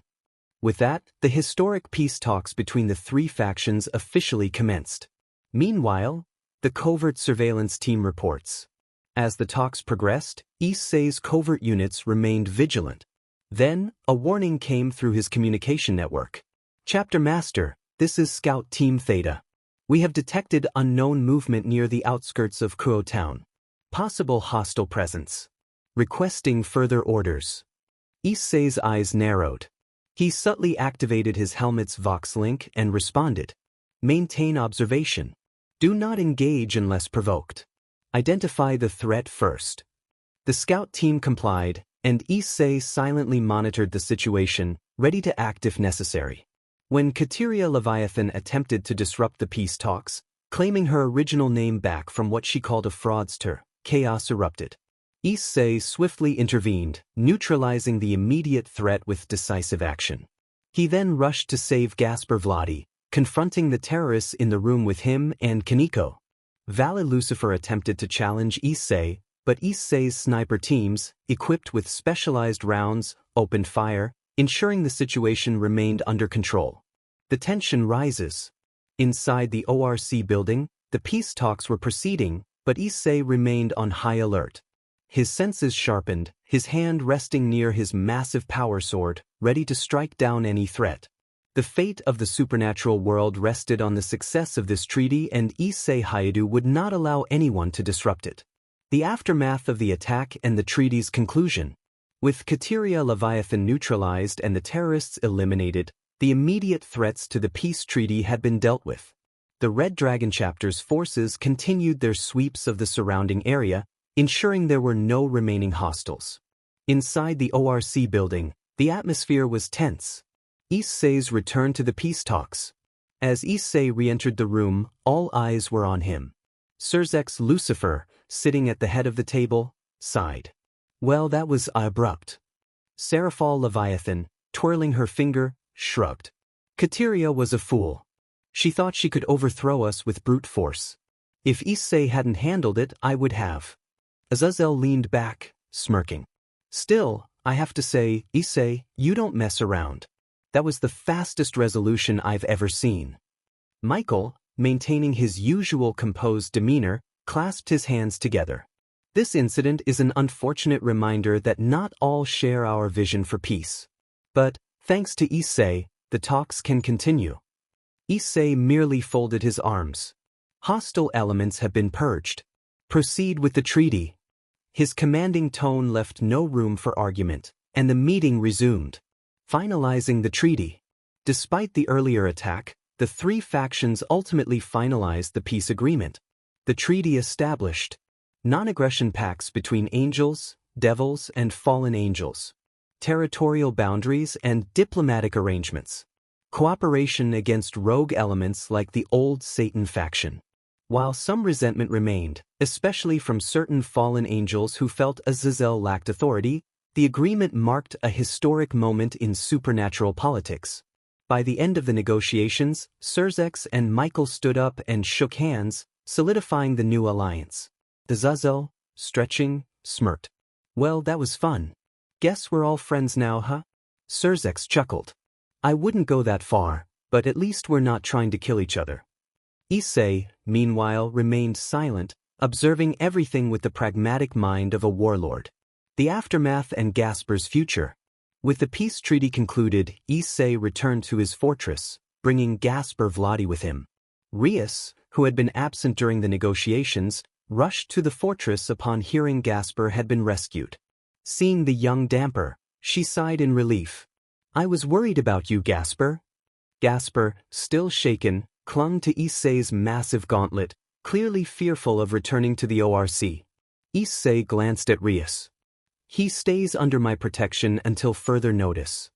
Rias hesitated but nodded. If that's what he wants. I won't stop you. Gasper, overwhelmed by Issei's sheer presence, simply nodded in agreement. Thus, the peace treaty was secured, and Gasper found safety under the watchful eye of the Red Dragon chapter. With the three factions no longer at war, the supernatural world entered a new era of uneasy peace. However, Issei knew better than to assume the danger had passed. As he looked out from the fortress balcony, his crimson draconic eyes burned with determination. This world is changing, and we will be ready. After the peace treaty's conclusion, Asia Argento expressed her desire to speak with Archangel Michael. Seeing how much she had suffered at the hands of the church and how her faith had been used against her, Issei arranged a private meeting between her and the Archangel. Inside a calm and serene chamber within the Red Dragon Chapter Fortress, Asia sat nervously in front of Michael. Michael, with his ever-gentle expression, spoke first. "You wish to speak with me, Asia?" Asia nodded, gripping her hands together. "I wanted to ask why the church cast me out. I devoted my life to healing others, to spreading God's love, and yet, they abandoned me. Was I wrong to believe?" Michael sighed, a look of sorrow in his golden eyes. "You are not wrong, Asia. The fault lies not with you but with the hearts of men who feared what they did not understand. The church is still led by mortals, and mortals are flawed." Asia trembled. "But God would have guided them. If he was watching over us, he wouldn't have let them cast me aside." Michael's wings drooped slightly, his expression pained. "I must tell you the truth. God is no longer with us." Asia's breath hitched, her eyes widened, and she felt her entire world shatter. What do you mean?" Michael looked at her with nothing but honesty. "God perished long ago, sacrificing himself to seal the beast of the apocalypse. Since then, we have continued his teachings, hoping to keep his will alive, but he is gone." Asia's entire body shook. Her faith, the foundation of her entire life, crumbled in an instant. Tears fell freely down her face as she gripped her chest, feeling an overwhelming emptiness. "No, this can't be. He was supposed to be eternal. He was supposed to be there for us." Michael remained silent, allowing her to process the painful truth. Issei, having stood quietly by the entire time, finally spoke up. "Asia, you have two choices." Asia looked up at him, tears still streaming down her face. Issei continued, his voice calm yet commanding. "You can let this revelation break you, or you can find a new purpose. A new family." Asia sniffled, wiping her eyes.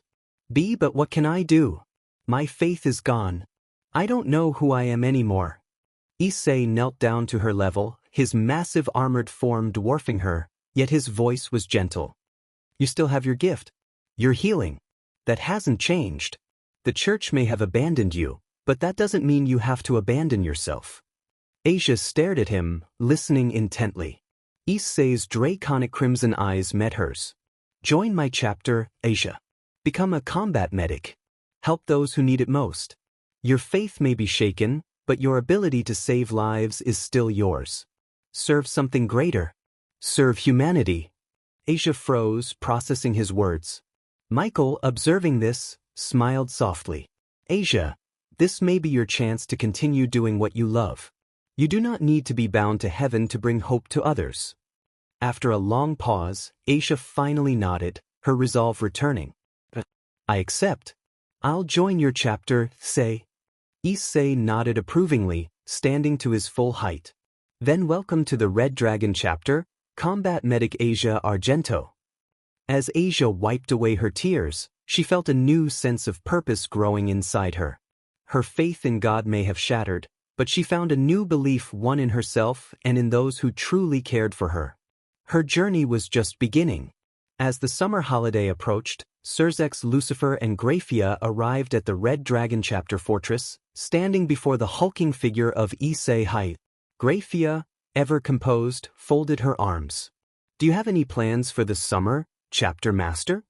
Issei, dressed in his casual uniform, simply shook his head. "No. I was planning to continue overseeing my chapter's operations in Kuro." Surzex smirked, his eyes glinting with amusement. "In that case, why not take some time to train in Dragon Mountain?" Issei raised a brow. "Dragon Mountain? You mean the sacred grounds where dragons once roamed?" Surzex nodded. "Precisely. The energy there is incredibly potent. Many warriors, especially those of dragon blood, have trained in its depths to strengthen their power. I believe it would be beneficial for you." Issei stroked his chin in thought. "That does sound intriguing. A warrior must never stagnate." After a moment, he turned to his command staff and issued an order. "Prepare a battalion. We leave for Dragon Mountain in 3 days. As news spread of the upcoming training session, several individuals expressed interest in joining, a full battalion of Red Dragon chapter soldiers eager to push themselves further. Ravel Phoenix, determined to continue her growth after proving herself in training, and Asia Argento, who, despite being a combat medic, wanted to observe and understand battlefield conditions better. Upon arriving, the sheer intensity of the mountain's energy was overwhelming. The very air hummed with power, and the ground beneath their feet rumbled with an ancient presence. The battalion set up camp, but for Issei, this was more than just a simple training session. It was a test of endurance, power, and one that would push him and his comrades to new heights. The Red Dragon chapter would emerge stronger than ever. As the 20-day training session at Dragon Mountain concluded, Issei Hyoudou felt an unsettling sensation.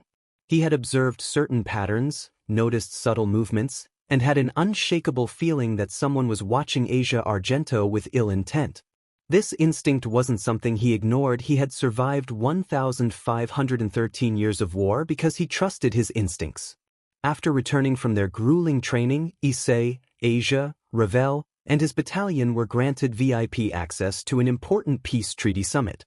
The summit brought together angels, devils, fallen angels, and various mythological factions. It was meant to be a step forward in diplomacy, but for Issei, it felt like a battlefield waiting to happen. True to his suspicions, as soon as they arrived, Diodora Astaroth made his move. Diodora, an arrogant and twisted noble from the Astaroth family, had long coveted Asia Argento for his own selfish desires. The fool thought that since he was in a room full of political figures, he could act without consequence. The moment Diodora tried to claim Asia, Issei sprang into action. In an instant, Diodora was no longer a threat, and the silence that followed was absolute. Just as everyone was processing what had happened, the doors burst open, and in walked Odin, the All-Father of Asgard. The ancient deity stroked his beard, gazing at the massive armored figure that was Issei. "Oh, and who might you be, warrior? It's rare to see someone deal with trouble so efficiently." Surzek sighed, while Michael and Azazel exchanged glances. "Odin," Surzek began, "this is Issei Hyoudou, chapter master of the Red Dragon's chapter."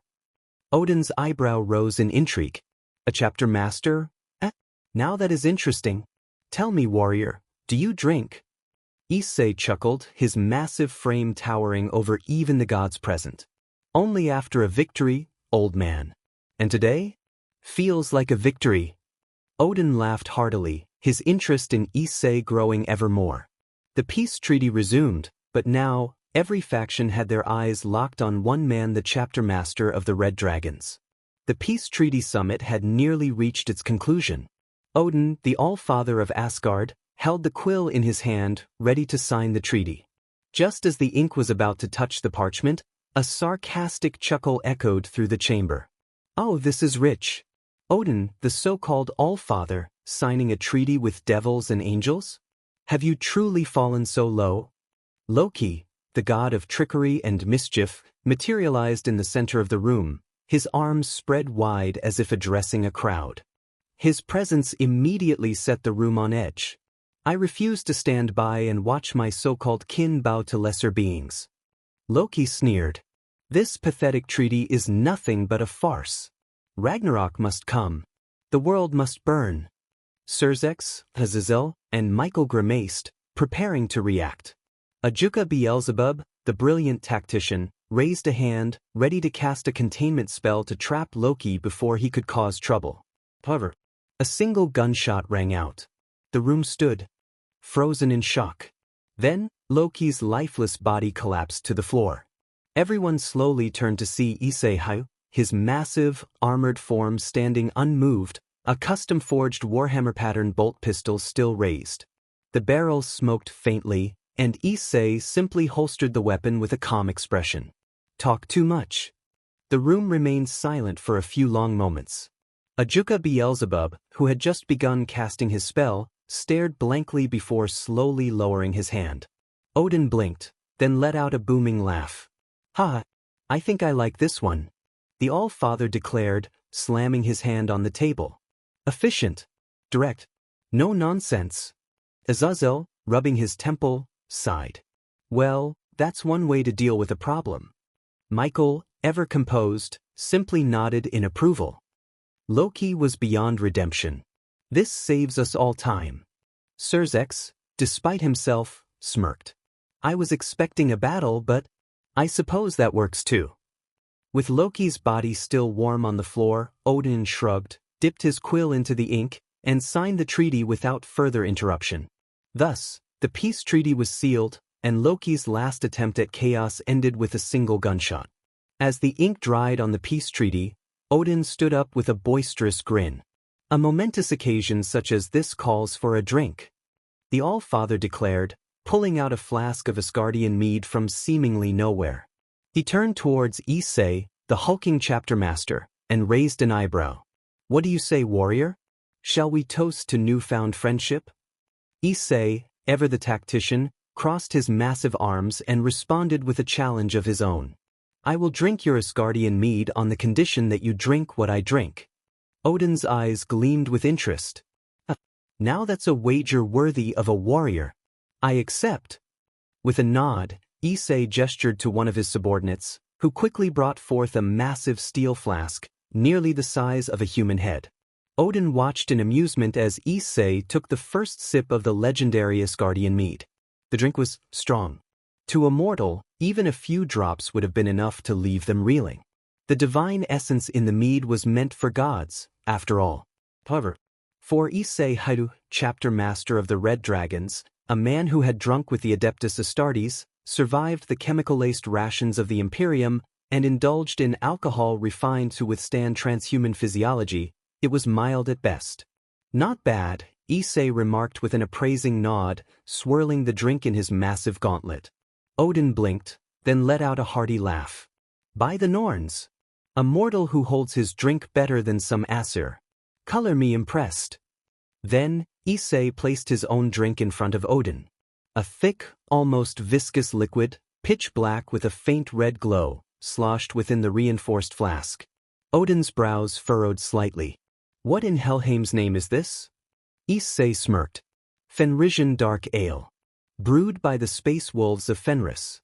Strong enough to burn the throat of an Astartes, let alone a mortal. The room fell silent. Surzex, Azazel, Michael, and even Ajuka all exchanged wary glances. Fenrisian Dark Ale was infamous across the Imperium. It was said that a single drop was enough to paralyze a mortal, and a full bottle could knock out even a genetically enhanced space marine. Odin, however, was no coward.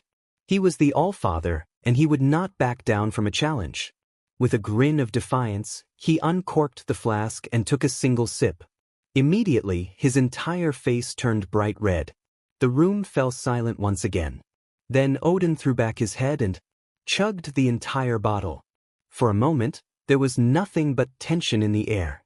Then Odin, the All-Father of Asgard, High King of the Aesir, God of Wisdom and War, promptly collapsed onto the table, completely unconscious.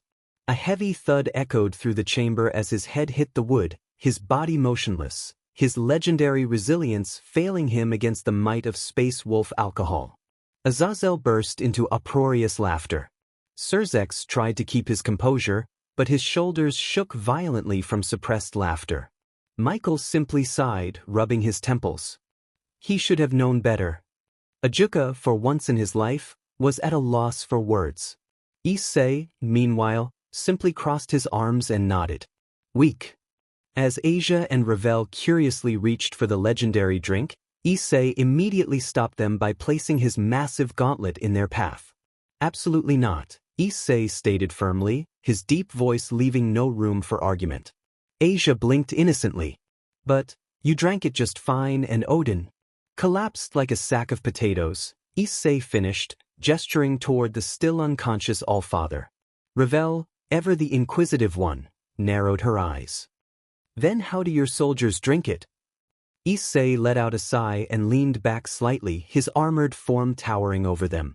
What Odin drank was a standard flask, the same drink my subordinates consume periodically.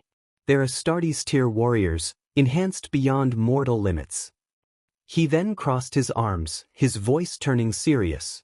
That drink is so potent that even a single drop could incapacitate a normal human for days. Your bodies wouldn't just get drunk, you'd shut down completely. Asia gasped, immediately pulling her hands back. That sounds terrifying. Ravel, though disappointed, nodded in understanding. Alright, I get it. But if that's just a flask, how much do you drink? Issei smirked. A normal flask does nothing to me. To even get a little tipsy, I have to drink about 5 hogsheads of it. Asia tilted her head. Hogsheads? That's about 270 gallons, or roughly 2,160 pints. Silence. Asia and Ravel's jaws dropped.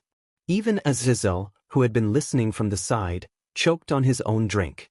Surzex and Michael, previously distracted by Odin's snoring form, suddenly snapped their heads towards Issei, their expressions caught between disbelief and awe. Ravel finally found her voice. Why you drink that much, just to feel tipsy? Issei shrugged.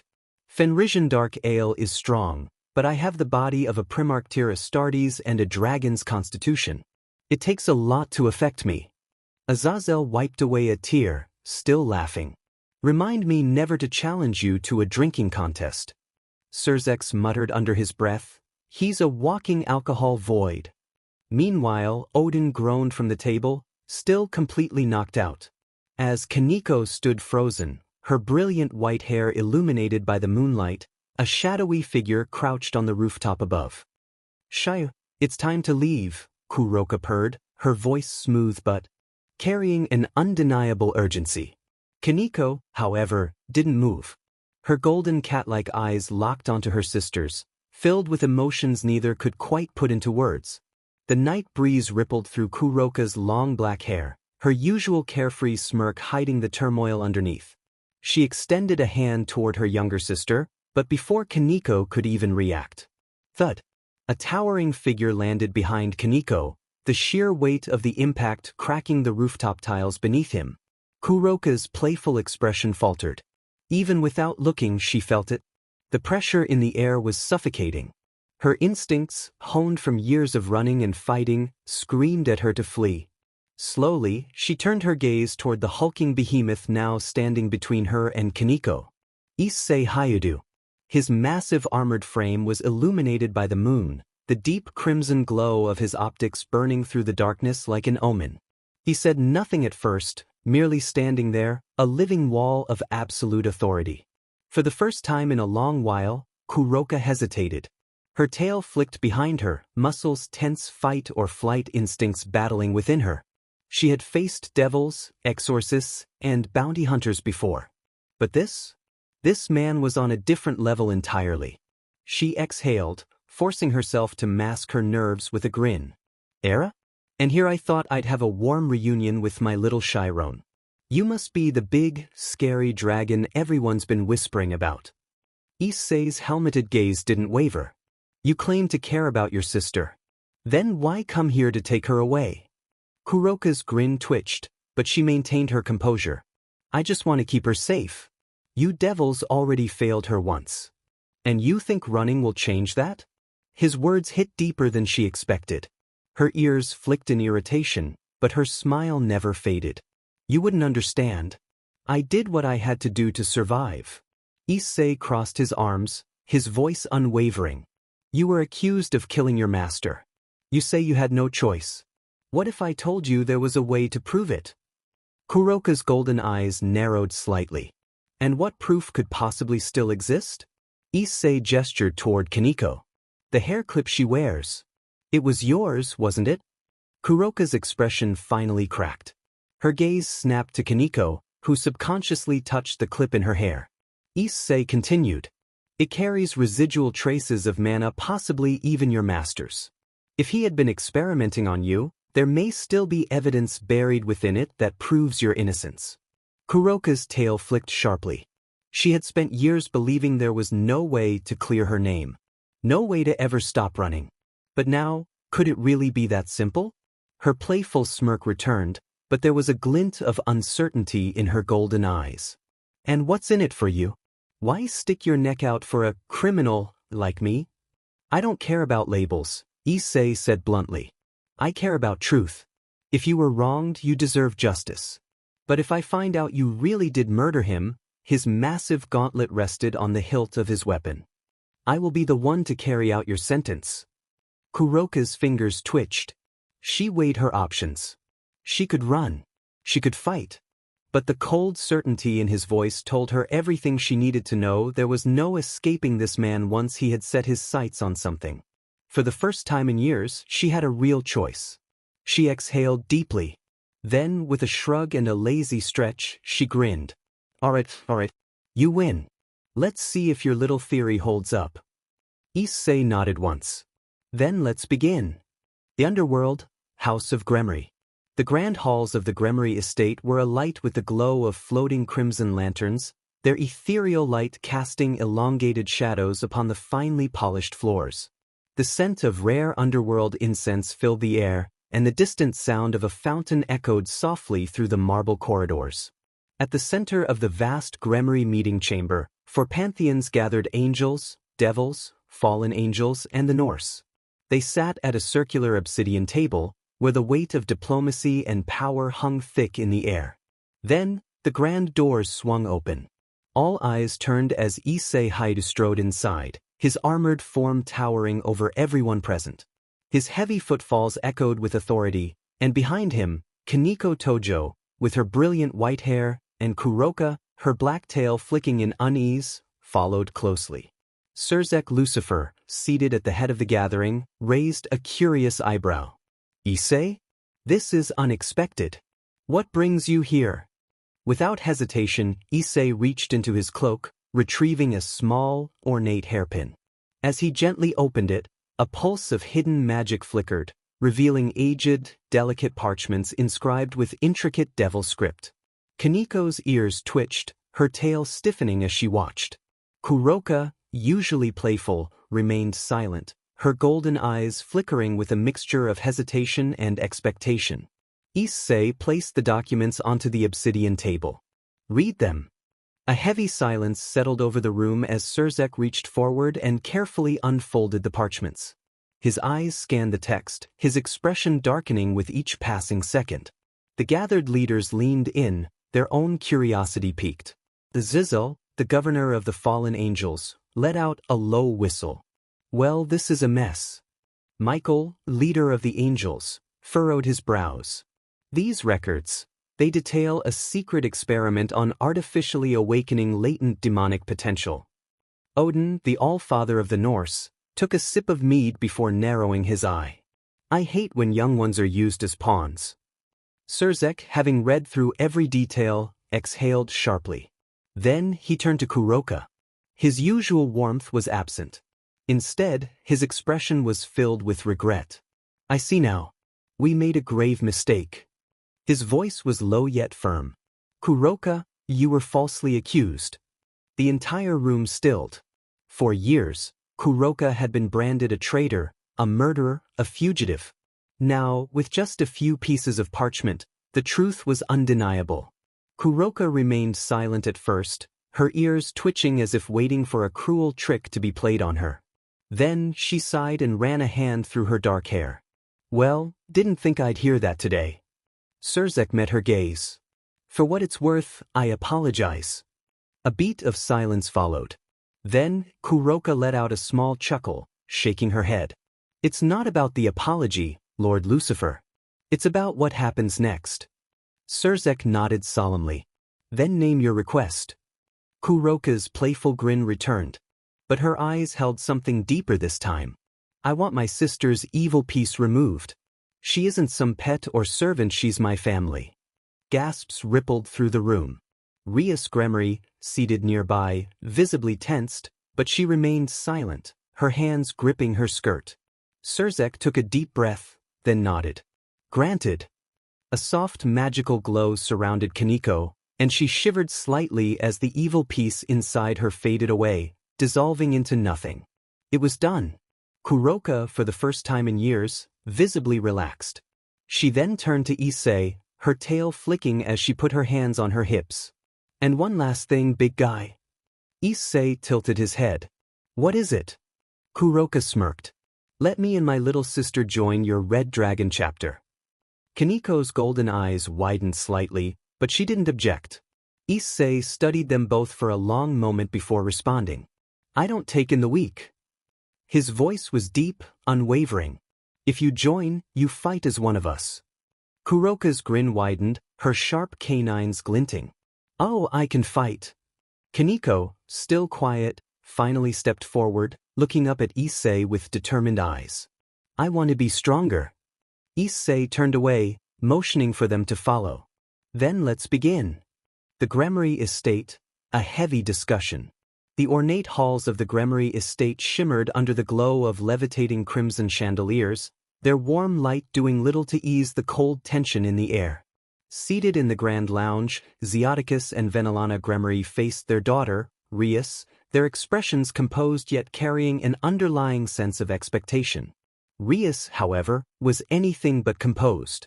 Her fingers dug into the armrest of her seat, her normally confident posture stiff with barely concealed dread. Her parents had just suggested something utterly shocking, an arranged marriage between her and Issei Hyoudou. She shuddered at the thought, cold sweat forming on her back as memories flashed through her mind. The Red Dragon chapter master was nothing like Riser. Riser was an arrogant, self-absorbed fool who could be manipulated with flattery. Issei, on the other hand, he was a colossal, unwavering, terrifying force of nature. His piercing gaze alone could paralyze lesser devils in fear.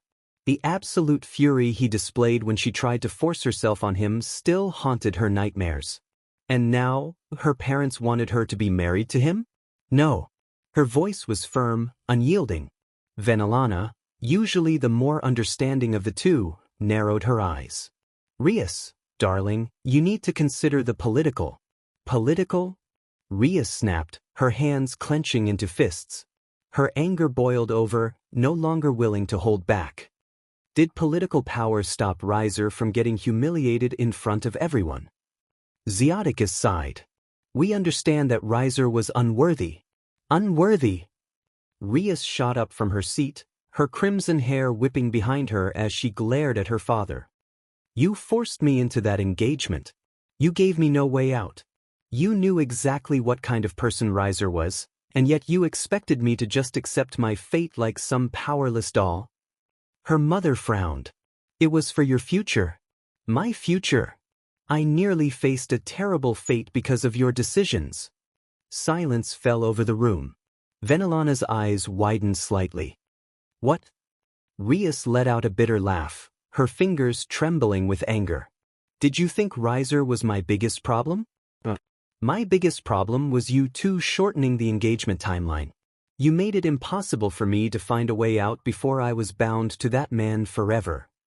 She took a deep breath, then added coldly, if it wasn't for Issei, I'd either be lost or Riser's property right now. Her parents stiffened at that. Xiaudicus, ever the proud patriarch, crossed his arms. You exaggerate. Rias's eyes darkened. Do I? She stepped closer, lowering her voice, yet each word carried absolute weight. The night before Riser arrived, I tried to confront Issei. Venelana gasped, her elegant facade cracking. Rias. Xiaudicus's brow furrowed. That was incredibly reckless. Rias laughed humorlessly. Reckless? It was a desperate move. I thought I could win him over and have him fight for me. She took a shaky breath, her hands gripping the sides of her dress. I was wrong. Her parents listened silently, sensing the sheer dread in her voice. Do you have any idea what it's like to feel like you might not survive someone's mere presence? She swallowed, memories of that night resurfacing, the blazing fury in Issei's eyes, the way reality itself seemed to tremble under his rage. He nearly destroyed me that night. Venelana covered her mouth, while Xiaudicus sat unervingly still. Rias's voice dropped to a whisper. If I had stayed in that room even a second longer, I wouldn't be here today. For the first time in her life, her parents were speechless. She exhaled sharply, her hands still trembling. You want me to marry him? To spend my life with him? She let out a cold, bitter chuckle. I barely survived a single night in his presence. Silence lingered in the room. Xiaudicus finally cleared his throat, regaining his composure. You misunderstand, Rias. This is not about control. Then what is it about? Her mother sighed, rubbing her temples. You've seen what he's capable of. No devil, not even one of Lucifer's blood, has ever held such raw power. If he stands with our family, the Gremory will never be threatened again. Rias scoffed, shaking her head. You want power? Is that it? Venelana's gaze hardened. We want security. A sharp silence filled the air. Rias stared at her parents for a long moment before speaking. If you think you can secure the Red Dragon chapter master through marriage, you are mistaken. Zeoticus's eyes narrowed slightly.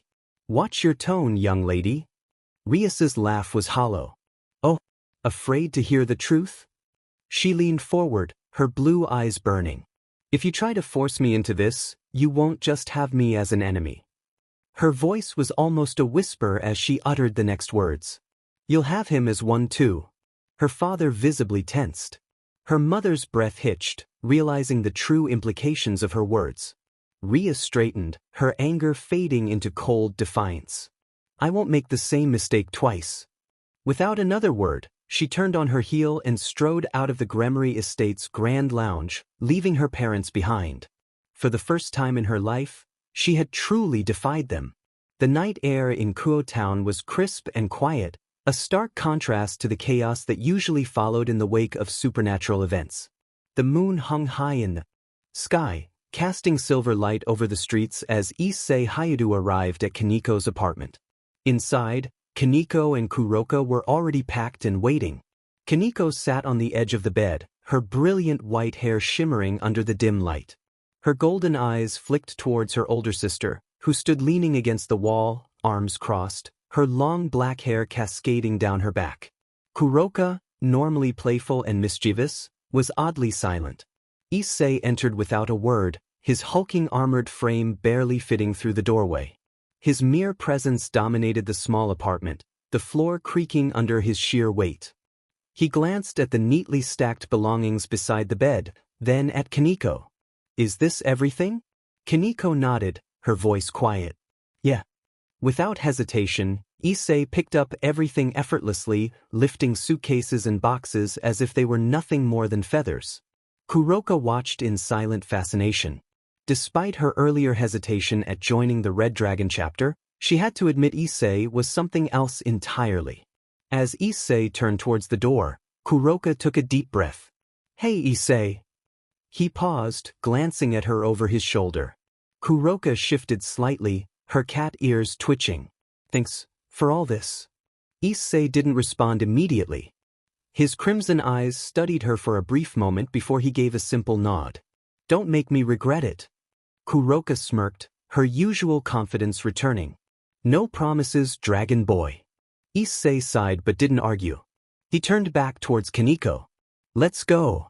Koneko nodded, giving her old apartment one last look before following. As they stepped outside, the wind picked up, carrying the scent of something new, something different. For the first time in years, Koneko and Kuroko weren't running. They had a home. And as the Red Dragon Fortress awaited them in the distance, they knew their new lives were about to begin.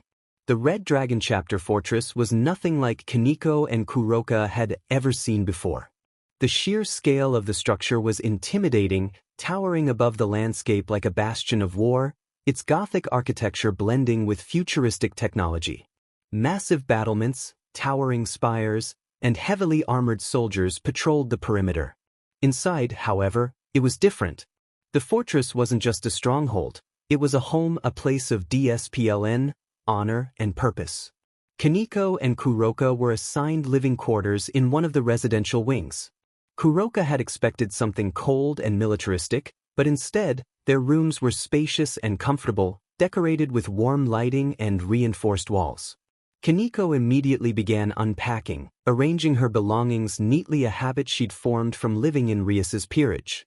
Kuroko, on the other hand, simply flopped onto the bed, stretching like the nekasha she was, a lazy grin on her face. This place isn't half bad, huh? Guess I could get used to it. Koneko rolled her golden eyes but didn't argue. For the first time in years, she felt safe.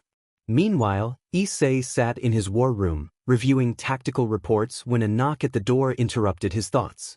"Come in." The door opened, and Rias Gremory stepped inside. She looked uneasy. Not the proud, confident princess she usually portrayed, but hesitant, uncertain. Issei leaned back in his massive chair, his crimson eyes studying her. "What do you want, Rias?" Rias took a deep breath before speaking. "I wanted to talk about my parents." Issei remained silent, waiting. She hesitated before continuing. They tried to arrange a marriage between us." His eyes narrowed. "Explain." Rias clenched her fists. "After what happened with Riser, they thought it would be beneficial to bind me to someone stronger. Someone they couldn't control, but at least someone who wouldn't disgrace the Gremory name like Riser did." Issei scoffed. "So, after throwing you to Riser without a second thought, they now decide I'm a better option?" Rias winced. "I refused.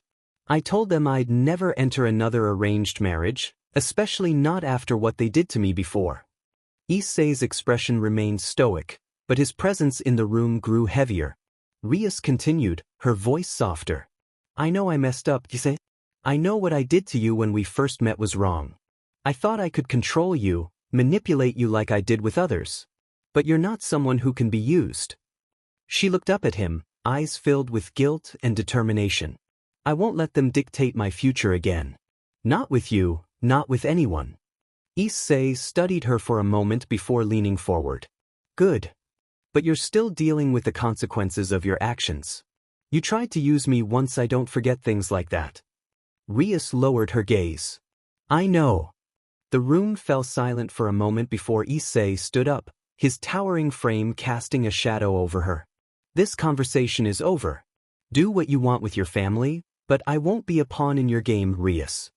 Rias gave a small nod, then turned and left the room, closing the door behind her. As she walked through the fortress halls, she felt something strange. For the first time in her life, she had no control. And for the first time, she realized she had truly lost Issei Hyoudou. Tour of the Red Dragon Chapter Fortress. Kuroka and Koneko followed Issei as he led them through the vast, imposing corridors of the Red Dragon Chapter Fortress. The structure was a blend of Gothic architecture and advanced technology, its sheer size making Kuo Academy seem insignificant in comparison. Armored soldiers stood at attention, their DSPLN unwavering. The fortress hummed with activity troops training, tactical discussions taking place, and war machines being maintained. Issei walked at a measured pace, his presence alone enough to command respect. This fortress isn't just a base, it's a place of order, DSPLN, and purpose. Everyone here has a role, and everyone here pulls their weight. Kuroka lazily stretched her arms, her black tail swaying. "Ma sounds like a lot of work. Hope I'm not expected to follow a strict schedule." Issei stopped walking, turning his piercing crimson eyes towards her. "Since you're both new, I won't be strict about time. You'll be given time to adjust." He then narrowed his gaze slightly. "However, once you do adjust, I expect no delays. This fortress doesn't tolerate laziness." Kuroka pouted slightly but nodded. Fine, I get it. No slacking, too much." Koneko, however, stood straighter, nodding in understanding. "I'll be on time." Issei continued leading them through various sections of the fortress. The training grounds, where soldiers sparred with brutal efficiency. The war room, a massive chamber filled with holographic maps, mission briefings, and strategic planning. The armory, stocked with an arsenal of weapons, some so advanced that even Kuroka raised an eyebrow. The residential wing, where they'd be staying. Stopping outside their assigned quarters, Issei turned to them. "This is where you'll live. Adjust to the fortress at your own pace, but don't expect special treatment forever. Once you're settled, you'll be expected to contribute." Kuroka smirked. "Oh, and what exactly will we be doing?" Issei crossed his arms. "That depends on your capabilities. Koneko, you already have combat experience, and Kuroka, your magic abilities are known. You'll be given specific duties soon enough." Koneko nodded without hesitation. Kuroka, though still playful, could sense Issei's seriousness. This wasn't a place for games, it was a place for warriors. Still, as she watched Issei walk away, a small smirk formed on her lips. This might be more fun than I thought. Kuroka's reckless antics and immediate consequences. Despite Issei's clear warnings, Kuroka's playful nature got the better of her. She decided to test the Red Dragon Chapter Master, thinking she could get a reaction out of him. The result? She didn't even last a second. A swift, effortless counter from Issei had her on the ground before she even realized what had happened. Now, in the fortress infirmary, Kuroka groaned as she lay on one of the advanced medical beds. Beside her, Koneko stood with her arms crossed, her brilliant white hair shimmering under the artificial lights. Koneko's golden eyes shifted toward Issei, who stood near the doorway, unfazed. "What happened to my sister?" she asked, her tone neutral, but a hint of concern laced her words. Issei's expression remained cold. She ended up incapacitated due to her own recklessness. Kuroka winced, groaning slightly. "Ma just wanted to have a little fun, Naya." Issei shook his head. "This fortress isn't a playground. This isn't Kuo Academy or some noble's mansion. This is a massive, futuristic, Gothic fortress designed for war, not for playing around." His gaze hardened. "If you don't take things seriously, you won't last here." Koneko nodded in understanding, while Kuroka sighed, rubbing her head. He noted. Issei turned on his heel, his crimson cape swaying slightly. "Good. Learn from this, or next time, you won't be waking up in the infirmary." As he walked out, Kuroka grumbled. "Sheesh, he's really strict. But kinda cool too." Koneko sighed, shaking her head. "You really need to stop underestimating him, sister." Chapter End. Journey to Kyoto aboard the Imperium-class war train. The trip to Kyoto was unlike anything the supernatural world had ever seen. Instead of taking a normal train, Issei had arranged for a new Imperial war train, a marvel of engineering. This colossal, Gothic machine roared to life with an awe-inspiring presence, its massive plating gleaming under the sunlight, and its interiors resembling something out of a cathedral of war. The Imperium-class war train was built not for luxury, but for dominance, a mobile fortress armed with protective shields, heavy weaponry, and defensive turrets in case of an ambush. Its engine, powered by arcane-infused reactors, ensured it moved at unparalleled speed, yet retained an eerie, calculated silence. The moment it arrived at the station, the sheer magnitude of its presence sent chills down the spines of anyone who laid eyes on it. Inside, the hall stretched vast and imposing, filled with stained glass windows depicting the Red Dragon Chapter's triumphs. Massive banners hung from the ceilings, embroidered with golden sigils of the chapter, while servitors and highly trained officers patrolled the aisles. Azazel's quick chat with Issei. Azazel, ever the curious observer, casually strolled through the train before finally finding Issei seated near a command terminal, his hulking armor resting against the reinforced walls. With a whistle, Azazel smirked. "Demon kid. This thing makes every other train look like a toy. You telling me you built a fortress on rails?" Issei's piercing golden-red eyes flicked up to meet Azazel's gaze. His voice was calm, yet absolute. "This is not a train. This is a strategic mobile command center." Azazel chuckled, leaning against the wall. Yeah, strategic, sure. But let's be real, this thing is overkill. I mean, protective shields? Defensive turrets? Heavy weaponry? What are you expecting, an invasion from another dimension? Issei didn't flinch. Preparation is the difference between survival and annihilation. His fingers tapped against the console. The supernatural world underestimates its enemies far too often. I do not. Azazel exhaled through his nose, shaking his head. Sheesh, you really live up to that aesthetic, huh? He gestured to the stained glass windows. I mean, look at this place looks like a Gothic cathedral. You sure you're not leading a cult? Issei didn't dignify that with a response. Instead, his gaze returned to the command screens, tracking the train's movement and scanning for potential threats. Azazel sighed, finally taking a seat across from Issei. All right. I get it. You take security seriously. But let's just hope Kyoto doesn't throw something at us that even this beast of a train can't handle. Issei's expression remained unchanged. If Kyoto is foolish enough to try, then they will learn the cost of their mistake. Azazel leaned back, smirking to himself. Definitely Warhammer. Arrival of the Warhammer 40K train in Kyoto and Princess Kunu's mistake as the Imperium-class war train roared into Kyoto Station, its sheer presence shook the very foundations of the platform. Unlike any train Kyoto had ever seen, this gothic, fortress-like behemoth dwarfed everything in sight. Its adamantium plating gleamed under the station lights, its massive insignias of the Red Dragon chapter striking fear into those unaware of its nature. Passengers and station personnel stared in stunned silence, some even backing away as the train's massive doors hissed open with a mechanical groan.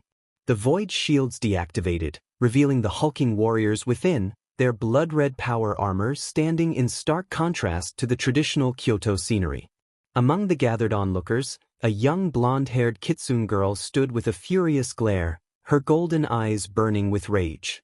Kunu, the daughter of Yasaka, the leader of the Kyoto Yukai, had spent weeks searching for her mother after her mysterious abduction. And now, before her, was a towering 12-foot titan clad in black and crimson, his very presence radiating an aura of sheer authority and dominance. Mistaking Issei for one of the culprits behind her mother's disappearance, Kunu launched forward, her kitsune flames igniting in the air as she aimed straight for the Red Dragon chapter master. "You! Return my mother at once," she screamed, unleashing a fireball directly at Issei. The moment the flames touched him, they evaporated instantly, as if they had never existed. The sheer heat of the flames should have melted steel, but against Issei, they were nothing more than a passing breeze. Issei's eyes narrowed dangerously. His gargantuan frame loomed over the young kitsune, his armor humming with restrained power. His expression turned to one of cold fury, his mere presence causing the air around him to grow heavier as if reality itself was struggling under the weight of his power. Kunu, despite her bravado, suddenly felt her instincts scream at her. Her entire body froze, her kitsune heritage warning her that she had just made a grave mistake. Issei's hand moved slightly, a gesture so simple, yet in that moment, it felt as if the entire station would be obliterated. Then a hand clamped down on Issei's massive gauntlet. Azazel, the fallen angel governor-general, had moved at lightning speed, placing himself between Kunu and the behemoth that was Issei. His usually carefree expression was gone, replaced by a serious, almost desperate gaze. Whoa, big guy. Stand down. She's just a kid." Azazel's tone was firm, but there was a hint of urgency in it. Issei stared at Azazel for a moment, his golden red eyes unreadable, before slowly turning back to Kunu, who was now trembling slightly. "Do not make that mistake again," Issei said, his voice like thunder wrapped in steel. The sheer weight of his words sent a shiver down Kunu's spine. Azazel let out a breath, then turned to the young kitsune. "Kid, you've got the wrong guy. Issei didn't take your mother. In fact, he's probably the only one here who can actually get her back." Kunu, still shaken, looked between Azazel and Issei, her earlier rage now replaced with doubt and confusion. "But if he didn't take her, then who did?" she asked, her voice much quieter now. Issei relaxed slightly, though his aura remained as commanding as ever. "That is what I intend to find out. But if you dare attack me again without cause, I will not be so lenient." Kunu quickly nodded, still too shaken to respond properly. Azazel sighed, running a hand through his hair. "All right, now that we've avoided total chaos, let's go meet with the Yukai faction before anything else happens." As the group moved forward, Kunu stayed close to Azazel, now fully aware that she had narrowly escaped a dangerous situation. Chapter End. Kunu's apology and the escort to the Yukai leader's residence. Kunu, still shaken from her mistake, bowed deeply in front of Issei. "I'm sorry for attacking you. I was just scared for my mother." Issei remained silent for a moment, his golden red eyes scanning her carefully, before giving a small nod. "Your apology is accepted. Do not act on emotions alone, doing so will only cloud your judgment." Kunu nodded quickly and straightened up before leading the group toward the Yukai leader's residence. Azazel, Issei, Issei Hyoudou, and several student council members from Kuo Academy followed closely behind, their presence drawing the attention of the Kyoto yokai. The sight of the massive, power-armored behemoth walking through the city sent a visible wave of tension through the yokai populace. Whispers filled the air, fear evident in their eyes. What is that thing? He feels like a god of war. Stay back. Don't make eye contact. Even the strongest of yokai warriors took a few steps back, instinctively recognizing that this entity was beyond anything they had ever faced before. Sajji's foolish outburst as the group walked through the streets. Sajji, one of Sona Citri's pawns, was seething in silence. His hands clenched into fists as he glared daggers at Issei, his rage bubbling under the surface.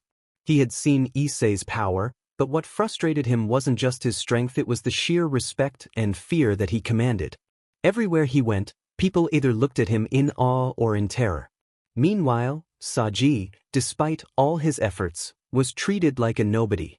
It's ridiculous, Sajji thought bitterly. Why does he get all the recognition? Why does he get all the power? I trained just as hard. His thoughts were abruptly cut off when Issei's deep, commanding voice rumbled through the air. If you have something to say, say it. Sajji froze in place, realizing that Issei had sensed his hostile gaze the entire time. Not only that, but the sheer pressure radiating from the Red Dragon Chapter Master's presence was suffocating. It was like standing next to an active volcano, knowing it could erupt at any moment. Sajji, trying to muster some confidence, gritted his teeth and spoke. Why do you act like you're untouchable? You're not even a devil, yet you act like you're above everyone else. People fear you more than they respect you. Issei slowly turned his head, his piercing gaze locking onto Sajji. The air around them grew unnaturally heavy, the very ground beneath them cracking slightly under the sheer intensity of his existence. I do not act like I am above anyone, Issei said, his voice cold and absolute. I am above you. Sajji's eyes widened in shock, but before he could even respond, Issei took a single step forward and suddenly, Sajji felt like he was drowning in pure, unfiltered terror. This wasn't magic. This wasn't a mind trick. This was the presence of a warrior who had endured hell itself. A man who had walked through the fires of an unrelenting, apocalyptic universe.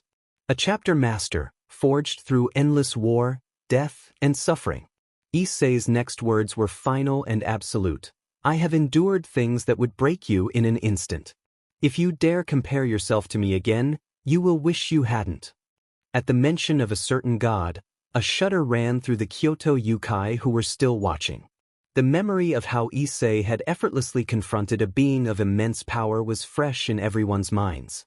See, his body frozen in sheer terror, could only nod weakly, unable to find the words to respond.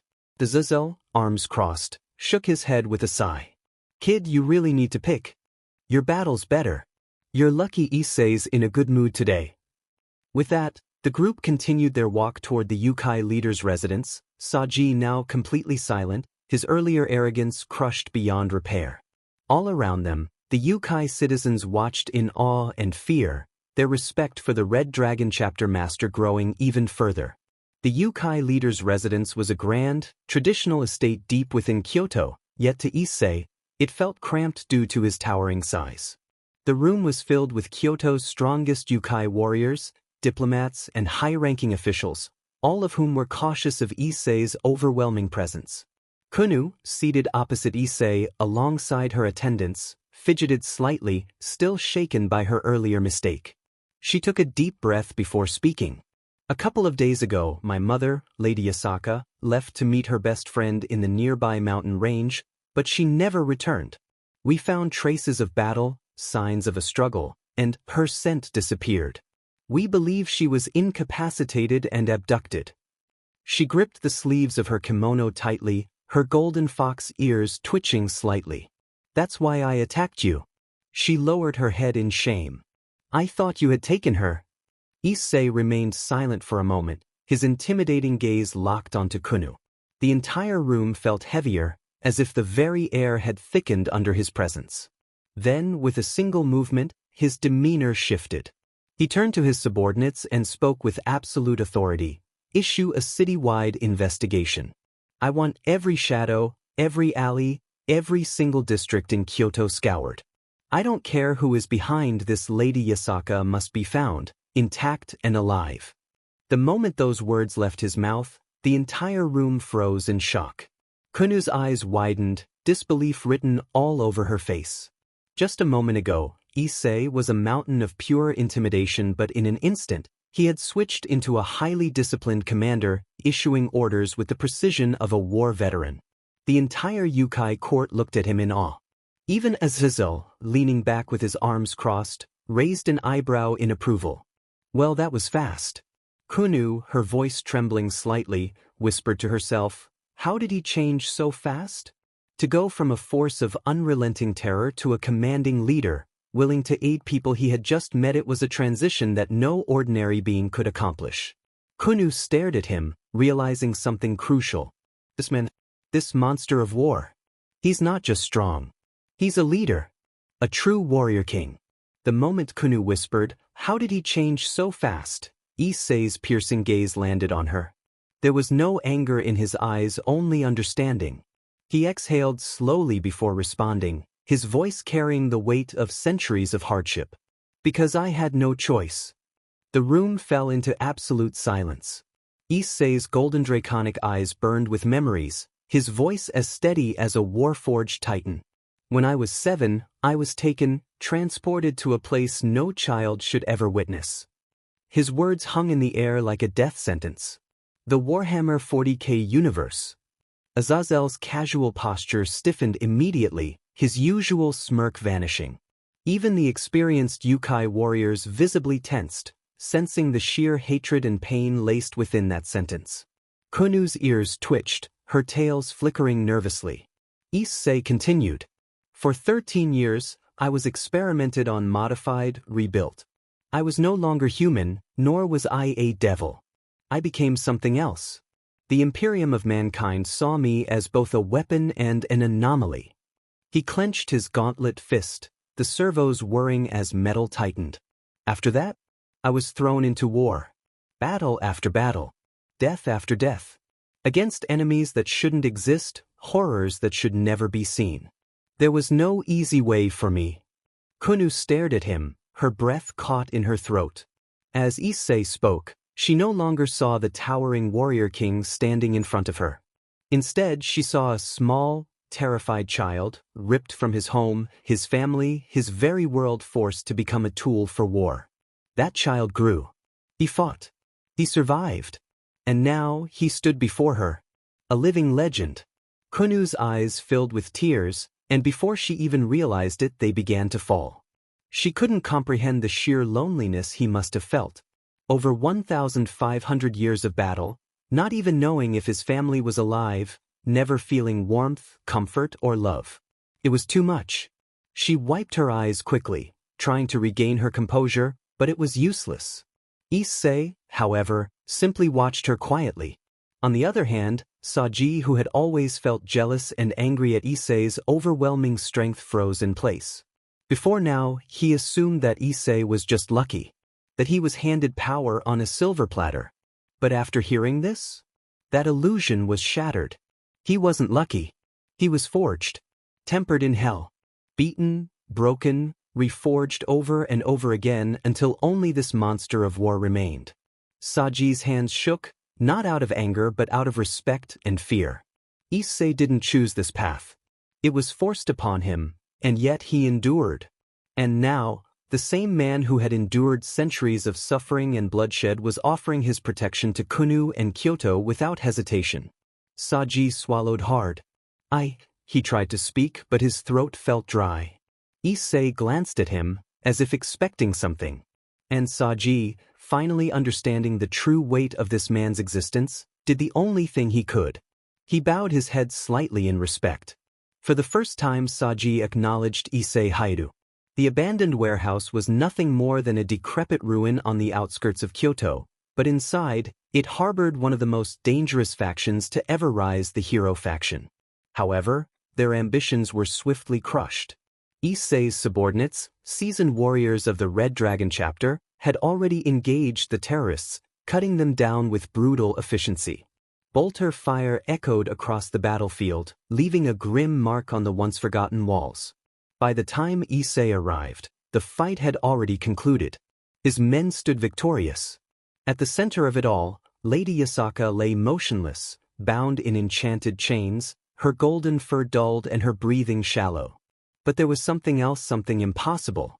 Near Yasaka's unconscious form, illuminated by the moonlight filtering through a broken ceiling, lay a weapon that should not exist in this era, the true Longinus. The very spear that had pierced the Son of God, a weapon of unimaginable power. One of Issei's commanders, a battle-scarred warrior, stepped forward, holding the divine weapon in both hands. Lord Hyoudou, he saluted, his voice gravelly. We have secured the primary target. For this, we cannot ignore. Issei approached, his crimson draconic eyes scanning the legendary spear. The weapon hummed with ancient energy, its tip glowing with an ethereal light, as if recognizing his presence. He extended his hand. The moment his fingers brushed against the spears, an explosion of power surged through the air, sending a shockwave across the warehouse. The very ground trembled beneath his feet, and his boosted gear, the sacred gauntlet of the Red Dragon Emperor, reacted instantly. Dragon host detected. Divine weapon recognition. True Longinus. Issei's left gauntlet suddenly glowed a deep crimson, its metal shifting as the true Longinus was absorbed into its very structure. The once mythical spear fused with his sacred gear, forming something entirely new, a combination of divine and draconic power, an unprecedented strength. His boosted gear now bore intricate golden inscriptions, divine symbols pulsing with holy energy, intertwining with the deep red glow of his draconic essence. Issei clenched his fist, feeling the true Longinus energy coursing through him. Draig, he muttered. From the depths of his soul, the ancient dragon of domination stirred. This power. Draig's voice rumbled with both shock and excitement. You have just done something that should not be possible. The signing of the Kyoto peace treaty. The following day, in a grand hall within Kyoto's Yukai Palace, the peace treaty between Kyoto's Yukai faction and the three factions was formally signed. The room was illuminated by ornate golden lanterns, their warm glow casting a regal atmosphere over the assembly. Seated at the grand table of negotiations were the key figures of the treaty: Lady Yasaka, the graceful leader of the Yukai; Serafal Leviathan, representing the underworld's devil faction; Azazel, the leader of the fallen angels; and Issei Hyoudou, the towering, battle-hardened chapter master, serving as both an observer and a symbol of strength. As Yasaka signed the treaty, Konu watched with excitement while the others nodded in approval. This was a historic moment, one that would bring stability to Kyoto and beyond. However, once the official proceedings were finished, Yasaka turned her golden gaze towards Issei. Lord Hyoudou, before we conclude, I must ask. Those two Nekishu sisters, Koneko and Kuroka. What is their story? At the mention of their names, Issei's normally stoic and commanding expression softened, replaced by a somber and thoughtful look. Despite his hulking frame and intimidating presence, there was a weight in his eyes, a burden he carried for those under his protection. Serafal and Azazel also turned their attention to Issei, eager to hear the truth from his perspective. Issei exhaled deeply before speaking. Kuroka and Koneko, their pasts are not ones of happiness. Yasaka and Konu listened intently, while Serafal and Azazel already had some knowledge but remained silent to hear the full truth. Issei continued, his voice steady yet carrying a hint of sorrow. Kuroka was once a loyal servant of a high-ranking devil. However, that devil had no intention of treating her well. He saw her and her sister as nothing more than tools, test subjects for his twisted experiments. His goal was to create the ultimate warrior by forcing them to endure unbearable conditions, breaking them down physically, mentally, and spiritually. Konu covered her mouth in shock, while Yasaka's brows furrowed in disgust at the revelation. Kuroka was his first victim, Issei continued. She was subjected to countless experiments, each one more inhumane than the last. But despite everything, she endured it all not for herself, but for Koneko, because that monster planned to do the same to her little sister. A heavy silence filled the room. Kunu's ears drooped, and even Azazel's normally carefree smirk had disappeared. Seraphal, despite being one of the strongest devils in existence, looked visibly shaken. Yasaka, her golden eyes filled with sorrow, whispered, "And what happened next?" Issei's eyes darkened, his voice grim. Before he could begin his work on Koneko, Kuroka killed him.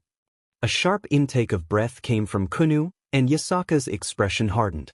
And for that she was branded as a stray devil, Issei finished, his tone filled with unspoken rage at the injustice of it all. The underworld didn't care about the reasons, only that a servant killed her master. She was forced into hiding, and Koneko was left behind, alone. The redemption of Kuroka. Seraphal sighed deeply, rubbing her temples. The old system of the underworld was cruel, even to its own people. Azazel nodded, leaning forward with a knowing smirk. "But then you came along, didn't you, Issei?" Issei's expression hardened. "I found the truth buried deep within an old document, evidence of the experiments. The key to proving Kuroka's innocence was in something Koneko carried all along, her hairpin." Yasaka's eyes widened. "Her hairpin?" Issei nodded. It contained hidden records of the experiments, proof that Kuroka had no choice but to kill that monster. When I presented the evidence, Surzek's Lucifer himself cleared her name. Kunu, teary-eyed, clenched her fists. That's so unfair. She was only trying to protect her little sister." Yasaka closed her eyes, taking a deep breath before exhaling. "I cannot undo the pain they have endured, but I am grateful that they found someone like you to protect them, Lord Hyoudou." Issei met her gaze, his deep voice firm. "They are my people now. No one will harm them ever again."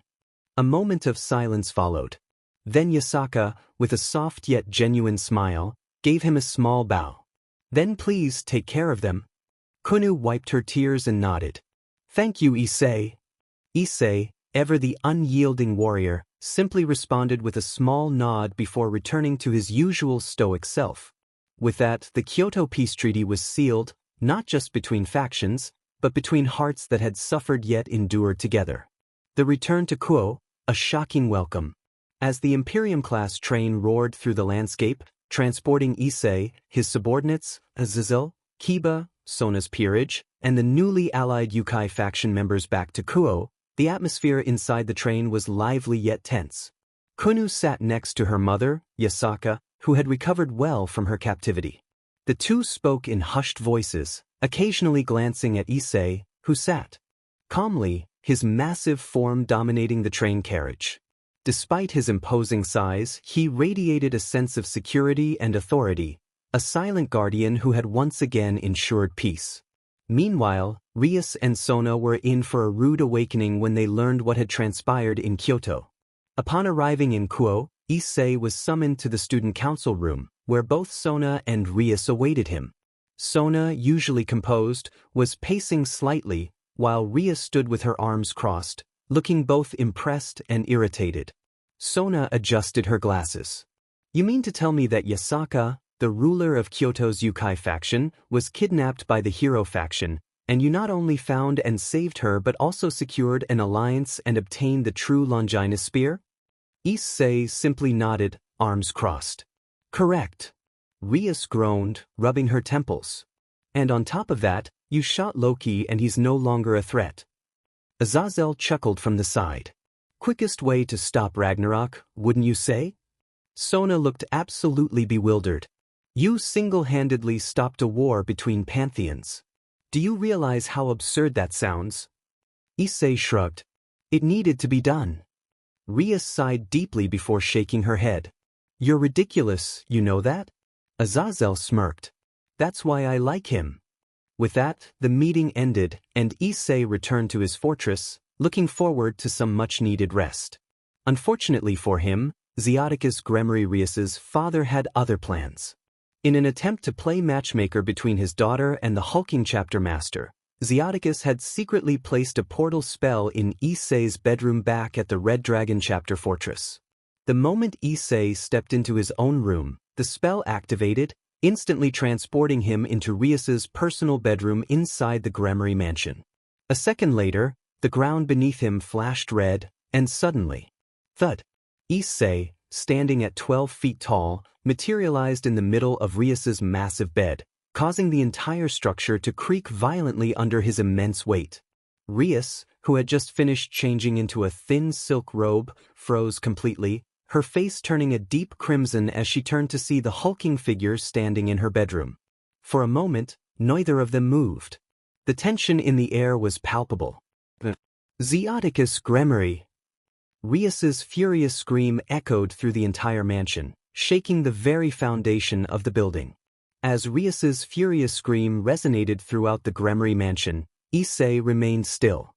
His massive frame cast an intimidating shadow over the room, his expression twisted into one of pure rage, not at Rias, but at Issei Gremory. He had tolerated many things in his long, brutal existence: war, bloodshed, betrayal, but this was blatant interference with his personal space. A deep, inhuman growl rumbled from his chest, his aura flaring violently. The very air crackled with power, distorting the space around him. The bed frame beneath him groaned, unable to withstand the sheer weight and force emanating from his body.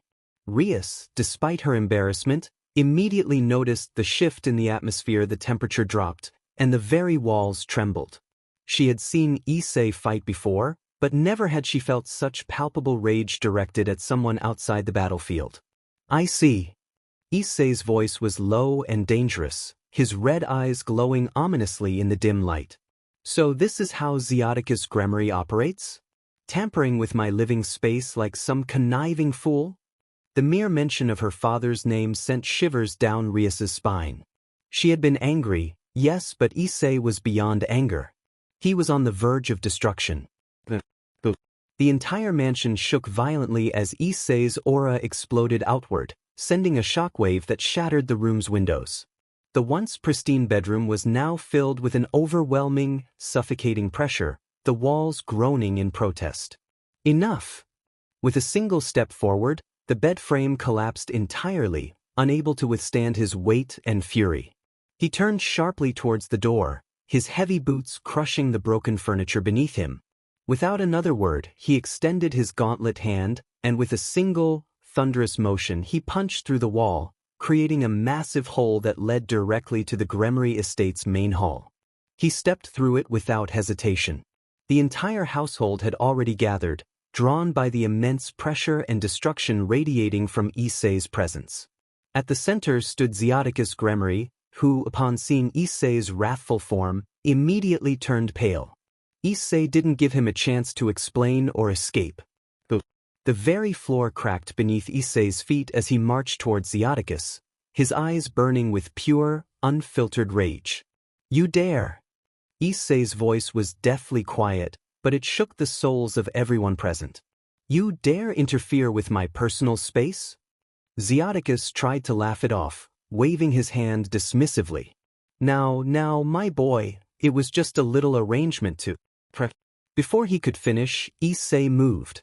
Faster than anyone could see. His hand shot forward, gripping Issei by the collar, lifting him off the ground as if he weighed nothing. Issei's legs flailed uselessly, his breath caught in his throat as Issei's burning red eyes bore into him with an unholy fury. "You listen well, Gremory." Issei's voice was like rolling thunder, his grip tightening. "I do not take orders. I do not take suggestions. And I do not tolerate foolish old men meddling in my affairs." Everyone in the room stood frozen. Venelana, Surzex, Graia, Milikas, even Rias watching in absolute terror as Issei held one of the most powerful devils in existence like a rag doll. Issei tried to reply, but the sheer force of Issei's grip crushed the air from his lungs. "I will let you live," Issei growled, "but if you ever try something like this again, I will not be so forgiving." With that, he threw Issei across the hall, sending him crashing through several walls, before his body landed in a heap. Everyone was silent. Venelana rushed to her husband's side, checking his bruised but conscious form. Surzex, usually calm and collected, simply closed his eyes and sighed, knowing there was no stopping what had just happened. Graia, despite her own immense strength and DSPLN, dared not say a word. Finally, Issei turned, his cape billowing behind him, his fury still radiating throughout the estate. "Rias, you and I are going back to Kuo. Now." Rias nodded instantly, too shaken to argue. Without another word, Issei walked away, leaving behind a destroyed mansion, a broken Zeoticus, and a family that would never again underestimate the wrath of the Red Dragon chapter master. After the catastrophic events at the Gremory mansion, Rias found herself in a completely different world, a place unlike anything in the underworld or Kuo Academy. The Red Dragon chapter fortress stood as a monument of war and discipline, its massive Gothic spires piercing the sky, adorned with imperial insignias and battle-worn banners. The very air here felt heavy, filled with the lingering presence of warriors who lived and died by the chapter's code. As Rias entered her new quarters, she was immediately struck by the austere yet refined design. Unlike the lavish, elegant decor she was accustomed to in the Gremory estate, this room exuded a sense of pragmatism and functionality, yet there was a quiet regality to it. The bed was large but not excessive, covered in a crimson quilt that bore the symbol of the Red Dragon chapter. A reinforced steel wardrobe stood to the side, its design reflecting the military aesthetic of the fortress. The room's walls were adorned with subtle engravings, depicting legendary battles fought by the Imperium of Mankind, a constant reminder of the chapter's history. It wasn't what she was used to, but it felt safe. More importantly, it felt like a fresh start. For the first time in her life, Rias Gremory was free from her family's meddling. The following day, Surzex's warning. As the day came to an end, a communication request came through the fortress's command hub. Issei, who had been overseeing training drills, accepted the call, only to see Surzex Lucifer's image materialize on the hollow screen. The usually composed Mao wore a serious expression, his red eyes betraying a sense of concern. "Issei Hyoudou," Surzex began, his voice formal, "I've come to inform you of an important matter regarding my father." Issei crossed his arms, his massive frame dominating the room. "Go on." Surzex sighed, rubbing his temples before continuing. "Zeoticus is on very thin ice. His actions invading your personal space, attempting to force Rias into an arranged marriage, and indirectly trying to manipulate you are grounds for serious consequences." Issei's eyes narrowed, his aura flaring subtly. "Serious consequences?" Surzex nodded gravely. "The political climate in the underworld is changing, and right now, my father's reckless interference with a key diplomatic figure, namely, you, has placed him in a precarious position."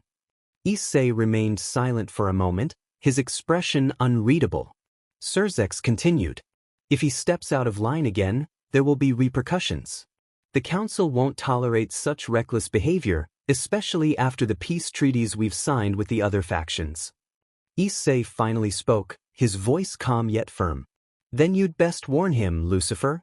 If he tries anything again, I won't hold back next time."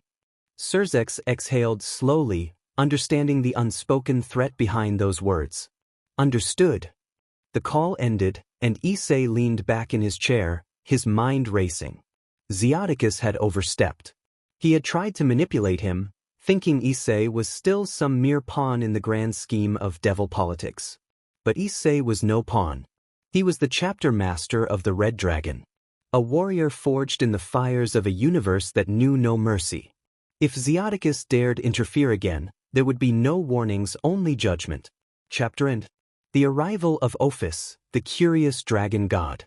Within the fortress's war room, Issei was reviewing the latest battle reports and training logs when a sudden intrusion alert flashed across the holoscreen. Unknown entity detected within the outer perimeter. The Red Dragon chapter's security systems were among the most advanced in the world, yet they had just flagged something, or rather, someone attempting to cloak their presence within the fortress grounds. But instead of remaining invisible, the intruder had somehow managed to highlight themselves like a beacon, triggering every sensor, detection rune, and defensive system in the area. "Idiotic move," Issei muttered as he immediately moved to intercept. A face-to-face encounter. In a single blink, Issei vanished, his immense power and speed carrying him directly to the source of the anomaly. Before him stood a small girl, her long jet-black hair flowing behind her, dressed in a gothic black dress. Her expression was emotionless, her dark eyes studying Issei with silent curiosity. Ophis, the Ouroboros dragon, the infinite dragon god, a being of immeasurable power, said to be beyond the comprehension of most mortals and deities alike. Yet here she was, staring blankly at the hulking figure of a man who had just appeared in front of her.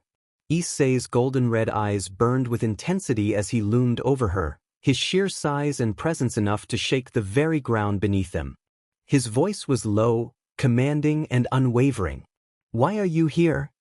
Ophis, unfazed by the sheer pressure exuding from Issei, simply tilted her head. "Curious."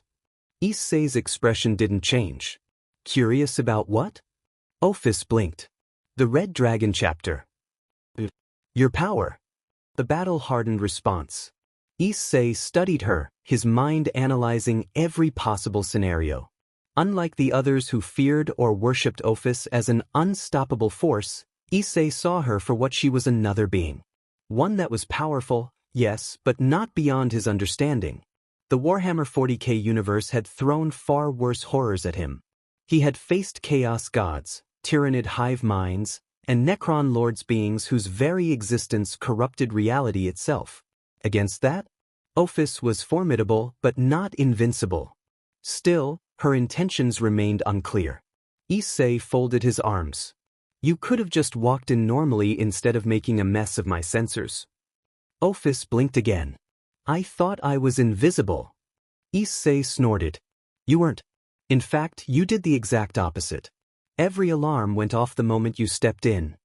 Ophis paused, contemplating his words before nodding slightly. "I see."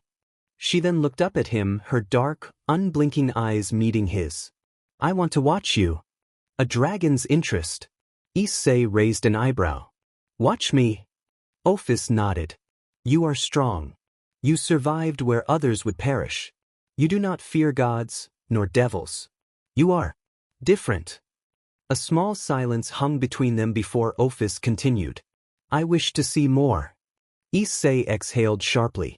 "I don't care if you watch, but don't cause trouble in my fortress." Ophis simply nodded. "Understood." Without another word, she turned and floated away, as if nothing had happened. Issei sighed, rubbing his temples. First the Gremory nonsense, now a literal dragon god deciding to observe him? Things were only going to get more complicated from here. Ophis abandons the Cows Brigade. The dimly lit hideout of the Cows Brigade fell into a stunned silence as Ophis stood before them, her unblinking gaze sweeping over the gathered terrorists, exiled devils, and fallen beings. For years, they had used her power, manipulating her desire to reclaim her home in the dimensional gap. They feared her strength, yet at the same time, they saw her as a means to an end, a tool to further their ambitions. But now, her monotone voice cut through the air like a blade. "I quit being used by you worthless lot." Gasps and whispers erupted among the members. "What? Ophis, what are you saying? You are the infinite dragon god." Ophis didn't blink, didn't falter. Her next words were final. "I found something worth my existence." And with that, she vanished. Ophis returns to the Red Dragon chapter. Back at the Red Dragon chapter fortress, Issei stood outside the command center, scanning the surrounding landscape when a flicker of power surged behind him. Without turning around, he spoke. That was fast. Ophis stood there, expression unreadable, but there was an odd sense of calm in her presence. "I told them I quit." Issei turned, his golden red eyes narrowing. "And they just let you walk out?" Ophis nodded. "They are weak. I do not need them." Issei sighed. "And what exactly do you need?" Ophis tilted her head. "I wish to observe you more." Issei stared at her for a moment before exhaling sharply. "Fine. But there are rules." "The rules of the fortress and Kuo Academy." Ophis simply blinked as Issei began. "No wandering into restricted areas. I don't care how strong you are, certain places in this fortress are off limits. No harming or threatening soldiers or civilians, they aren't like me. You don't get to test them. Follow the Academy's rules if you're going to be a student. No floating around in the hallways, no ignoring teachers, no randomly disappearing."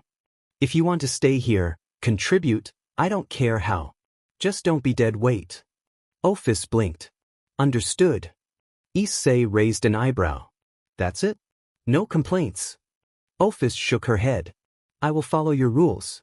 If it lets me observe you, I do not mind. Issei sighed. All right then. I'll have someone set up your student identity for the academy. Ophis simply nodded before quietly stating, I look forward to it. Issei sighed again. Between Xiaticus nonsense, the Kyoto peace treaty, and now having a literal dragon god following him around, his life just kept getting more complicated. Ophis goes to Kuo Academy. The morning at Kuo Academy started like any other. Students gathered, some half asleep, others chatting about the latest gossip. But today was different. Because sitting calmly on Issei Hyoudou's shoulder was Ophis, the infinite dragon god, a literal god of infinite power, looking small, quiet, and oddly adorable. As Issei entered the classroom, all eyes snapped toward him, or more specifically, toward the tiny black-haired girl perched on his shoulder like a mascot. A stunned silence hung in the air. Then, who is that? The classroom exploded into chaos. Class 3B in uproar. Matsuda and Motohama were the first to react. Issei, who is this absolute angel? Matsuda practically screamed. Where did you find her? Why didn't you tell us you had a little sister? Motohama added, his glasses flashing. Even the girls were reacting, some gushing over Ophis' cuteness, others staring at Issei with pure disbelief. Aika Kiryu grinned. Oi, Hyu, since when did you get a pet mascot? Issei pinched the bridge of his nose. He knew this was going to happen. Sighing, he raised a hand, signaling for silence. All right, settle down. The class gradually quieted, though the excited murmurs didn't fully stop. Issei gestured to Ophis, who blinked with her usual blank stare. This is Ophis. Well, she's staying with me for a while. A second of silence. Then Keiwei. She's so cute. Several girls rushed forward, their eyes practically sparkling. Can we hold her? Ophis-chan, do you like sweets? Even Asia and Koneko, who were used to strange events, were caught off guard by the sheer enthusiasm from their classmates. Koneko stared at Ophis, her usually neutral expression softening slightly. She is kinda cute. Ophis, meanwhile, tilted her head. She looked at the excited faces around her, then at Issei. They are loud. Issei sighed. Yeah, get used to it. A new school mascot? By lunchtime, Ophis had become the class' unofficial mascot. Some students offered her sweets, which she accepted without hesitation.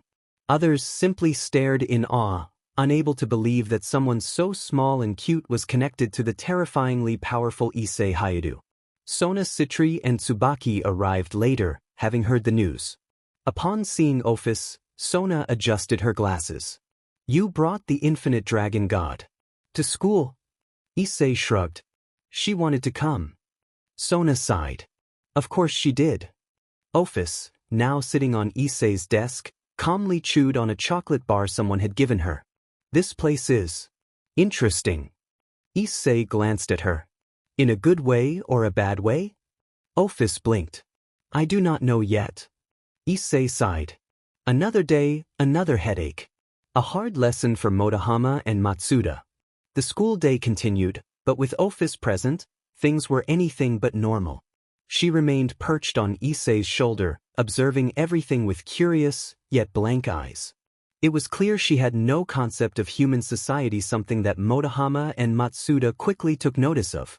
And unfortunately, that meant trouble. The two perverts make their move.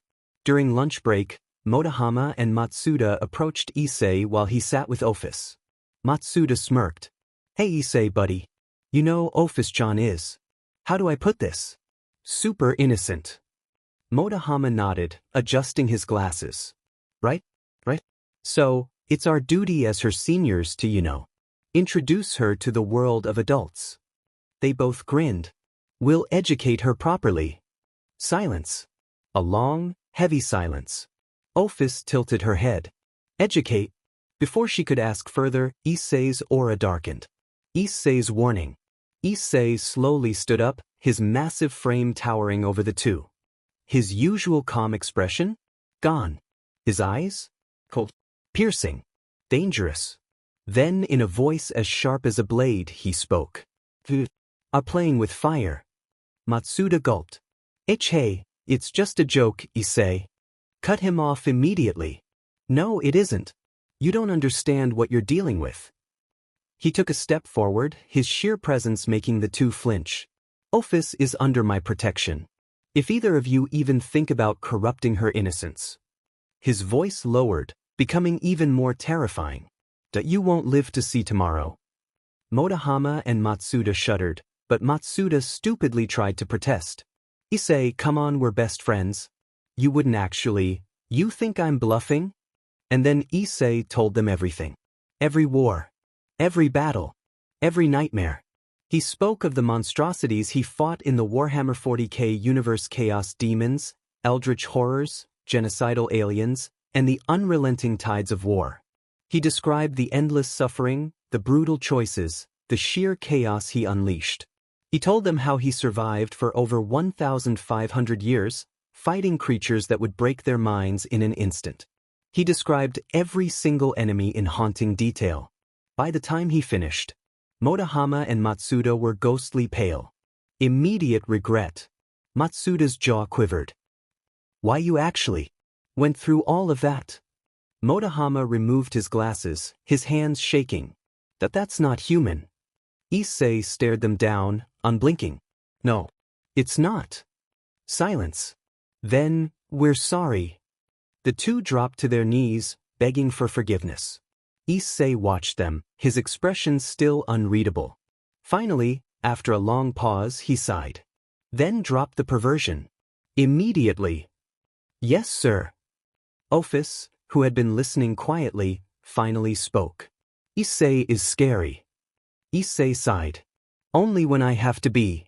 And with that, Motohama and Matsuda learned a lesson they would never forget. Chapter End.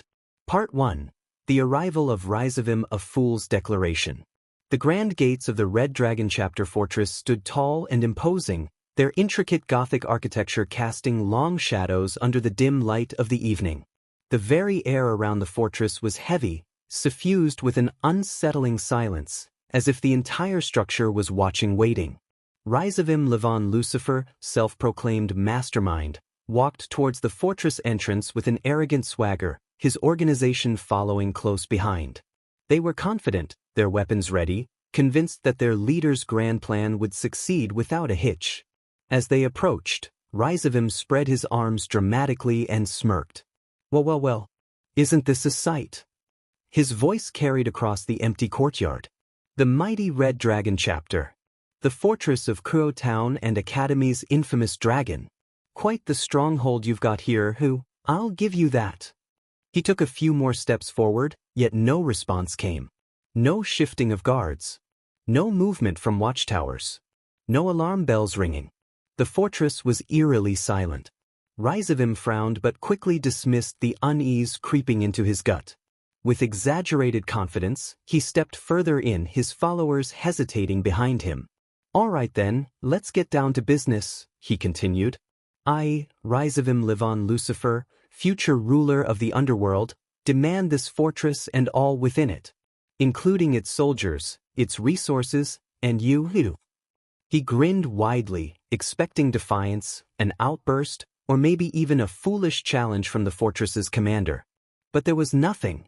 The silence pressed in from all sides, unnatural and suffocating.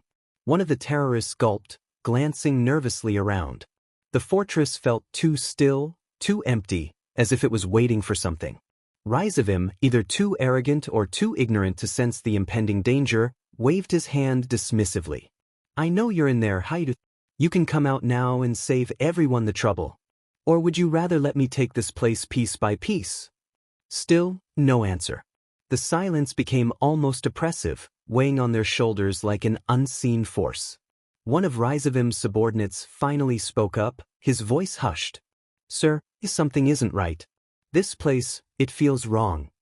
Risavim scowled at the man. What are you babbling about? We outnumber them. We have the element of surprise. Stop being paranoid. But his words did nothing to ease the growing sense of dread among his men. Then, without warning, a gust of wind swept through the courtyard, carrying with it the scent of metal, smoke, and something darker, something that sent shivers down their spines. A sound broke the silence. A slow, deliberate footstep. Then another. And another. From the shadows, emerging from the grand archway of the fortress, came Issei Hyoudou. But this was not the foolish, perverted high schooler that Ravel had thought of. This was a titan, a hulking warlord, his mere presence drowning the air in pure, suffocating intensity. The darkness seemed to coil around him, shifting and twisting, as if the fortress itself was a living entity responding to its master's mood. His crimson eyes locked onto Ravel, unblinking, predatory. And yet he said nothing. The silence continued, unbroken, and that was the most terrifying part. Ravel, for the first time, felt something creeping into his mind. Doubt. He took an unconscious step backward. "Why is it so quiet?" he muttered under his breath, barely above a whisper. His men were now visibly uncomfortable, hands gripping their weapons tighter, their bodies tense. Still, Issei said nothing. The stillness dragged on. A sudden noise behind them, a body dropping. One of Ravel's men had collapsed, his face frozen in horror. His comrades barely had time to react before another fell, clutching his throat. The shadows of the fortress had moved. And now, one by one, Ravel's forces were being silently erased. The Red Dragon chapter was awake. And it was hunting. Part 2, The Arrival of the Devil Kings, the Silent Nightmare Far Away. In Rias's room at the fortress, Rias Gremory stood before a large magical summoning circle, her hands shaking slightly as she prepared the spell. The tension in her body was unbearable, and she knew she couldn't wait any longer. With a deep breath, she cast the spell. A burst of crimson light filled the room, and Surzek's Lucifer appeared, his regal aura undeniable. Behind him, the remaining Devil Kings Ajuka Beelzebub, Seraphal Leviathan, and Falbium Asmodeus stepped forward, each radiating power.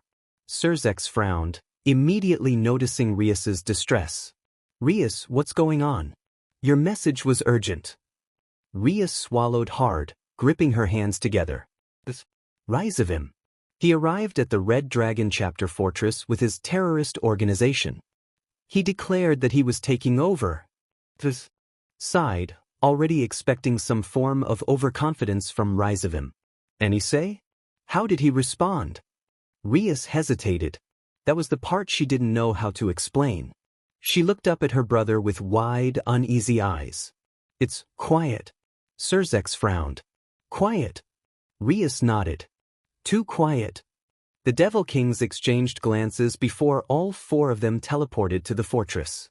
When they arrived, they were immediately met with an unnatural silence. The usual energy of a living fortress, the sounds of soldiers, of machinery, of war preparations was gone. Instead, the vast structure stood in absolute stillness, its ominous Gothic spires looming over them like sentinels. Seraphal shivered. "This place feels wrong." Ajuka narrowed his eyes. "No, not wrong. It feels like it's waiting." Surzek looked around, searching for any sign of movement. "Where is Issei?" Rias didn't answer. She simply raised her hand and pointed. All four Devil Kings followed her gesture. And there, at the far end of the courtyard, stood Issei. Unmoving. Silent. His gaze fixed on something none of them could see. But the air around him was different. It was thick, heavy, and drenched in something ancient, something primal. And then they saw it. The blood. It stained the ground, the walls, the very stones beneath their feet. There were no bodies, no weapons, just the unmistakable aftermath of a slaughter. Surzek took a cautious step forward. "Issei?" No response. Not even a shift of his eyes. The fortress, the chapter, everything had gone silent. And for the first time in centuries, the Devil Kings felt fear. Part 3. The silent walk into the abyss. The Red Dragon chapter fortress was eerily still. The vast, Gothic structure stood like a monolith of war, its towering spires casting long shadows across the blood-stained courtyard. Rias Gremory led the 4 Devil Kings Surzex Lucifer, Seraphal Leviathan, Ajuka Beelzebub, and Falbium Asmodeus towards the fortress entrance. Their footsteps were the only sound breaking the unnatural silence. Something felt wrong. The battlefield before them was too clean, too precise. Despite the sheer scale of the confrontation that had supposedly taken place, there were no lingering sounds of combat, no survivors groaning in agony, just the cold, unsettling absence of life. And then they saw him. Issei Hyoudou. Standing motionless in the center of the courtyard, his enormous frame seemed almost statuesque in the dim light. His red cloak billowed slightly in the night breeze, the faint gleam of his armor reflecting the distant torches lining the fortress walls. On his shoulder, Ophis perched silently, her small hands resting against his plated pauldron. Her void-like eyes showed no emotion as she gazed upon the approaching group. Surzex, for all his power and authority, felt a rare chill creep down his spine. Breaking the silence, he asked, "Issei, what happened here?" The towering warrior said nothing at first. He simply turned his head, his crimson eyes glowing faintly as they locked onto Surzex. Finally, his voice rumbled through the still air. "Follow me." Without another word, he turned and walked into the fortress. The command center of the Red Dragon Chapter Fortress was a stark contrast to the Gothic exterior filled with advanced technology, massive holo displays, and tactical interfaces. Despite the futuristic elements, the weight of war and duty permeated the air. At the center of the chamber, a massive screen flickered to life as Issei gestured towards it. The gathered Devil Kings and Rias watched as the recording of the previous night began to play. The first images displayed Rise of him, his signature arrogant smirk plastered across his face as he led his forces into the courtyard. His confidence was clear as he stood before the towering fortress, arms spread wide in an almost theatrical fashion. His voice rang out, filled with overconfidence. "I, Rise of him Livon Lucifer, future ruler of the underworld, demand this fortress and all within it, including its soldiers, its resources, and you, Shidu." The response? Nothing. The fortress stood silent. No alarms. No challenges. No guards stepping forward. Not even a flicker of movement from the shadows of the towering walls. The recording zoomed in on Risevim's expression as he realized something wasn't right. His smirk wavered. His fingers twitched. He shifted his stance slightly, suddenly aware of the eerie stillness surrounding him. For the first time, there was a flicker of uncertainty in his eyes. And then, from the entrance of the fortress, a shadow emerged. The camera panned to show Issei, stepping forward in complete silence, his armor gleaming dimly in the torchlight. The air changed. The moment his massive form became fully visible, a tangible pressure settled over the courtyard, a suffocating weight that pressed down on everything. Risevim, on screen, instinctively took a step back. It was almost imperceptible, but the recording didn't miss it. A subtle, unconscious reaction. A moment of hesitation. Issei stopped a few feet away, his glowing crimson eyes boring into Risevim's soul. And then, "Eliminate the enemy." The words were spoken in a voice that was deep, cold, absolute. The fortress came alive. From the shadows, Red Dragon Chapter operatives emerged in perfect synchronization. It was swift. Precise. Unyielding. Gunfire echoed through the night. The air was filled with the clash of steel and the brief cries of fallen enemies. The terrorist forces barely had time to react. Bodies fell within seconds. Some tried to run only to be cut down by snipers perched high within the fortress walls. Others attempted to fight back, their attacks ineffectual against the impenetrable defense of the Red Dragon Chapter. It was over in less than 30 minutes. As the dust settled, only one figure remained. Risevim collapsed onto his knees, breathing heavily, his previous arrogance completely shattered. He tried to speak, to bargain, but Issei gave him no such mercy. The recording zoomed in as Issei stepped forward. With a single, swift motion, he disabled Risevim, ensuring that he was no longer a threat.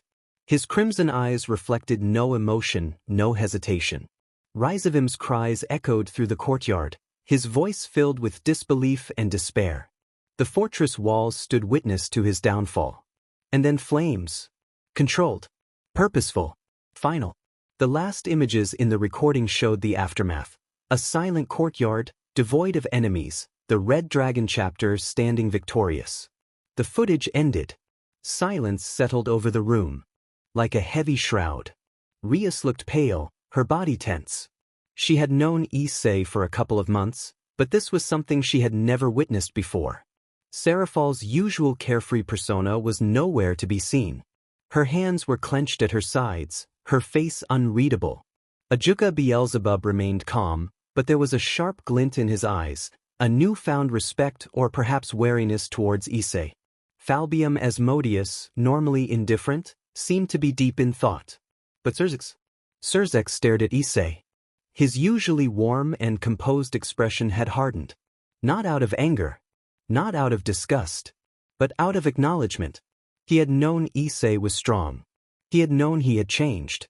But now, Surzex truly understood. Issei Hyoudou was no longer just a warrior. He was a force. A leader who commanded with absolute conviction. And above all else a man who did not tolerate threats. After a long moment, Issei finally spoke. This is what happens to those who dare challenge the Red Dragon chapter. His voice was calm, yet unshakable. No boast. No pride. Just truth. Ophis, still perched on his shoulder, gave a small nod. Issei is strong. Her simple statement carried a weight none of them could deny. And at that moment, Surzex knew the world had changed. And Issei Hyoudou was now something far beyond what they had ever imagined. The command center remained silent after the video ended. The sheer one-sided annihilation of Rizavim and his forces was something that could not be ignored. Issei Hyoudou stood at the center of it all, his towering frame radiating a calm but absolute authority. His crimson eyes flickered between the gathered Devil Kings before settling on Serafal Leviathan. With a measured tone, he spoke. The primary threat to the supernatural realms has been eliminated. The Chaos Brigade's leadership is no more. Serafal, usually known for her childish and bubbly nature, was uncharacteristically serious. The devastation she had just witnessed played over in her mind Rizavim's arrogance, the eerie silence of the fortress, and the brutal efficiency of Issei's forces. There were no half measures in war. And this had been war. Serafal crossed her arms, studying Issei carefully before responding. I don't think you understand what you've just done. Issei tilted his head slightly, unfazed. Serafal sighed, running a hand through her dark hair before elaborating. You've changed the balance of power. No, scratch that, you've reset it. She pointed at the holoscreen. The Devil faction just witnessed one of its greatest threats being obliterated without us lifting a finger. The other supernatural factions? They're going to want answers. Issei didn't react. Instead, he lifted his hand, and another holographic screen materialized. A data chip ejected from the console, and Issei caught it effortlessly between his fingers. He turned to Serafal and handed it to her. Make copies. Distribute them to the other supernatural factions. Serafal blinked, momentarily caught off guard. Want them to see this? Yes. Issei's voice was firm. They need to know that the enemy they feared is gone. They need to know that my forces eliminated them. A tense pause followed before Serafal slowly nodded. In Asgard, the halls of the gods were filled with tension as Odin himself reviewed the battle footage. Thor, standing at his father's side, watched in awed silence. This is war, Thor muttered. Odin exhaled deeply. No, my son, this is purging. There was no honorable battle, no clash of warriors. Issei's forces moved with absolute precision, neutralizing their enemies without hesitation. Odin turned his gaze to Serafal's envoy. Tell Issei Hyoudou that Asgard acknowledges his might, and will not stand in his way. The Hindu pantheon. In Svarga, Lord Indra sat with his arms folded, his usually smug expression hardened as he reviewed the footage. Rizavim was a fool, he finally admitted. But this Issei Hyoudou is more than just a warrior. His ministers shifted uncomfortably. One of them, a high-ranking deva, spoke hesitantly. Is he a threat? Indra didn't answer immediately. Instead, he rewound the footage to a single moment the instant Issei gave his order, "Eliminate the enemy." Indra exhaled slowly. No. His golden eyes gleamed. He is a king. The Greek pantheon. On Mount Olympus, Zeus, Poseidon, and Hades all gathered to watch the recording. Hades, ever the pragmatist, was the first to speak. "This man has no patience for theatrics." Zeus scoffed. "I could tell that the moment Rhizavim opened his mouth." Poseidon remained silent, watching as the Red Dragon chapter's forces moved with unrelenting precision. Finally, he asked, "What do we do about him?" Zeus grinned. "Nothing." He leaned back on his throne. "This isn't a man you interfere with. This is a man you acknowledge. We will not stand against him." Hades nodded. "Agreed." The Egyptian pantheon. Deep within Duat, the realm of the Egyptian gods, Ra and Anubis watched the footage. Anubis, the god of judgment, narrowed his glowing eyes. His sense of justice. "It is absolute." Ra nodded. "A ruler who does not hesitate." Anubis turned to should we reach out to him?" Ra gave a rare chuckle. "I believe he already knows we're watching." Back in the underworld. A new reality. Seraphal had finished her mission. The footage had been sent, and the supernatural world now knew. Issei Hyoudou was no longer just a devil.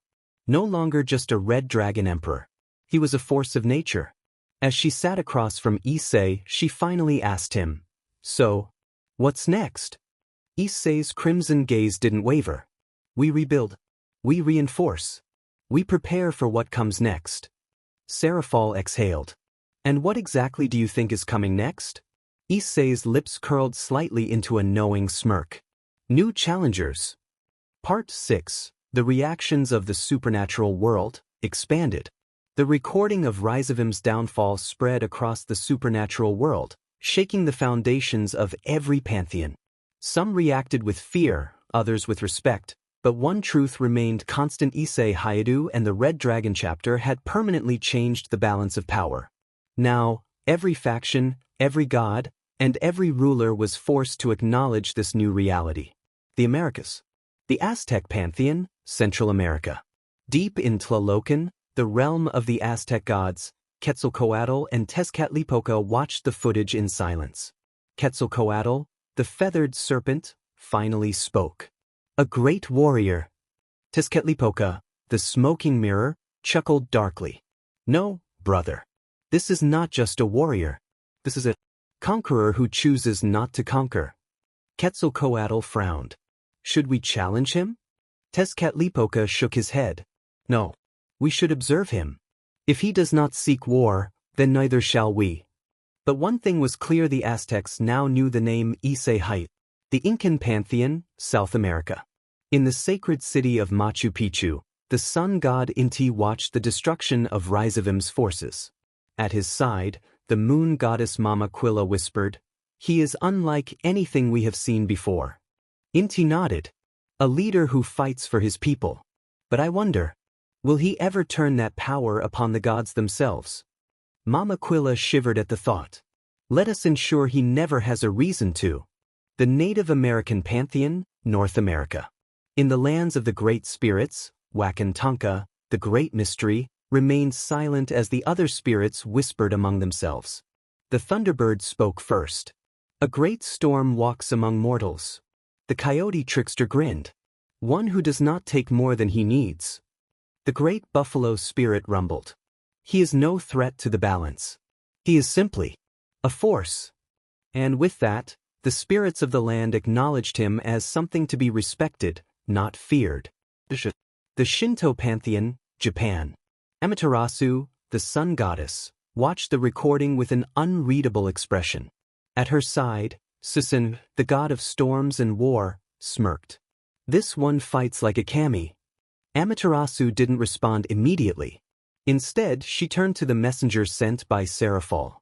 "Tell Issei Hyoudou that we recognize his strength, and that Kyoto will forever be open to him." A gesture of respect, something rarely given. The Chinese pantheon.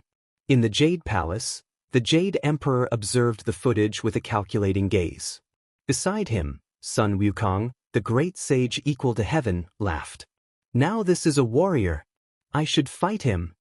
The Jade Emperor sighed. No, Wukong. He is not an enemy. Wukong pouted. Still, he's interesting.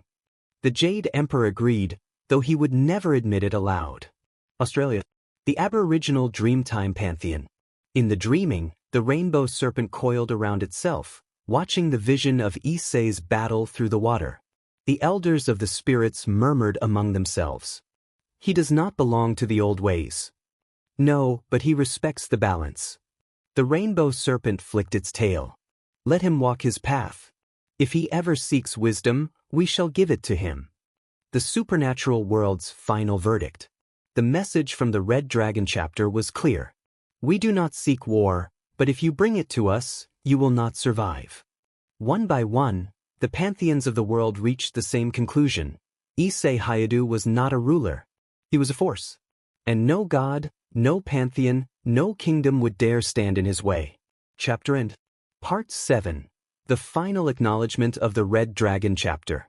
As the recording of Rizavim's downfall and the unstoppable might of the Red Dragon chapter spread across the supernatural realms, the final pantheons that had yet to react now turned their attention to Issei Hyoudou. These were the pantheons of ancient empires, their gods older than many still worship today. They had seen countless warriors rise and fall, but none like him. The Mesopotamian pantheon, the gods of Sumer, Akkad, Babylon, and Assyria.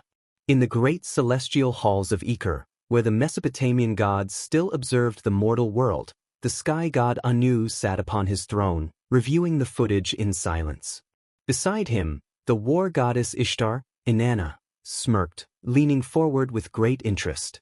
Finally, a warrior worthy of the title. The storm god Enlil furrowed his brow. He is not a god, yet he wields power that could rival one. The god of wisdom, Enki, nodded, because he has not known peace. He has only known war. Ishtar's smirk widened. Perhaps I should test him myself. Anu's voice, filled with the weight of the sky itself, echoed across the chamber. No. He has earned our respect. Let him walk his path. If he seeks war, we shall answer. But if he remains in peace, so shall we. With those words, the Mesopotamian gods acknowledged the Red Dragon chapter. In Mount Albers, the dwelling of the ancient Persian deities, the great Ahura Mazda, god of light and wisdom, observed the footage carefully. At his side, the embodiment of evil, Ingra Mainyu, grinned darkly. This mortal is like a fire that consumes all in its path. Ahura Mazda remained calm. And yet, he does not burn the innocent. Only those who seek destruction. Ingra Mainyu scoffed. A foolish waste of power. He could bring down the gods themselves. Ahura Mazda turned to his companion. That is what separates him from you. He is no conqueror.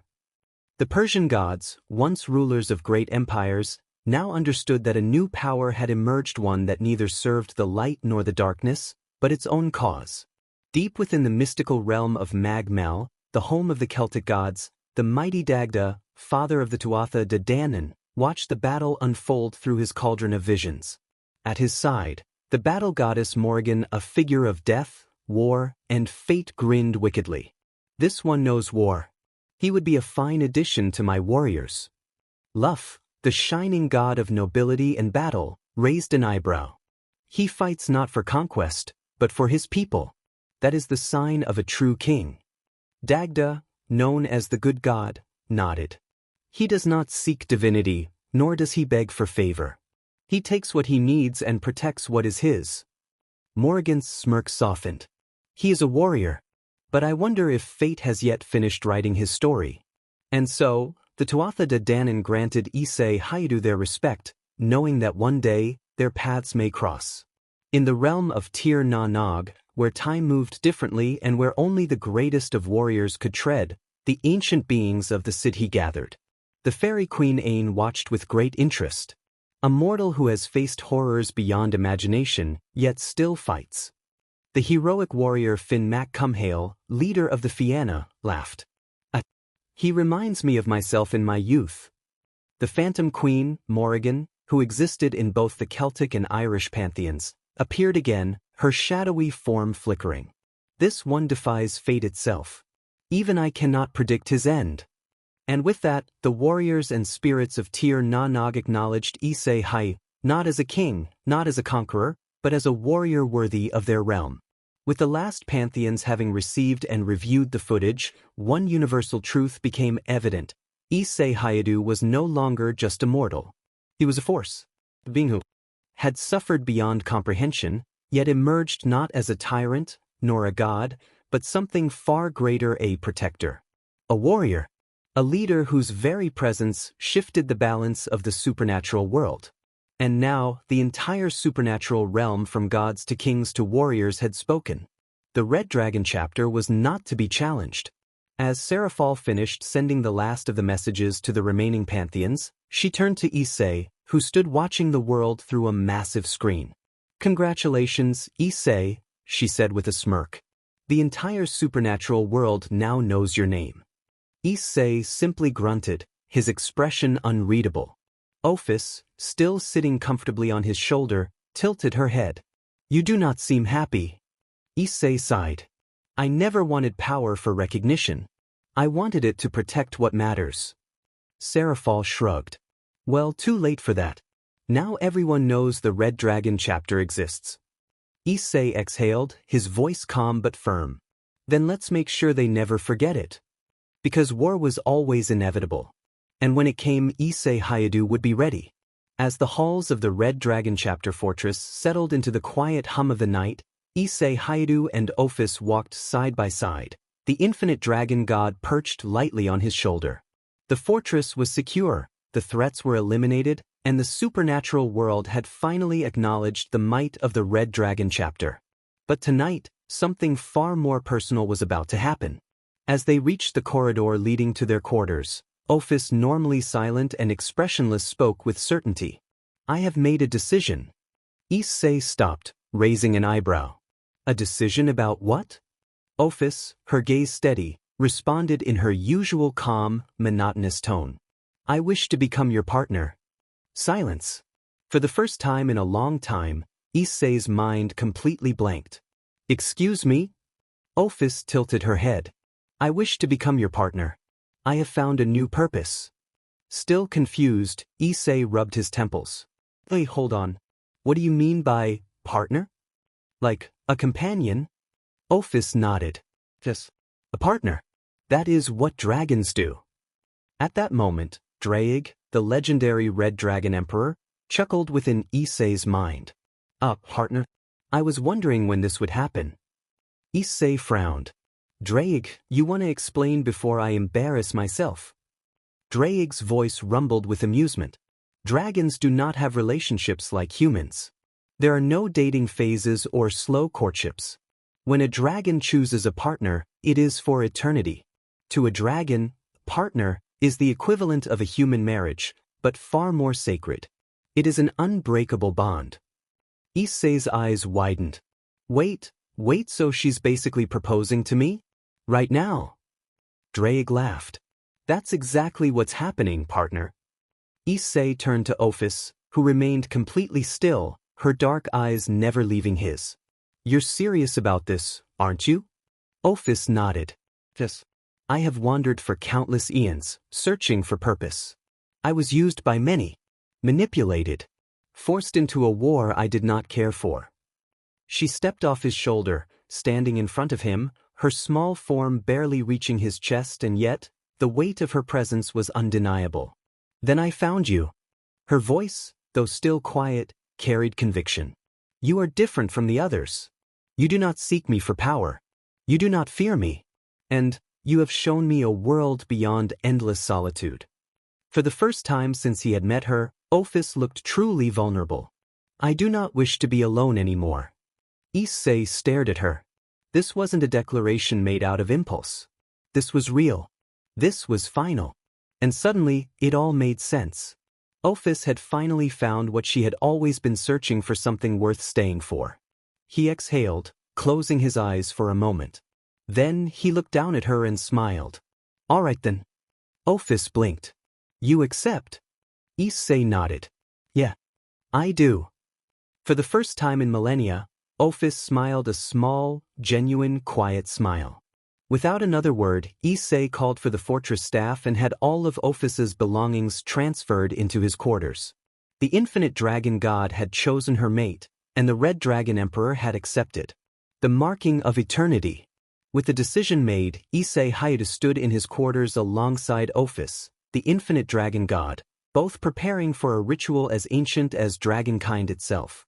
Under Draig's watchful tutelage, Issei had learned that a true dragon's bond was more than just words. It required a mark, an unbreakable connection that would link the two for eternity. Ophis, as always, stood silently, her black eyes unwavering as she awaited the process to begin. All right, partner, Draig's deep voice rumbled within Issei's mind. This is the final step. This mark is sacred. It's proof that Ophis belongs to you, and that you belong to her. Issei took a deep breath. All right, how do I do it? Draig chuckled. Instinct will guide you. Trust it.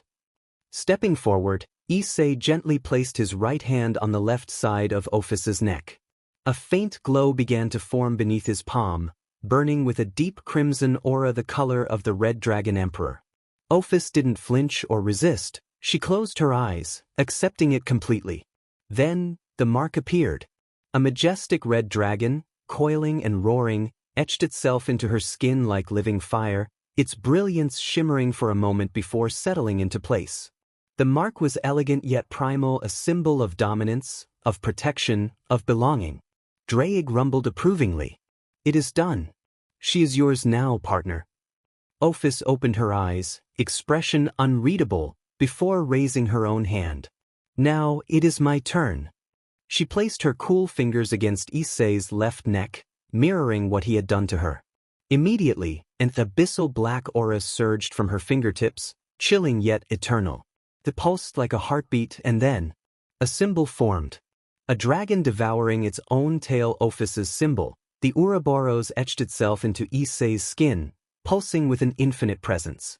It was a mark of eternity. Draig exhaled in satisfaction. And now you belong to her as well. As the glow of their markings faded, Issei and Ophis locked eyes. Nothing needed to be said. They were now bonded as mates. Forever. As the night deepened, Issei gently laid Ophis on his bed, asking if it would be all right to be intimate with her. Ophis nodded, her cheeks flushed. He carefully removed her clothing, treating her with tenderness, before shedding his own. Ophis gazed at him, a mix of fascination and apprehension in her eyes. Issei approached the bed, where Ophis lay, and asked her one final time, "Are you ready?" With a breathless whisper, she replied, "I'm more than ready." He cautiously placed the tip of his body against hers, entering slowly. When she felt discomfort, she urged him to stop, and he complied, wanting her to feel pleasure as well. Once the pain subsided, he continued until he reached a point where they both felt a rush of overwhelming sensations. Ophis encouraged him to proceed, and as he did, she experienced waves of pleasure that nearly overwhelmed her senses. When he warned her that he was nearing his limit, she mirrored his feelings, both reaching a peak of bliss together. Afterward, Issei gently covered Ophis with a quilt, wishing her a good night. She accepted his words with a soft smile before drifting off to sleep. The next morning, the first rays of sunlight filtered through the grand windows of Issei's chamber, casting a soft glow across the room. Ophis stirred, nestled comfortably against his chest, her breathing slow and steady. Issei, now fully awake, glanced down at the mark he had left on her, a sign of their eternal bond. He traced it lightly with his fingers, a rare, gentle smile forming on his face. Ophis slowly opened her eyes, their usual abyss-like depths now filled with an unfamiliar warmth. "You are warm," she murmured, pressing closer. Issei chuckled. "And you're surprisingly cuddly." Ophis simply hummed in response, seeming content. For the first time in her existence, she felt truly at peace. Their journey together had only just begun. As Issei Hyoudou walked through the halls of Kyoto Academy, the usual buzz of students filled the air. Perched on his shoulder, Ophis, the infinite dragon god, remained as quiet and expressionless as ever, her small frame contrasting starkly with Issei's towering, battle-hardened presence. However, two pairs of sharp eyes, Sajji and Rias Gremory, immediately took notice of something new and unmistakable: the draconic mate mark on Ophis's left neck. Rias's eyes widened. Is that? Sona adjusted her glasses, her analytical mind already piecing things together. That's a red dragon's mate mark, she muttered, casting a glance at Issei. Which means...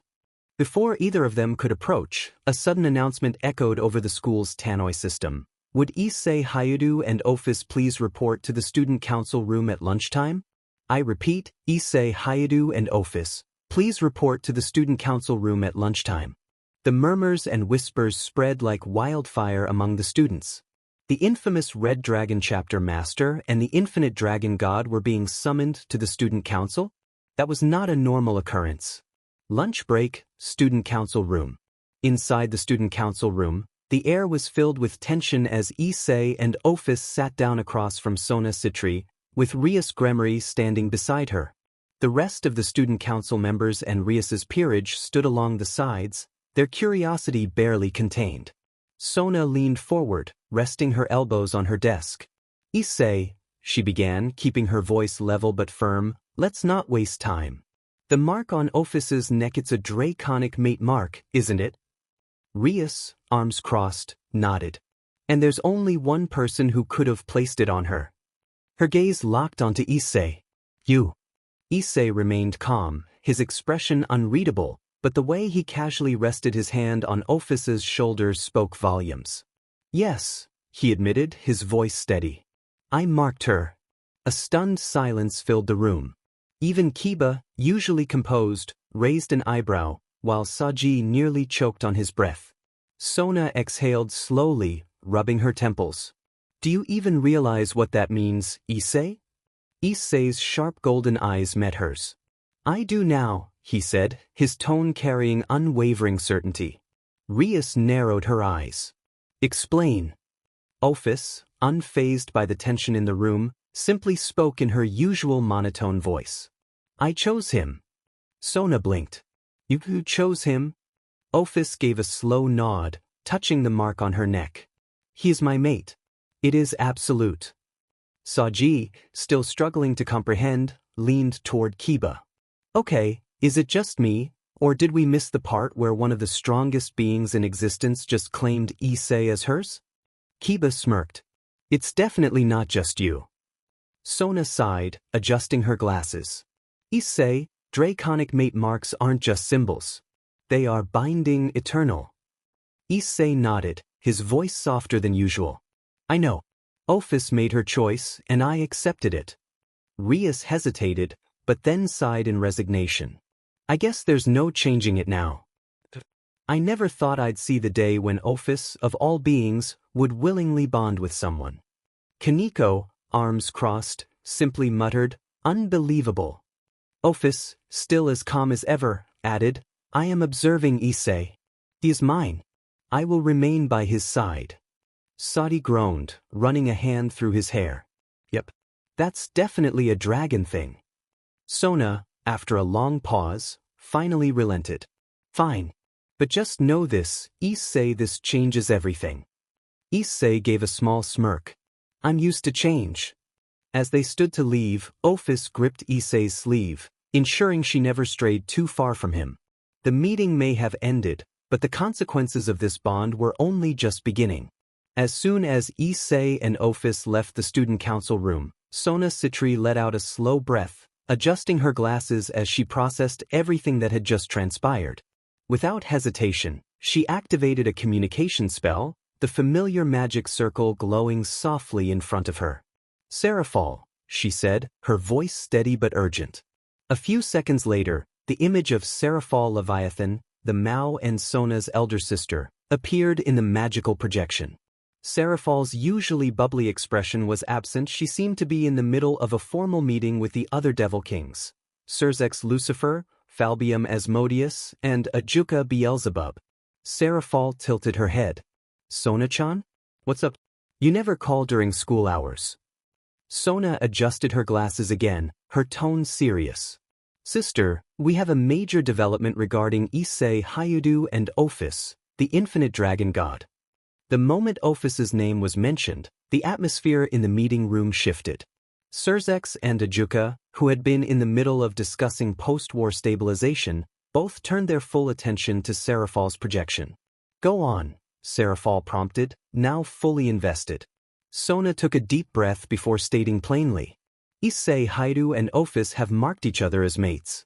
They now share an eternal bond. A heavy silence fell over the devil. King's Council Chamber. Surzex blinked. Wait, what? Ajuka, ever the genius, was the first to react, pushing his glasses up. Are you telling us that the infinite dragon god, a being who has remained detached from the world, has willingly entered a mate bond with the Red Dragon Chapter Master? Sona nodded. Yes. The draconic mate marks are visible. Ophis has one on her left neck, and Issei has a symbol of Ophis's infinity on his. Serafal stared at her little sister, completely dumbfounded. Then, in a rare moment of genuine shock, she leaned back in her chair and burst out laughing. Oh, Satan, she exclaimed. Ophis actually did it. I never thought she'd go through with something like this. Surzex, still processing the information, ran a hand through his red hair. Of all the things I expected to hear today, this was not one of them. Ajuka nodded, clearly intrigued. This changes the balance of power significantly. The infinite dragon god, instead of being a neutral force, is now bound to Issei Hyoudou, a man whose influence is already growing across multiple supernatural factions. Falbium, who had been quiet up until now, sighed and muttered, well, I guess peace negotiations just got a lot more interesting. Serafal, still grinning, turned back to Sona. Have you informed anyone else? Sona shook her head. Not yet. But you might want to notify the dragon faction, specifically Tanin. Serafal smirked. Oh, this I gotta see. She immediately opened another communication spell, this time directed toward Tanin, the Dragon King. Dragon faction, Tanin's territory. Within seconds, the mighty Tanin, the former Dragon King who had taken residence in the underworld, appeared in the projection. His towering, scaled form loomed over the communication circle, his sharp eyes focused on Serafal. Leviathan, he greeted gruffly. What business do you have with me? Serafal, barely containing her excitement, grinned mischievously. Oh, nothing much. Just thought you'd be interested to know that Ophis finally did something unexpected. Tanin raised a brow. Go on. Serafal leaned forward dramatically. She chose a mate. And it's none other than Issei Hyoudou. For a moment, there was silence. Then, to everyone's absolute shock, Tanin's deep, booming laughter echoed through the communication spell. Ha! So the Infinite One has finally chosen something besides silence. He bared his sharp fangs in an amused grin. I always wondered what it would take for her to develop a desire beyond her obsession with emptiness. And it turns out it was Issei Hyoudou. Serafal smirked. Up. They even marked each other. So it's official. Tanin crossed his arms, clearly pleased. This is good news. Issei is already a well-respected warrior, and now that he is bound to Ophis, the dragon faction will watch his growth even more closely. Serafal gave a playful wink. Just thought you'd want to know, big guy. This is gonna shake things up. Tanin gave a low rumbling chuckle. Indeed it will. And I suspect we are only beginning to see the effects of this union. Back at the Devil King's Council. As the call ended, Ajuka leaned back, thoughtful. If the dragon faction acknowledges Issei's bond with Ophis, then other factions will follow. Surzex nodded. And considering how many pantheons have already acknowledged Issei's power after the destruction of Rizavim's terrorist organization, this will only further solidify his influence. Serafal stretched lazily, looking absolutely thrilled. Well, time to start spreading the news. Let's see how the other supernatural factions react. Sona sighed. Please do so carefully, sister. This kind of information could cause waves. Serafal winked. Oh, I'm counting on it. And with that, the news of Issei Hyoudou and Ophis's eternal bond began to spread across the supernatural world, setting off a chain reaction that no one could have ever predicted. The Dragon faction's request. The following morning, within the volcanic stronghold of the Dragon faction, Tanin, the mighty former Dragon King, sat in deep thought. The news of Ophis and Issei's eternal bond had already spread throughout the supernatural world, causing a ripple effect among the pantheons. But for the Dragon faction, this was more than just political intrigue, this was historic.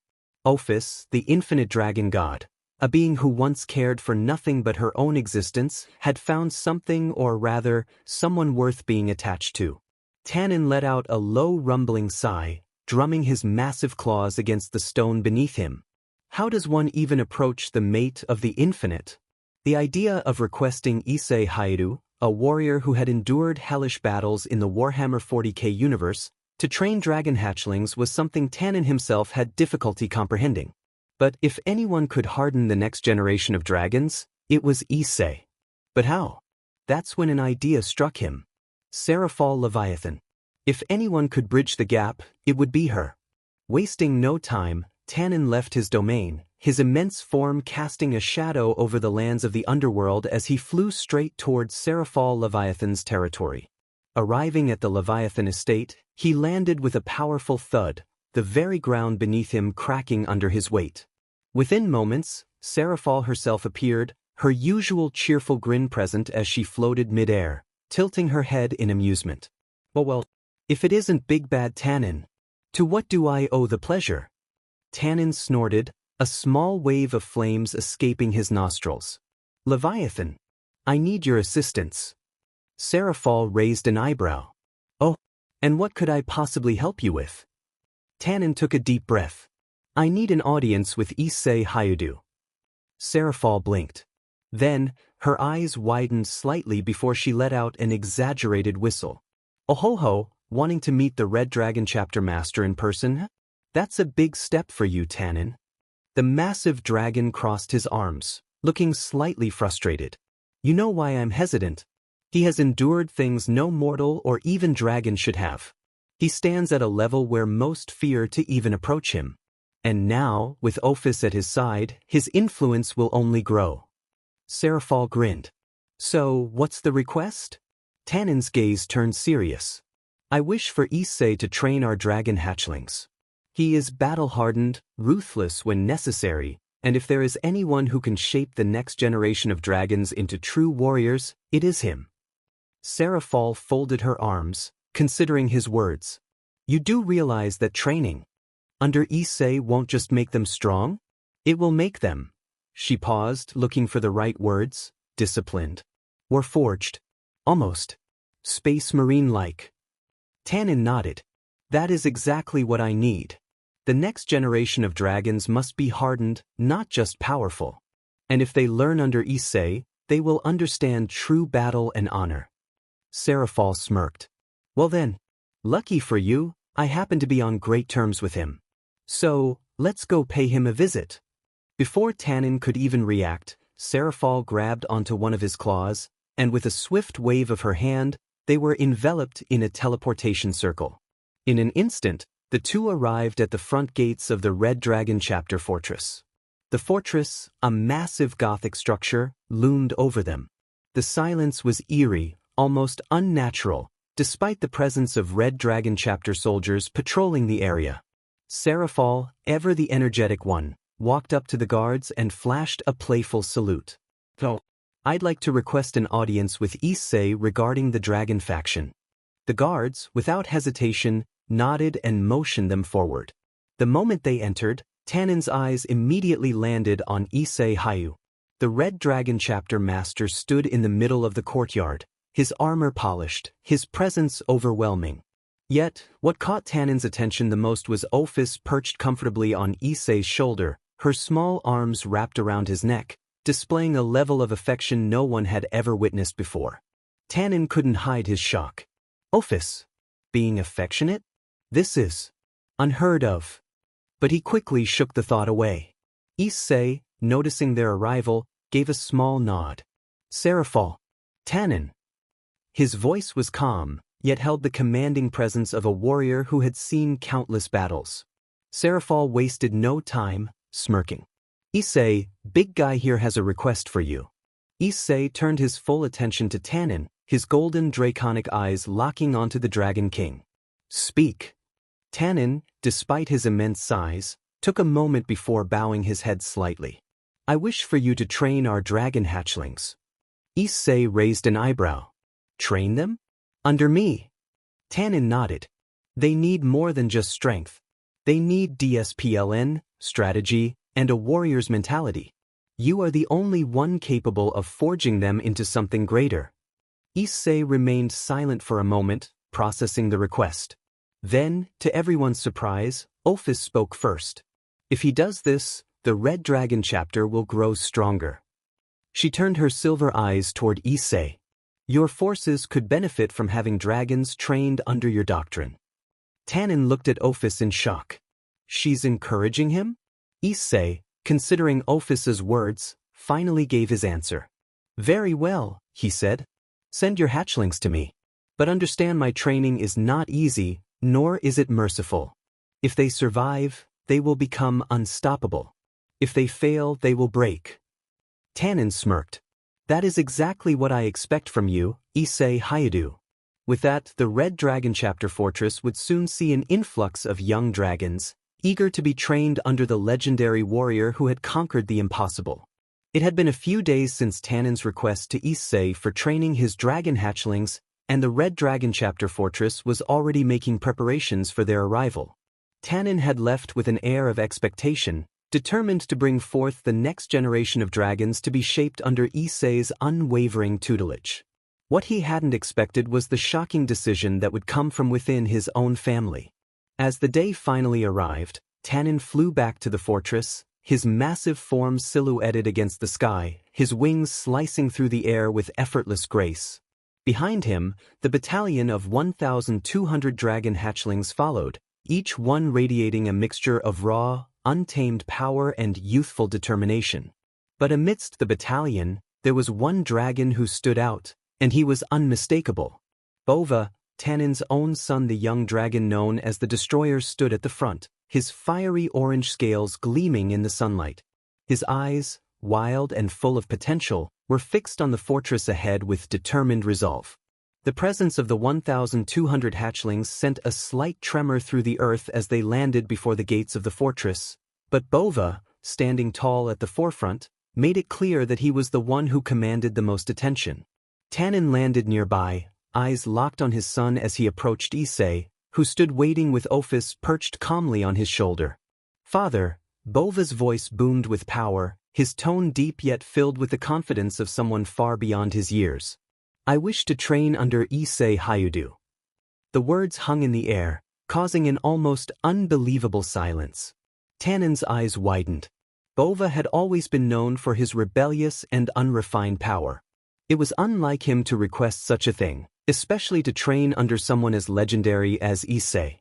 Yet here he stood, seemingly humbled, with the full force of his determination behind the request. Tanin was taken aback, his voice cracking slightly when he spoke. Wish to train under him?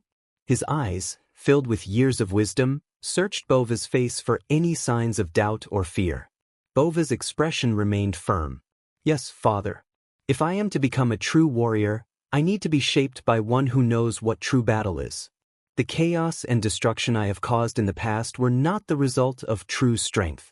I need to learn under someone who has seen the kind of battle that shapes real power. Tanin stood silent for a moment, watching his son carefully. Then, after a long pause, he finally spoke. Very well, Bova. If this is what you wish, then I will allow you to train under Issei. But you must understand, there will be no turning back. His training is harsh and unforgiving. Bova bowed his head. I understand, father. But I am ready. Issei stood silently through the exchange, his eyes narrowing as he watched the interaction between father and son. He had already seen the power these dragons possessed, but there was something different about Bova's request. It was clear to him that Bova was seeking something deeper than just power. He was looking for purpose. With a voice calm and commanding, Issei addressed the battalion of dragons. I will train you, but understand this weakness will not be tolerated. I will forge you into something more than what you are now, but it will come at a cost. He turned his gaze toward Bova, the destroyer, whose fiery orange eyes met. You, especially, will learn that true strength doesn't come from chaos, it comes from control. You will need to prove yourself not only to me, but to everyone you stand with. Bova nodded without hesitation. I will prove myself, Issei. Within the next few hours, the training grounds of the Red Dragon Chapter Fortress were transformed into an arena of intense combat. Issei, with Ophis at his side, surveyed the 1,200 hatchlings and their leader, Bova. The dragons were fierce, but they were also raw, unrefined, like molten lava still cooling in the form of something far more dangerous. Issei's voice rang out across the training field. Line up. Each of you will face me, and you will show me what you can do. One by one, the dragons stepped forward, their powers flaring as they launched themselves at Issei. But he was unfazed. He moved with pristine precision, countering each of them with ease. His moves were a seamless dance of skill and strategy. He was not just a warrior, he was a master of warfare. By the time the last hatchling had been thrown to the ground, trembling and bruised, Issei stood at the center of the field, his chest rising and falling with a measured breath. Pathetic, he muttered, loud enough for everyone to hear. None of you understand what true battle requires. You lack the DSPLN, the structure. He turned to Bova, whose fiery eyes burned brighter than ever. And you, destroyer, are no different. You have power, but it is untempered. Come. Issei gestured for Bova to approach. The young dragon, despite his pride, walked forward with a sense of humility. When he stood before Issei, their eyes locked, and the challenge was clear. Show me what you're capable of, Issei said, his voice calm but stern. Bova, his body crackling with intense energy, lunged at Issei with a massive claw aimed at his chest. Issei, with the swiftness of a predator, sidestepped the attack and delivered a swift blow to Bova's side that sent him skidding across the ground. The young dragon gritted his teeth, but this time, instead of charging headlong with brute force, he paused. He took a deep breath, recalibrating himself. The air around him pulsed with the raw energy of the attack he was about to unleash. Good, Issei muttered, nodding approvingly as Bova adjusted his tactics. You're learning. Control is the first step. Now show me your true potential. And so, the battle continued. 4 hours, Issei pushed the hatchlings to their limits, shaping them through grueling exercises, mental conditioning, and combat drills. By the end of the day, the dragons were battered and bruised, but undeniably stronger than when they began. As the sun set over the horizon, casting an amber glow across the fortress, Bova stood in front of Issei, his body exhausted but his spirit forged anew. The once wild, untamed dragon had learned a vital lesson today. Raw power was nothing without DSPN. Tanin, who had observed the entire process with a father's pride, nodded silently. He knew that Bova's journey had only just begun, but under Issei's guidance, the young dragon would transform into a true warrior, one that would stand among the greatest of his kind. And so, the bond between Issei and the dragon faction was solidified. The path of strength, DSPLN, and control would lead them all toward a future where even dragons would kneel before the might of the Red Dragon Chapter. The Red Dragon Chapter Fortress had undergone significant change in just 1 month. What was once a battalion of 1,200 unrefined dragon hatchlings had now transformed into disciplined warriors, each carrying themselves with newfound strength and control. At the center of this transformation was Bova Tanin, the dragon once known as the Destroyer. Though still fierce, he now moved with purpose, his power tempered by experience rather than reckless destruction. He had learned much under Issei's tutelage, yet his curiosity about his mentor only grew stronger. One afternoon, as Bova observed Issei from afar, he noticed something unusual. A human couple, a man and a woman, frequently visited Issei. Their presence seemed different from the others in the fortress. They weren't warriors, yet Issei spoke to them with a deep familiarity and respect.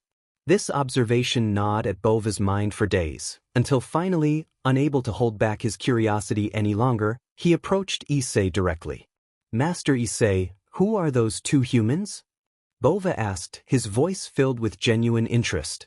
Issei, who had been overseeing a combat drill, turned to face him, his expression unreadable. After a brief silence, he finally responded. "Follow me." Bova nodded, and together they made their way towards the fortress main hall, where the couple was waiting. As they entered the hall, the couple turned to face them. The man had a calm, yet stern presence, while the woman carried a warmth that contrasted against the fortress' cold walls. Their eyes held something that even Bova, who had lived centuries, could not quite grasp. "Bova, these are my parents." The revelation hit Bova harder than any physical strike. Parents? The word itself was foreign in his world, where dragons were raised in solitude, their bonds formed through strength rather than familial ties. "They are the only reason I still remember who I was before I became this," Issei continued, gesturing toward his towering form. Bova remained silent, listening intently. "They are the ones who raised me, and they are the ones who lost me." The weight of Issei's words was unmistakable. But before Bova could ask anything further, Issei turned to him fully, his golden draconic eyes piercing through the silence. "Sit down, Bova. I think it's time you learned the full truth about me." As the room settled into an eerie silence, Issei leaned back slightly, his tone devoid of emotion as he began. "When I was 7 years old, I was dragged into a world unlike anything you've ever seen. A universe where death is not a possibility, it is a certainty. A place where war is not fought for territory, but for the survival of an entire species. I was taken into that world and became a prisoner. A mere experiment to those who saw me as nothing more than flesh to be broken. For 13 years, I endured torment, tested beyond human limits, all while listening to the sound of millions screaming in agony. The ones who did this to me weren't demons or gods, they were men. Men who had long lost their humanity. And near the end of those 13 years, when my mind was nearly shattered and my body had been torn apart more times than I could count, something deep inside me finally awoke. Draig, the Red Dragon Emperor, trapped within me, roared into existence. His power fused with my broken body, reforging me into something stronger, deadlier. The very people who had spent years trying to break me became nothing but ash beneath my feet. That was the day I stopped being just Issei Hyoudou. That was the day I became something more." Bova listened, his throat dry. But Issei wasn't finished. "With my newfound power, I didn't stop at just escaping, I waged war. I built something that had never existed before, the Red Dragon Chapter. An army of warriors, forged from the broken and the lost, trained to battle against the horrors of that universe. We fought against monsters beyond comprehension. We faced creatures that should not exist, demons born from the madness of the warp, ancient mechanical legions that felt no pain, and alien races bred solely for war. But none of them could stop us. For we had become the storm. And against the storm, even the greatest of horrors fall." Issei's voice became sharper, his golden eyes burning as he detailed the horrors they had faced. The chaos gods, entities beyond time and space, feeding on the sins and emotions of all life. Gods of corruption, bloodshed, plague, and excess, each one commanding legions of reality-warping demons. The Tyranids, an unrelenting swarm, an infinite horde of alien beasts consuming entire planets, leaving nothing but barren husks in their wake. A hunger without end. The Necrons, the undying metallic legions, warriors of an empire that predates most of existence itself. Entire solar systems fall beneath their cold, unfeeling grasp. The Orks, savage, brutal creatures who exist solely for war, their minds so attuned to battle that their very beliefs shape reality itself. The Eldar and Dark Eldar, beings of ancient wisdom and unspeakable cruelty, dancing on the razor's edge of their own extinction. The Imperium of Man, a fractured, decaying empire, an empire that should have stood as a beacon for humanity but instead became a nightmarish machine of oppression, ruled by faith and fear. By the time Issei finished, Bova felt something he hadn't felt in centuries. Fear. Not fear of Issei, but fear of the world he had survived. You fought against all that?" Bova's voice was quieter now. Issei nodded. "And I won." There was no arrogance in his tone, only fact. "I brought my chapter home, and now I stand here with Ophis at my side, building something greater than war. A future. Bova remained silent, the weight of the story pressing down on him. He had come to train under Issei expecting to learn how to fight. But now, he realized Issei wasn't just a warrior. He was a survivor, a leader, and above all else a legend. Without another word, Bova stood and bowed his head deeply. Not just as a student to a mentor, but as a warrior to a superior. I will follow you, Master Issei. Wherever you go, whatever battle you face, I will stand beside you. For the first time, Issei smiled. Then you are ready, Bova. Welcome to the Red Dragon chapter. The sun had set, casting long shadows across the Red Dragon chapter fortress as a lone figure stepped into the open courtyard. Elmenhild Karnstein, a noble from the Carmilla faction, walked forward with grace, her platinum blonde hair shimmering under the moonlight. Behind her stood Azazel, the governor of the fallen angels, who had personally brought her to this meeting. Her crimson eyes scanned the imposing fortress with a mixture of awe and apprehension. Even among supernatural beings, the fortress of the Red Dragon chapter was something unnatural, an impenetrable war bastion, far removed from the ancient castles of her homeland. At the center of the courtyard stood Issei Hyoudou, his towering form illuminated by the torches lining the stone walls. Perched on his shoulder, Ophis, the infinite dragon, idly played with a lock of his hair, completely at ease. Elmenhild took a deep breath and stepped forward, her noble posture unwavering. Azazel cleared his throat, gesturing towards Elmenhild. Issei, meet Lady Elmenhild Karnstein, Azazel began, his usual laid-back tone laced with mild amusement. She's come with an interesting request. One that concerns the Holy Grail's sacred gear. Issei remained silent for a moment, studying the noble vampire with calculating golden eyes. Finally he spoke, his voice deep and steady. What does the Carmilla faction want with the Holy Grail? Elmenhild composed herself, then spoke with formal elegance. The Holy Grail is currently in possession of the Teeps faction, the male-dominated sect of vampire society, she explained. Its wielder, Valerie Teeps, is being held captive and exploited by her own kin. The Grail's power is being abused, twisted for their selfish ambitions. We seek your aid in retrieving it and ensuring Valerie's freedom. There was no deception in her voice, but her underlying desperation did not escape Issei's notice. The courtyard fell silent, the weight of the request settling over the assembled figures. The Holy Grail's sacred gear, an artifact of immense power capable of granting miracles, manipulating souls, and even altering reality. If what Elmenhild said was true, then the Teeps faction possessed a weapon that could rival even the most powerful pantheons. Issei folded his arms. Why should I involve myself in vampire politics? He asked, his voice devoid of emotion. What makes Valerie Teeps' life worth risking my forces for? Elmenhild's eyes hardened, but she held her composure. This is not just about Valerie, she insisted. If the Teeps faction succeeds in their experiments, they will create something unnatural, a force that neither the Church, the Devils, nor even the Dragon faction could ignore. They are trying to manipulate life and death, to warp the natural order itself. Azazel sighed, running a hand through his hair. As much as I hate to admit it, she's right, he muttered. The Teeps faction has been hoarding supernatural artifacts, and this isn't just some internal vampire squabble. If they succeed, they'll become a threat to every supernatural faction. Ophis, who had remained silent until now, tilted her head, her expression unreadable. Valerie is like you, she murmured, looking up at Issei, a prisoner of forces beyond her control. Her words lingered in the air, and for the first time, Issei's expression shifted. A memory flickered in his mind of chains, of suffering, of experiments that had broken him beyond recognition. Issei let out a slow breath before meeting Elmenhild's gaze. Fine, he said at last. I'll handle this personally.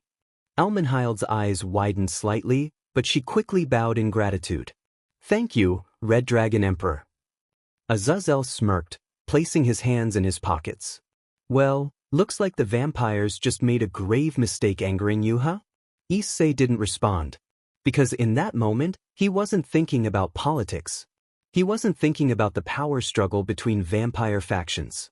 He was thinking about Valerie Teeps, a girl who was suffering under the hands of cruel masters. And he would never let someone endure what he had once barely survived. The hunt for the Holy Grail had begun. Elmenhild Karnstein had spent centuries among the aristocracy of vampires, surrounded by the calm, calculated whispers of noble courts. Power in her world was something subtle, something wielded through manipulation, deception, and quiet authority. But as she stood before Issei Hyoudou, the leader of the Red Dragon chapter, she felt something primal, a power that had nothing to do with politics or noble bloodlines. It was raw, unyielding, and utterly terrifying. Issei's golden draconic eyes scanned the fortress courtyard, where the 1,200 dragons under his command stood in disciplined formations. Bova Tanin, the son of the Dragon King, stood at the forefront, his massive form looming over the others. Then, without warning, Issei spoke. A single command, Red Dragon Chapter, prepare for war. His voice boomed through the courtyard like a thunderclap, so powerful and resonant that the very air trembled. The walls shook, the ground beneath them quivered, and even the torches lining the fortress flickered. The 1,200 dragons, though still young in their training, immediately reacted, their bodies instinctively snapping to attention. The battle-hardened veterans of the Red Dragon chapter moved like a well-oiled machine, their training kicking in as they began preparing for deployment. The entire fortress had been set into motion, and Elmenhild felt her blood run cold. The vampire noble had expected a discussion, maybe a strategic meeting, but this? This was a full-scale military response, issued with the authority of an emperor. This was not the reaction of a diplomat. This was the reaction of a warlord. Elmenhild's breath hitched, her body frozen in place as she watched hundreds of dragons and soldiers move in sync, each one fully prepared to follow their leader into battle. Was this the Red Dragon Emperor? Was this the power of the being who had conquered an entire galaxy's worth of horrors? Her hands clenched into fists, her pride as a noble warring with her survival instincts. She wanted to speak, to demand why he was escalating the situation to such an extreme level, but she couldn't. Because in her immortal heart, she knew one thing. This wasn't escalation. This was inevitability. Sensing her distress, Azazel stepped forward, placing a hand on her shoulder. "Scary, isn't it?" he said, his usual smirk softened by understanding. Elmenhild turned to him sharply, trying to mask her fear with indignation. "This is madness," she hissed in a hushed tone.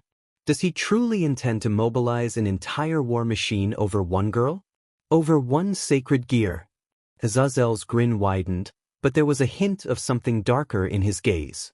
"Lady Karnstein," he said casually, but with a weight that made her chest tighten. "You're still thinking like a vampire noble. You think this is about power, about politics. But for him..." Azazel nodded toward Issei, who was now discussing formations and battle strategies with his high-ranking officers. "This isn't about power. This isn't even about the Holy Grail." Azazel leaned in, lowering his voice to a whisper. "This is about justice. This is about stopping another tragedy before it happens." Elmenhild felt her throat dry. That's why the Red Dragon chapter moves so quickly, so ruthlessly. Because to Issei Hyoudou, saving one life is worth going to war. Her eyes widened in realization. To her, to the vampires, war was something that happened only when diplomacy failed. To Issei Hyoudou, war was the solution to preventing another innocent soul from suffering. And that was why she was afraid. Because she had never seen conviction like this before. Bova roared, leading the dragons into formation, their massive wings stirring up gales of wind. The war banners of the Red Dragon chapter were raised high, their emblem a crimson dragon engulfed in golden flames blazing against the night sky. Issei turned to face Elmenhild one last time. "Lead us to the Teeps faction's stronghold," he commanded. "We move at dawn." Elmenhild swallowed the lump in her throat. The Red Dragon chapter was on the hunt. And the Teeps faction had no idea what kind of storm was about to descend upon them. Morning broke over the horizon, its golden rays piercing through the dense mist that blanketed the land. The Red Dragon chapter stood poised for battle, their war banners billowing in the cold morning air. At the front stood Issei Hyoudou, the chapter master, his golden draconic eyes scanning the heavily fortified castle in the distance. Beside him, Asia Argento, clad in modified battle medic armor, checked her supplies, ensuring she was ready to tend to the wounded. Standing a little further ahead, Ravel Phoenix, encased in heavy scout armor, knelt behind a rocky outcrop, using a high-powered binocular visor to assess enemy positions. Despite being a noble lady, her war-hardened expression revealed that she had long since shed any illusions of a pampered aristocracy. In the shadows, the mischievous Nekisha sisters, Kuroka and Koneko, exchanged knowing smirks, their tails flicking in anticipation. At the head of his 1,200-strong dragon battalion, Bova Tannen, the destroyer, stood like an unstoppable force of nature, his massive frame exuding sheer dominance. All eyes were on Lord Vladi's castle, an impenetrable fortress that had stood for centuries. Until today. Because today, it faced the Red Dragon chapter. The vampires of the Teeps faction were not fools. They had long prepared for the day they would face angels, devils, fallen, and even gods. Their fortress walls were layered with barrier spells, their warriors clad in enchanted armor, and their weaponry crafted to counter supernatural beings. But there was one fatal flaw. They had never trained for an army like this. They had never trained for a force that had warred against cosmic horrors, that had battled eldritch gods, that had stood against the nightmares of the Warhammer universe and survived.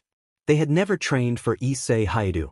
Issei took a deep breath, his aura flaring as he raised a single, armored hand. His voice rumbled like thunder, carrying across the battlefield. Engage! And the storm was unleashed.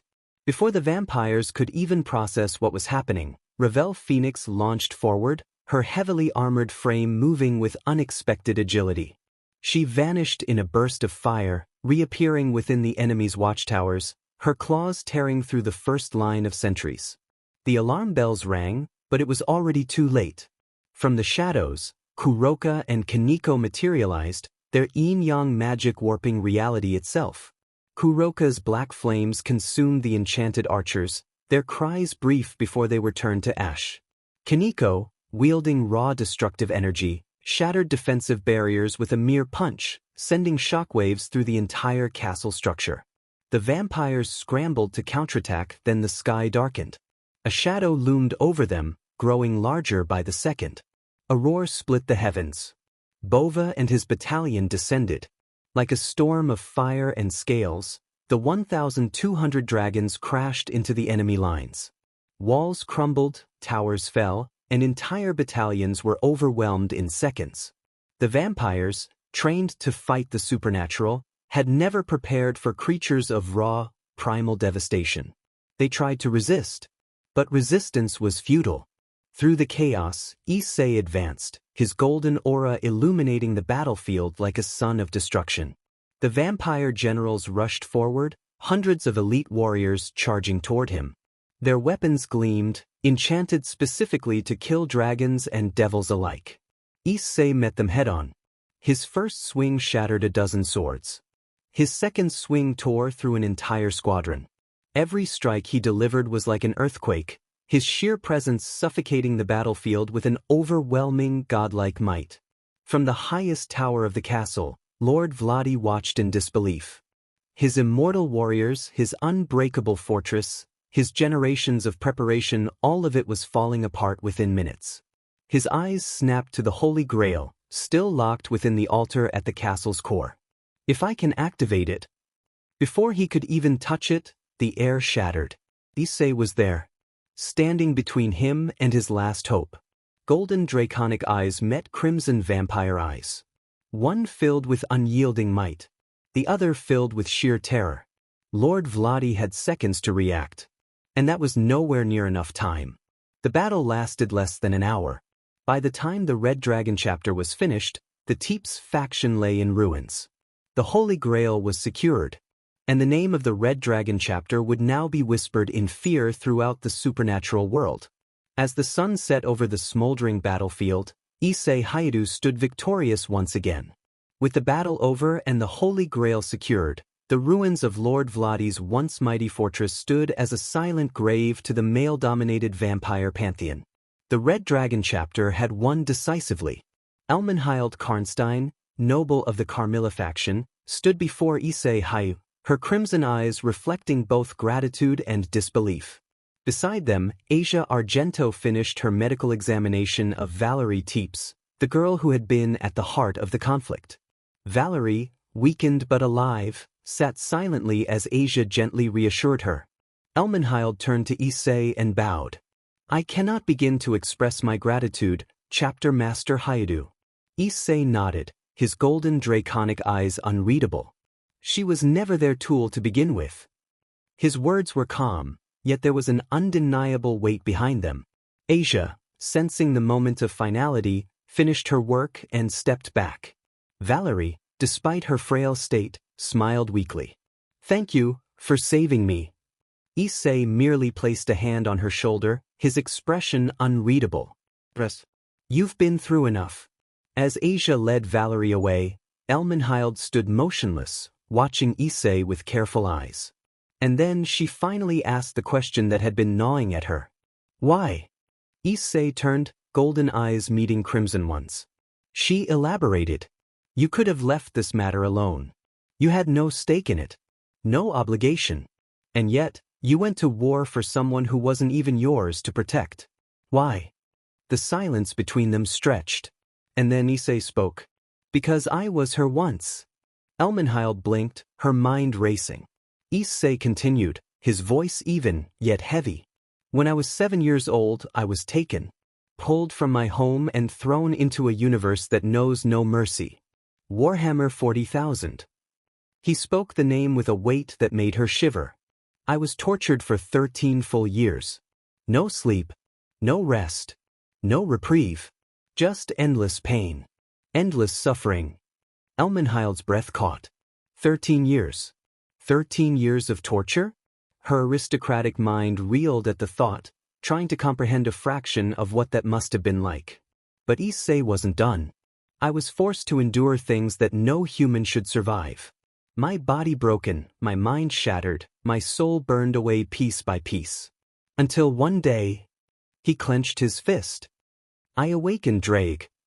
A faint crimson aura flared around him, the power of the boosted gear responding to the memory. "That was the day I stopped being a victim. That was the day I fought back. And when I did, I never stopped." Elmenhild could only stare as Issei continued. "For 1,513 years, I fought. As a warrior. As a leader. As a chapter master." She staggered back slightly, her mind overwhelmed. 1,513 years. 1,513. He had lived longer than most empires had existed. The noble vampire, despite her years of diplomacy and experience, suddenly felt very small before the being standing in front of her. She had heard tales of beings who had lived long lives. She had encountered ancients before. But none had endured 1,500 years of conflict. Issei's gaze remained steady, observing her reaction. And then he spoke. "Valerie was taken. Used. Treated as nothing but a tool. Just like I was. And I refused to let that happen to anyone else." Silence enveloped them. Elmenhild finally understood. This wasn't just a mission for Issei. This wasn't merely another war. This was his very existence. He was a man forged in the fires of endless battle. A man who had witnessed more than any mortal should.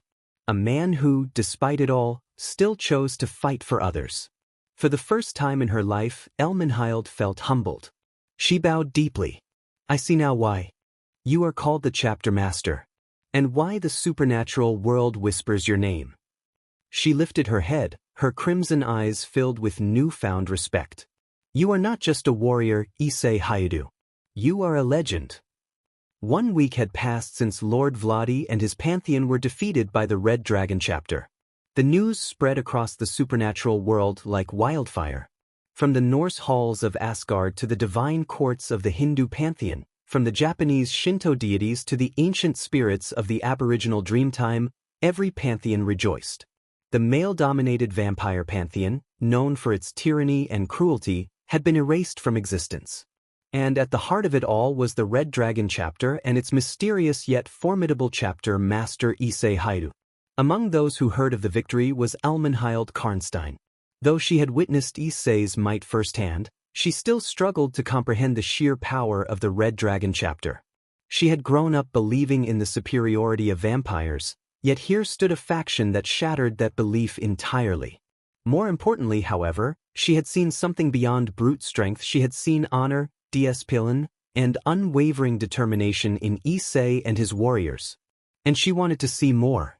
But before she could visit Issei, Valerie Teeps made a request. "I want to see Gasper." Almenhild blinked in surprise as Valerie, now fully recovered, clasped her hands together. "He's my best friend.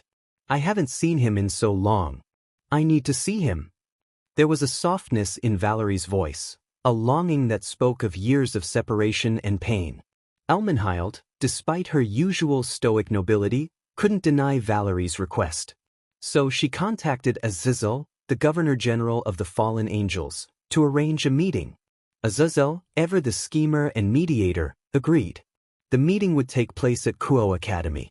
When the day arrived, Almenhild and Valerie found themselves standing at the academy gates, waiting for their escorts. Almenhild, wearing a thick cloak to shield herself from the sun, observed the humans walking by, oblivious to the supernatural world around them.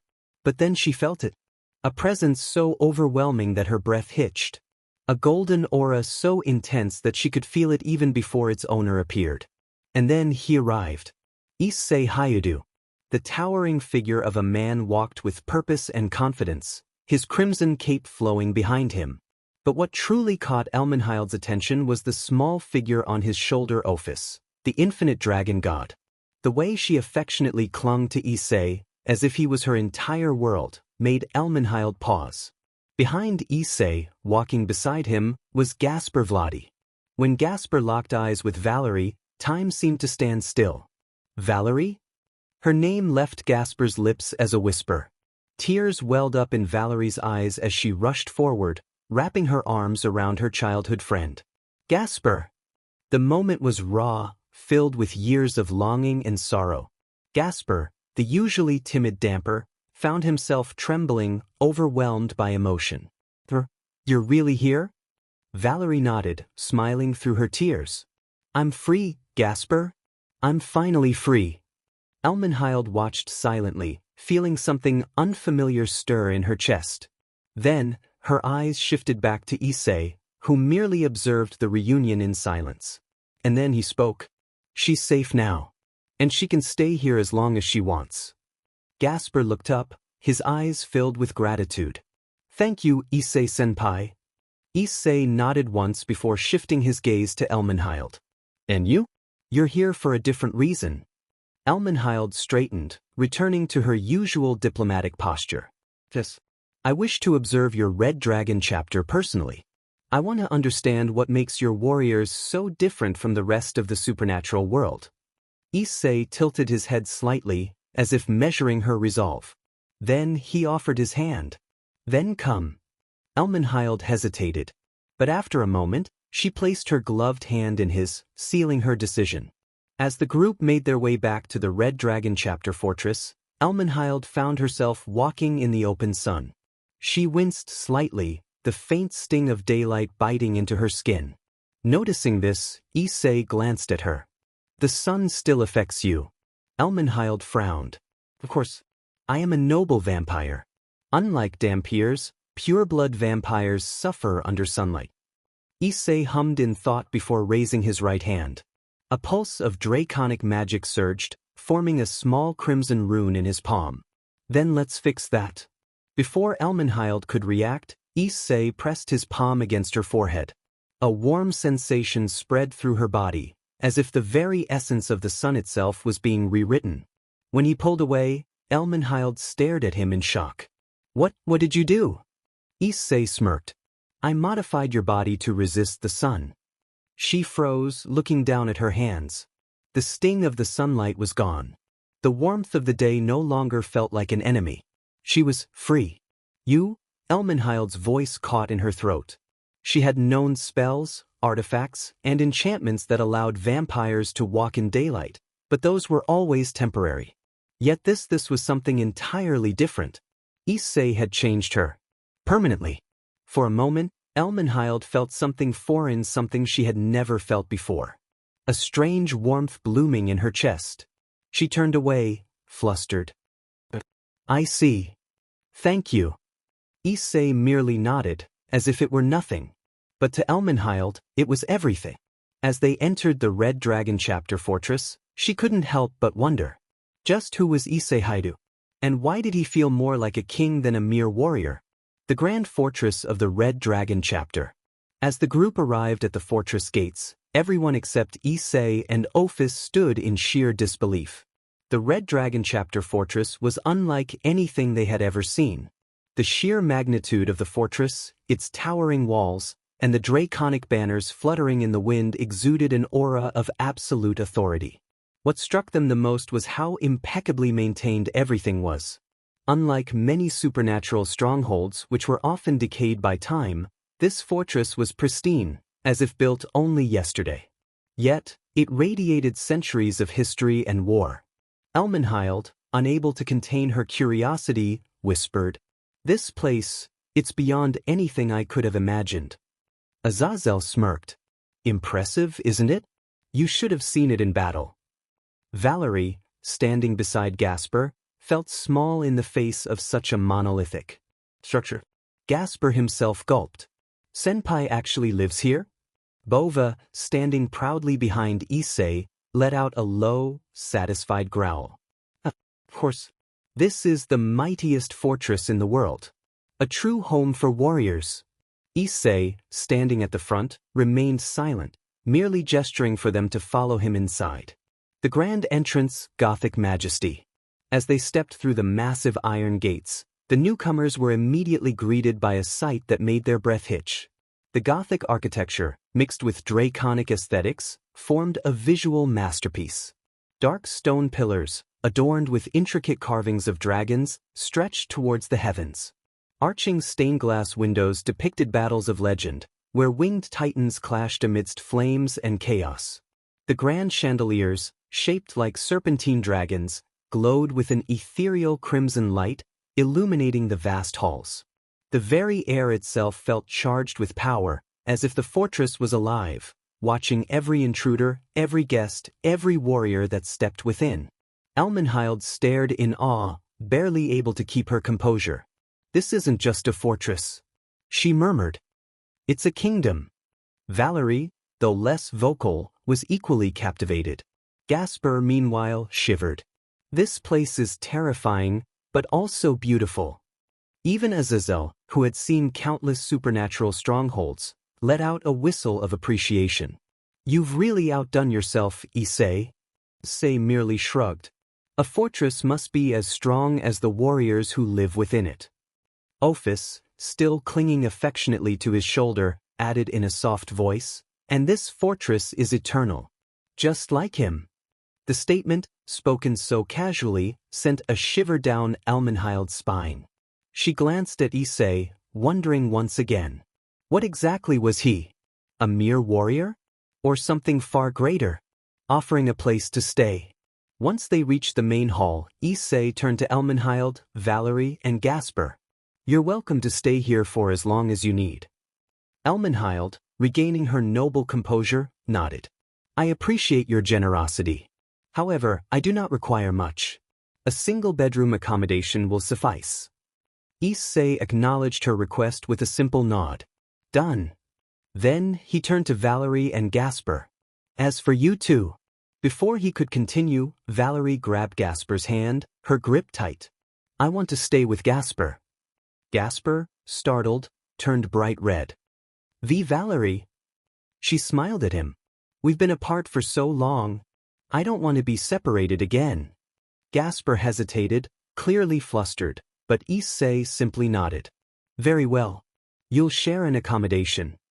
Gasper opened his mouth to protest, but one glance at Valerie's determined expression made him sigh. "I guess that's okay." Azazel, watching the scene unfold, chuckled. "My young love, how nostalgic." Elmenhild, however, furrowed her brows. Is it truly appropriate for a noble lady to share quarters with a man? Issei's response was simple. This fortress doesn't care for noble traditions. Only for loyalty and strength. Elmenhild fell silent, processing those words. Perhaps she could learn something valuable here after all. A new chapter begins. As they were led to their quarters, Elmenhild found herself gazing up at the massive fortress once more. It was terrifying yet awe-inspiring. A place where warriors were forged. A place where monsters became legends. And she, a proud, noble vampire, had just stepped into the domain of the Red Dragon chapter. The question now was, would she merely be an observer? Or would she become something more? Settling into the Red Dragon chapter fortress. As Issei led Valerie Teeps and Gasper Vladi to their shared accommodation, both stood at the entrance, eyes wide with awe. The room was nothing like what they had expected. It was spacious, far larger than any ordinary living quarters, with an impeccable sense of order and luxury. A grand four-poster bed, large enough for two, sat in the center of the room, draped in deep crimson and gold sheets. The walls were adorned with subtle draconic engravings, each symbol representing strength and unity. A personal fireplace, with an elegant black marble mantel, flickered with a controlled yet comforting warmth. There were two large wardrobes, a study area with pristine writing materials, and even a personal bathroom attached, stocked with fresh towels and scented oils. The air inside was crisp and clean, free of dust or any sign of neglect. Everything was perfectly maintained, almost unnervingly so. Valerie, stunned, turned to Issei. This is incredible.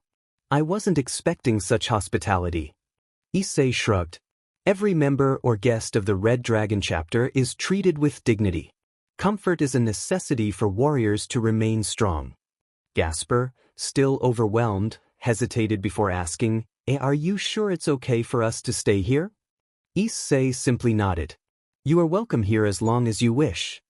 Valerie smiled, her golden eyes softening. Thank you, Issei. As she stepped inside, she lightly tugged on Gasper's sleeve, urging him to follow. He did so reluctantly, still flustered at the idea of sharing a room with her. Issei then turned to Elmenhild Karnstein. Your accommodation is the same, but fitted for one. Elmenhild's personal quarters. Elmenhild was led a few doors down, where Issei gestured towards a single-bedroom accommodation prepared just for her.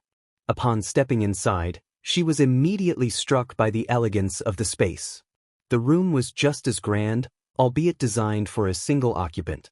A luxurious king-sized bed rested against the far wall, draped in dark crimson sheets with intricate black embroidery, reflecting the regal colors of the fortress. A personal study area, equipped with high-quality parchment, ink, and writing tools, awaited her use. A walk-in wardrobe, far larger than she anticipated, had been prepared for any clothing she might bring. The private bathroom attached to her quarters was equally lavish, complete with a large bathing area and stocked with various scented oils and skincare essentials, a clear sign of thoughtfulness towards her noble status.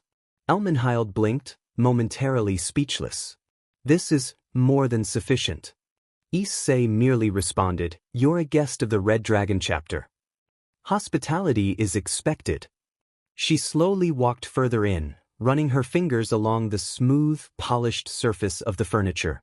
The room was perfectly maintained, just like everything else in the fortress. Issei then handed her a neatly prepared schedule. These are the meal times. Breakfast is served at 7 a.m., lunch at 12 p.m., and dinner at 7 p.m. Should you require anything outside of those times, there is always food available in the dining hall. Elmenhild glanced at the paper, nodding. Understood. I appreciate the accommodations. Issei gave her a final nod before departing. A new beginning in the fortress. With their rooms prepared and expectations set, Valerie, Gasper, and Elmenhild found themselves standing within the grand fortress of the Red Dragon chapter, each of them realizing that this was not just a visit. They were now part of something far greater than they had ever imagined. A gathering at the Red Dragon chapter fortress.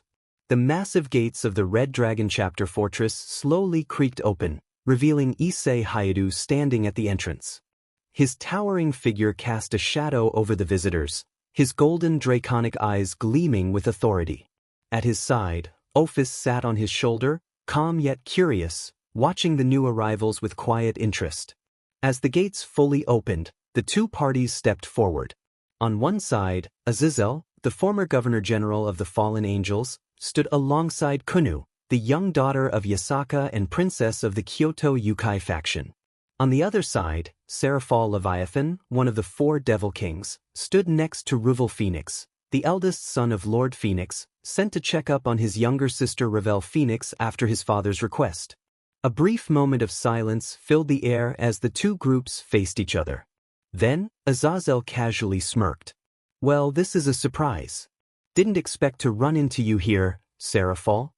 Seraphal crossed her arms, pouting slightly. "Same to you, Feathers. What are you doing here?" Azazel gestured to Kunu, who, despite being nervous, stood firm. "I'm here to introduce Kunu to Issei. She wants to broaden her horizons, and her mother agreed to let her visit him and see his way of life." Seraphal tilted her head. "Interesting." She then turned her gaze toward Issei, eyeing him up and down before motioning toward Ravel. "I'm here on behalf of the Phoenix clan. Lord Phoenix asked me to arrange a meeting between Ravel and Issei so he can check up on Ravel." Ravel, ever the composed noble, stepped forward and gave a polite bow. "It is a pleasure to finally meet you, Issei Hyoudou. My father has entrusted me with ensuring my sister's well-being. I appreciate you taking care of her." Issei remained silent for a moment, his intense gaze scanning over them all before he finally spoke. "I see. Then, welcome to the Red Dragon Chapter Fortress." His deep voice resonated, and with a simple gesture, he motioned them inside. Entering the fortress. As the group stepped inside, they were immediately struck by the sheer grandeur of the fortress. The Gothic architecture, mixed with draconic elements, painted a picture of power and discipline. The hallways were lined with red banners bearing the insignia of the Red Dragon Chapter, and every structure radiated a sense of regal might. Despite its militaristic aura, the fortress was impeccably maintained, with not a single speck of dust or sign of neglect. Kunu, her fox ears twitching, looked around in wonder. "This place is amazing. It's nothing like what I imagined." Ravel, ever the keen observer, noted the pristine discipline displayed by every Red Dragon Chapter member they passed. "Your fortress is truly impressive, Issei. It reflects the strength of its ruler." Issei remained stoic, but there was a hint of pride in his gaze. "Follow me. I will take you to where Ravel is currently stationed." As they continued their walk through the fortress, Kunu glanced at Ophis, who was sitting comfortably on Issei's shoulder, nuzzling into him from time to time. Curious, she pointed at the mark on Ophis's neck. "What's that symbol?" Ophis, blinking, simply replied in her monotone voice. "It is the mark of my mate." Kunu tilted her head. "Mate? What does that mean?" Issei sighed, knowing this conversation was inevitable. In dragon culture, a mate is equivalent to marriage. Ophis and I are bound by that law. Azazel choked on his own breath. Wait. Back up a second. You mean to tell me that Ophis the Ophis has willingly chosen to be with you? Seraphal, for once, was speechless. "Ah, the infinite dragon god is with Issei. Why didn't I hear about this before?" Kunu blinked, processing the information before grinning mischievously.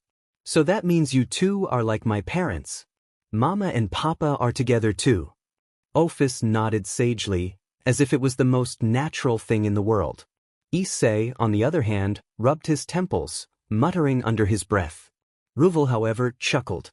"It seems you have been acknowledged even by the strongest dragon in existence. That is a testament to your worth, Issei." Issei simply grunted in response before stopping at a large reinforced door. "We're here." With a single push, the door opened, revealing Ravel Phoenix inside, going over several reports. Her crimson eyes lit up in delight when she saw who had arrived. "Big brother." Ravel smiled warmly. "It's good to see you, Ravel. A sibling reunion and a new path." Ravel hurried forward, giving her brother a polite but affectionate hug. I wasn't expecting you to come visit. Did father send you? Ravel nodded. Yes. He wished for me to ensure your safety and well-being after the incident caused by Riser. Ravel sighed, shaking her head. I expected as much. But as you can see, I am perfectly fine. In fact, I am thriving here. Ravel raised an eyebrow. Oh. Ravel smiled proudly. Under Issei's guidance, I have become far stronger than before. This fortress, this chapter, it is a place where true warriors are forged. I have no intention of leaving. Ravel studied her carefully, noting the confidence in her voice. It was clear that his sister had found a purpose here, a purpose that far exceeded the nobility and politics of the Phoenix clan. After a moment, Ravel sighed with a small smile. I understand. If this is where your heart lies, then I will not force you to return. Ravel beamed, grateful for her brother's understanding. Meanwhile, Konu, having absorbed everything, suddenly spoke up. Can I stay here too? Azazel blinked. Konu, what are you talking about? Konu puffed out her chest confidently. I want to see how Issei and his warriors train. I want to learn from them. Ophis nodded in approval. A wise decision. Issei studied Konu carefully, then looked at Azazel. Is this acceptable? Azazel rubbed his chin, glancing at Konu. Well, as long as Yasaka agrees, I don't see an. Just make sure she doesn't get into too much trouble. Konu cheered, tail wagging excitedly. Seraphal, seeing how things were playing out, grinned. Well. Looks like your fortress is becoming quite the hot spot, Issei. Issei sighed, but there was no denying it, the Red Dragon chapter was growing. With new allies, warriors, and guests, the fortress was entering its next era of change. Place of comfort and strength. After showing Konu to her personal living quarters and explaining the daily meal schedule, Issei noted how wide-eyed and awestruck the young fox was. Konu twirled around, taking in the spacious and luxurious room. The ornate drapes, plush bedding, and refined furniture made it clear that this was no ordinary dwelling. Wow. This is amazing. I thought a fortress would be cold and dull, but this place is so comfortable. Konu cheered, her golden tail swishing happily. Issei nodded. A home should provide both strength and peace. This fortress is built to be a sanctuary for my people, as much as it is a place of power. Konu smiled brightly. Thank you, Issei. I promise I won't cause trouble. Ophis, still perched on Issei's left shoulder, gave a small nod. She is energetic, but acceptable. Konu giggled before climbing onto Issei's right shoulder, balancing herself carefully. Can I sit here for lunch? Ophis blinked but then nodded in approval. Yes. With that settled, Issei turned to Azazel, Seraphal, and Ravel, extending an invitation. It is nearly midday. You may stay and eat here if you wish. Azazel, ever the opportunist when it came to food, grinned. Well, if you insist, I'd be a fool to refuse. Seraphal pouted playfully, her hands on her hips. You better have some sweets, Ein. Ravel, ever the composed noble, simply nodded. I would be honored. With that, they made their way to the cafeteria. The cafeteria of the Red Dragon chapter.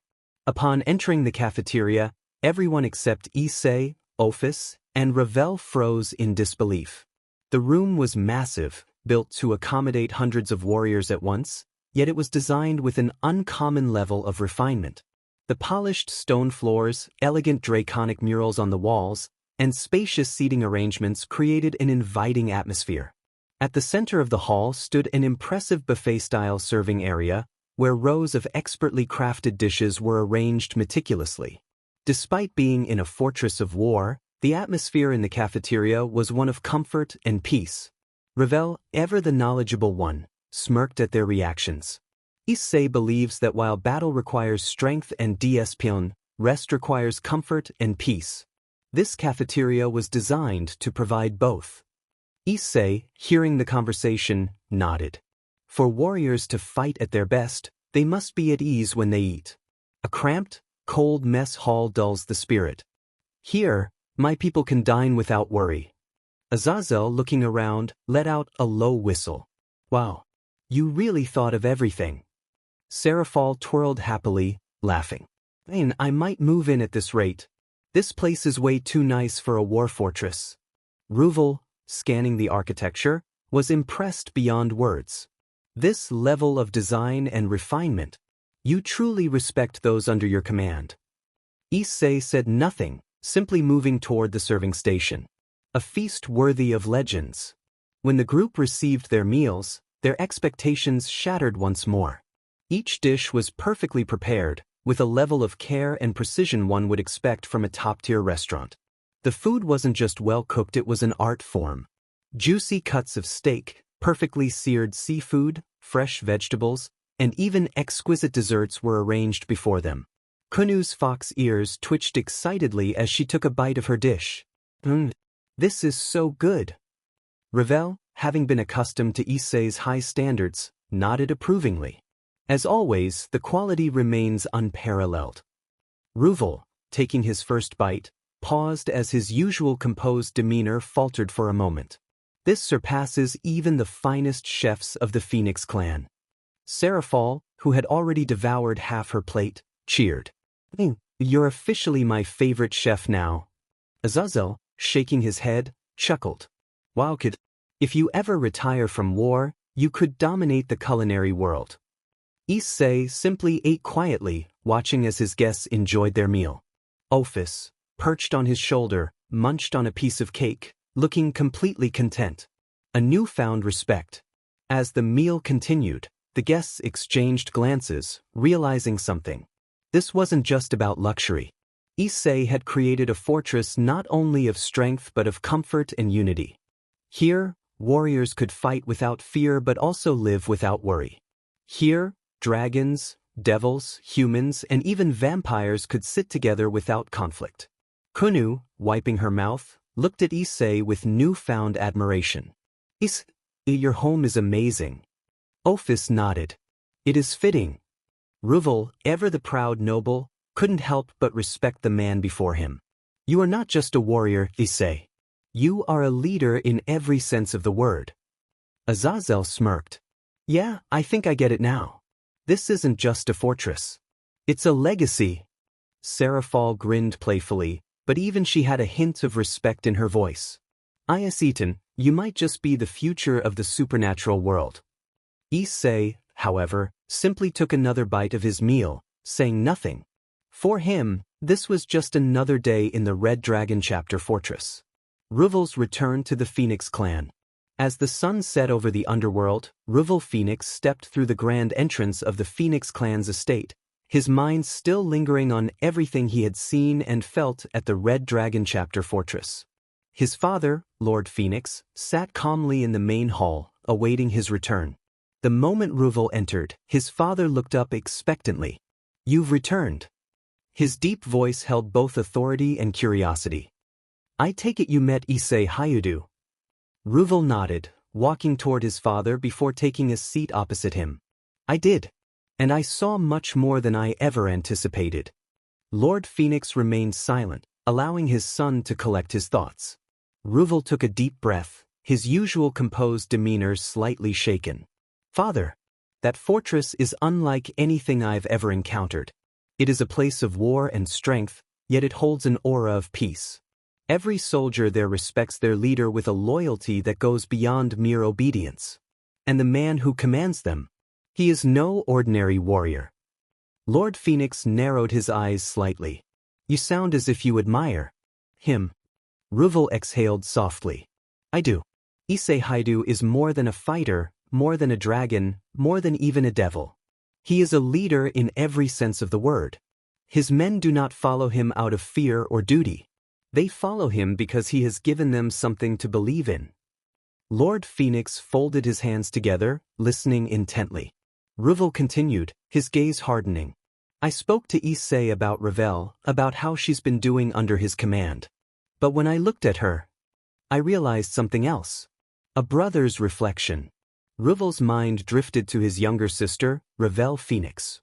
He still remembered the girl she had once been, the fragile, delicate noble kept sheltered within the Phoenix estate. She had always been brilliant, her mind sharp, her wit unmatched, but she had also been physically weak, lacking the raw power of her elder siblings. He recalled how she was treated before Riser's defeat. A bargaining chip. A noble daughter meant for political gain. A phoenix who was never meant to truly fight. It had pained him to watch her be seen as a mere piece in the family's political games. But when he saw her at the Red Dragon Chapter Fortress, she was different. Her eyes no longer held uncertainty, they no longer carried the look of someone who needed protection. She stood tall among warriors. She carried herself with confidence, her every movement exuding the grace of a noble and the strength of a seasoned fighter. Ravel had seen her dressed in battle gear, speaking with her fellow warriors, strategizing alongside Issei's most trusted. And when she sat beside Issei at lunch, she spoke with authority, self-assurance, and something even more important, pride in herself. She was no longer a delicate noble girl. She was a warrior of the Red Dragon chapter. And that realization filled Ravel with a mixture of emotions. Regret. A deep, bittersweet longing for the little sister he once knew. Father and son. Ravel has grown stronger, Ravel admitted, his voice holding a quiet reverence. She is not the same girl we once knew. She has forged herself into something greater. Lord Phoenix listened, his face unreadable. Do you believe she is happy? Ravel hesitated for a moment, then nodded. Yes. I believe she has found where she belongs. A long silence stretched between them. Finally, Lord Phoenix exhaled, closing his eyes briefly before opening them again. Then, I will not interfere. Ravel looked at his father with a hint of surprise. You approve? Lord Phoenix smirked faintly. Approve? That might be too strong a word. But I trust your judgment, and if my daughter has truly found strength and happiness, then I will not pull her away from it. Ravel relaxed slightly, a small smile touching his lips. For all his father's strictness, he was a man who ultimately cared for his children. She would want to hear that from you, Ravel said. Lord Phoenix chuckled softly, shaking his head. Perhaps one day, I will tell her myself. Ravel stood up, offering a respectful nod. Then I will continue to watch over her as well. Not as a protector, but as a brother proud of the woman she is becoming. Lord Phoenix's gaze softened slightly. That is all I can ask of you.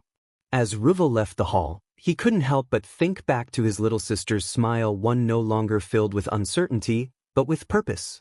And in that moment, he knew Ravel Phoenix was no longer just a noble of the Phoenix clan. She was a warrior of the Red Dragon chapter.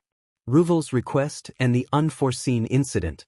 Ravel Phoenix stood before Issei Hyoudou, his expression serious and unwavering. Behind him, his entire team excluding Riser, who was never a part of them, stood in disciplined formation, waiting for their leader to speak. Ravel took a deep breath. Issei Hyoudou, we have come with a request. Issei remained silent, his golden draconic eyes staring into Ravel's very soul. Ravel felt the weight of that gaze, as if his entire being was being analyzed and laid bare. Still he stood firm. We wish to train under you, Ravel stated, his voice filled with resolve. The warriors behind him nodded in agreement, their eyes filled with a mixture of determination and respect. Issei didn't respond immediately.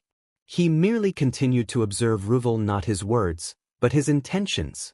And Issei saw the truth. Ravel wasn't here just for himself.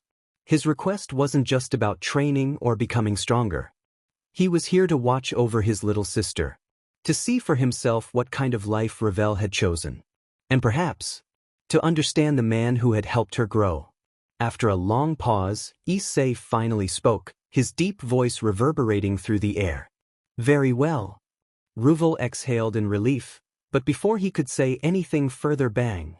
A massive explosion-like sound shook the fortress.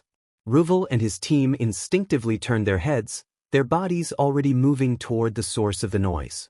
Issei was already ahead of them. The training courtyard incident. As they entered the training courtyard, Ravel and his team were shocked by what they saw. A group of injured dragons lay sprawled across the field, their massive forms covered in bruises and burns. Nearby, a single figure rushed between them with unwavering urgency, Asia Argento. Her sacred gear, twilight healing, was glowing brightly, casting a warm, golden light over the fallen dragons as she frantically worked to heal their wounds. Ravel had heard stories of the kind-hearted girl who had defected from the church, but witnessing her selfless devotion firsthand was an entirely different experience. She didn't hesitate. She didn't falter. She moved from dragon to dragon, placing gentle yet firm hands on their massive scales, whispering soft reassurances as their wounds began to close before his eyes.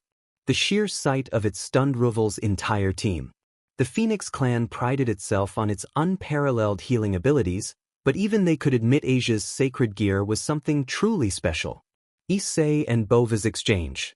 While Ravel and his team were still trying to process what they were seeing, Issei had already moved toward the largest dragon in the group, Bova, the Destroyer. The enormous, battle-hardened dragon gritted his fangs, still smoldering with battle energy despite his wounds. Issei stood before him, arms crossed, his voice sharp yet commanding. "What happened?" Bova huffed, exhaling a small flame before responding. "We pushed ourselves too much, Chapter Master." Issei remained silent for a moment, his gaze flickering toward the other injured dragons. He let out a small sigh before responding, his voice calmer now. "Foolish, but not unexpected." Bova let out a gruff chuckle, despite his wounds. "We needed to see where our limits were. Guess we found them." Issei's expression remained unreadable, but there was a glint of something in his eyes, not disappointment. Not anger. But pride. "Then learn from it," Issei said simply. Bova grinned, despite the pain, before nodding. "Of course, Chapter Master." Ravel's realization. As Ravel watched the entire exchange, he couldn't help but feel. He had expected the Red Dragon Chapter Fortress to be a place of ruthless warriors, hardened and merciless. Instead, he saw something far more profound. A family. A brotherhood. A place of growth and strength, but also of care and unity. His sister had chosen well. As he turned to glance at Issei Hyoudou once more, he realized this was not just a leader of warriors, this was a leader of dragons. The return to Kuo Academy. The gates of Kuo Academy swung open, and the entire school fell into silence. Issei Hyoudou had arrived. Alongside him stood his eternal companion, Ophis, perched on his shoulder with a look of pure contentment. Following close behind were Asia Argento, Kuroka, Koneko, Elmenhild Karnstein, Ravel, and Kunu, each radiating their own unique beauty and presence. The moment they stepped onto the school grounds, a wave of hushed whispers swept through the student body. "That's Issei Hyoudou, the Red Dragon Chapter Master. I heard he's fought against the most terrifying beings in existence and won. Wait, look at the women with him. Are they all his?" Some of the newer students, particularly the first years, stood frozen in sheer awe and admiration. To them, Issei Hyoudou wasn't just a student, he was a legend. A man who had defied all odds and become someone even the supernatural world respected and feared. Reactions from the students. The male students looked on with a mixture of envy and admiration. Some silently saluted him, while others looked down in defeat, realizing that their chances with any of the beautiful women walking alongside him were non-existent.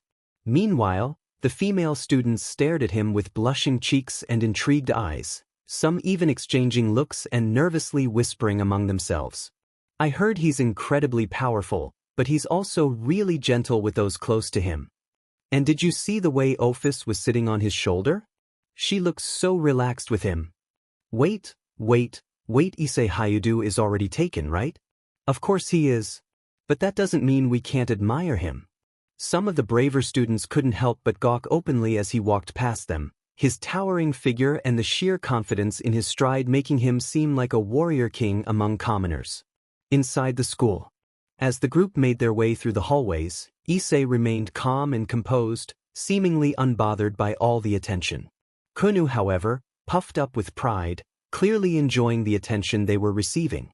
Elmenhild maintained her usual noble air, but a slight smirk tugged at her lips. Asia, always the sweet and kind-hearted one, blushed at all the stares but stayed close to Issei for comfort. Kuroka chuckled mischievously. "Looks like you've got a lot of admirers, darling." Koneko narrowed her eyes at Kuroka but didn't disagree. Office? She didn't care in the slightest. Her focus was entirely on Issei and Issei alone. As they finally arrived at their designated area, Issei couldn't help but let out a small sigh before glancing around at his companions. This is going to be an interesting year. The watchful eyes of the Kendo Club. From the moment Issei Hyoudou and his group arrived at Kuo Academy, there were eyes on them. Among the most curious were Murayama and Keites, the co-captains of the Kendo Club. They had heard the whispers and rumors about Issei. Some called him a legend, others a monster, and a few even whispered about him being a manipulator who had charmed some of the strongest and most beautiful women in the school. To Murayama and Keites, Issei was an enigma, one they intended to unravel. The plan in motion. When lunchtime came, the two captains gathered their entire club inside the dojo. Murayama crossed her arms. We need to find out what's really going on with Issei Hyoudou. Keites nodded. Yeah, did you see how the girls around him act? They seem devoted to him. But why? A first-year hesitated before asking, what are you suggesting? Murayama's eyes narrowed. We follow him after school and see where he goes. The Kendo Club members exchanged uneasy glances but ultimately agreed. If Issei Hyoudou was manipulating their fellow female students, they needed to know. Following this, when the final bell rang, Issei's group left the school as usual. They had been aware of the Kendo Club's constant stares all day, but none of them spoke about it yet. Silently, the Kendo Club members followed at a distance. What they didn't expect was that Issei's group was completely aware of them the entire time. The moment they crossed the threshold of the Red Dragon Chapter Fortress, the Kendo Club hesitated but they pressed forward. The moment they stepped inside, an unwelcome surprise. A wave of pure, overwhelming battle readiness slammed into them. Hundreds of warriors stood at attention, weapons at their sides, eyes locked onto the intruders. The air was thick with power, not just from Issei's presence, but from every single soldier. It was like stepping onto a battlefield. The Kendo Club froze. They were not prepared for this. Before they could react, Issei himself stepped forward, eyes calm but piercing. With one simple call, his voice boomed through the courtyard. Murayama. Keites. Both girls flinched. He knew. He had always known. The entire Kendo Club went deathly silent as Issei walked toward them, his towering presence almost suffocating. Then, in an eerily calm tone, he asked, Why did you follow me? Murayama and Keites gathered their courage. Murayama narrowed her eyes. We wanted to know the truth. Keites added, We thought you were manipulating these girls. At that, the atmosphere shifted. The moment those words left Keites' lips, the women surrounding Issei reacted instantly. The women speak. Office, still perched on Issei's shoulder, stared coldly at Murayama and Keites before speaking in a calm but absolute voice. I am his wife. Those 4 words made the entire Kendo Club freeze. Issei had instructed Office beforehand that when dealing with humans, it was best to describe their bond as marriage rather than using the term mate, which was common in dragon culture. Murayama and Keites blinked in pure disbelief. Wife. But before they could even process that, the other women stepped forward, their eyes hard and determined. Asia Argento, her voice soft but firm, Issei is my protector. He saved my life more times than I can count. Kuroka, with a playful smirk, said, He's my everything, Naya. Koneko, her arms crossed, added, He's the only one I trust. Ravel Phoenix, her regal presence undeniable, stated, He has given me a purpose beyond my noble birth. Elmenhild Karnstein, her noble demeanor unshaken, remarked, I chose to stay by his side, not because of manipulation, but because of respect. Kunu, the young Kitsune princess, spoke with admiration, He is the strongest and kindest man I've ever met. Murayama and Keites could only stand there, stunned.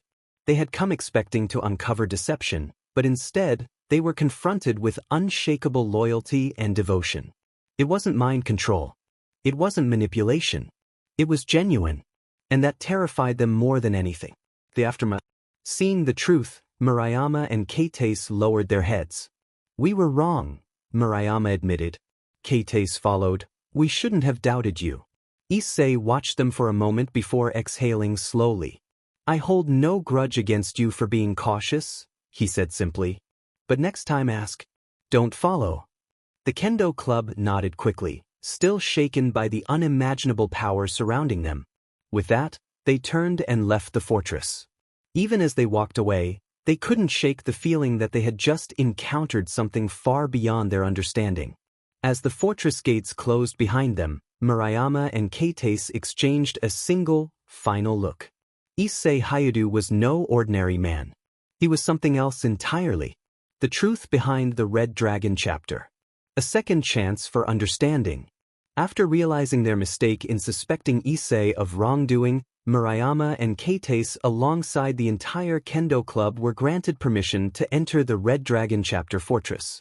At first, they were hesitant, the sheer military discipline and power surrounding them sending a chill down their spines. They thought they had walked into a lion's den, a place where they might not walk out. But Issei Hyoudou, their supposed enemy, turned toward them and spoke in his deep, commanding voice. Calm yourselves. No one will harm you. Instead, let me show you what this place truly is. The Kendo Club, still nervous, followed him. A world beyond their imagination.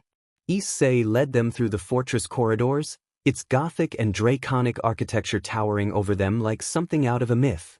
Finally, they arrived at an enormous training ground.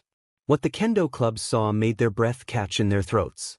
In the middle of the arena, colossal creatures moved with terrifying power and precision. At first glance, the hulking behemoths made even Issei look small by comparison. And then realization dawned on them. They were watching dragons. Real, living, fire-breathing dragons. The Kendo Club froze in place, their minds struggling to comprehend the sight before them. They weren't fighting. They were sparring, practicing techniques with a level of discipline that seemed unnatural for creatures of their size. The ground trembled beneath their movements, but there was no chaos, only precision and control. Issei turned to the club members, his voice calm yet commanding. These dragons are here to become stronger, to learn discipline and battle tactics. They are my subordinates, my allies, my family. The arrival of Bova. Before the Kendo Club could even process the weight of those words, an even larger presence appeared. A shadow loomed over them. Turning slowly, they saw him. Bova, the Destroyer, son of Tannin, one of the strongest dragons alive. His massive wings folded behind him, his crimson scales reflecting the light, his golden eyes staring at them with amusement. He stomped forward, each step causing the ground to shake slightly under his immense weight. I wasn't expecting visitors, Bova rumbled, crossing his arms. Why are these humans here? His voice, deep and rumbling, sent shivers down the Kendo Club's spines. Despite that, Issei remained unfazed. He turned toward Bova and answered plainly. They had the wrong idea about me. They thought I was manipulating the women in my group. Bova snorted, a small puff of smoke escaping his nostrils. Then he let out a booming laugh. Manipulation? Issei? That's the dumbest thing I've heard all day. Murayama and Haitus flinched at his bluntness. Bova grinned, revealing his razor-sharp teeth, before turning his gaze to the rest of the Kendo Club. Take a good look around, humans. He gestured toward the fortress, its massive walls standing tall, its warriors moving with purpose, its dragons training with discipline. This fortress isn't just a military base. It's a sanctuary. It's a place where those who follow Issei do so because they choose to, not because they are forced to. His words carried a weight that even the Kendo Club couldn't deny. They had expected brainwashing. What they found was unwavering loyalty and conviction.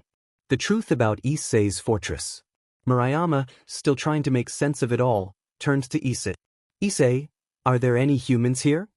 Issei crossed his arms, considering her question.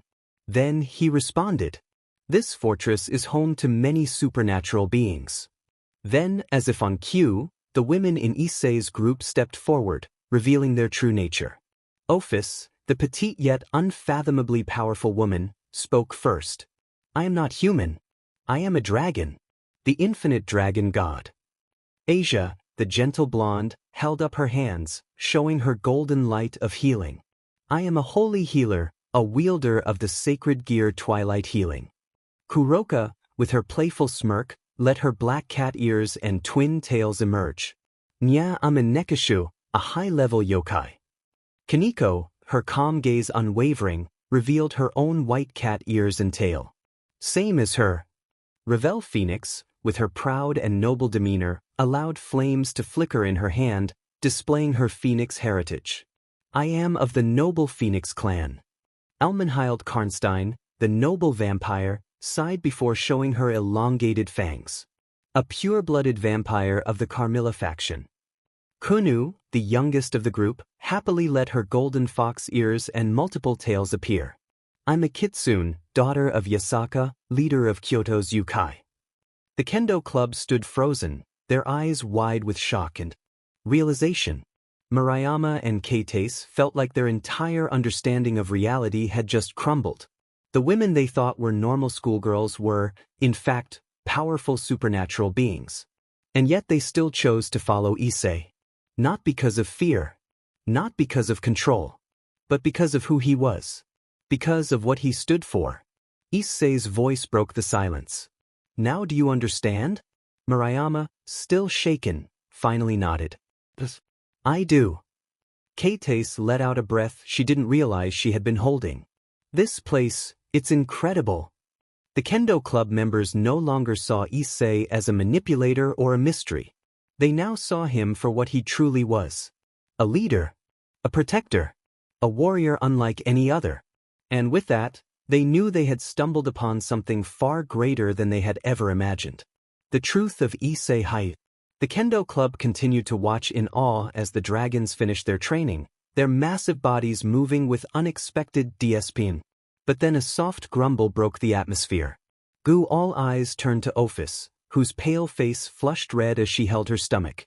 The infinite dragon god, feared across supernatural realms, had just complained about hunger. For a moment, there was silence. Then, blah! A booming laugh erupted from Issei, his deep voice echoing through the training grounds.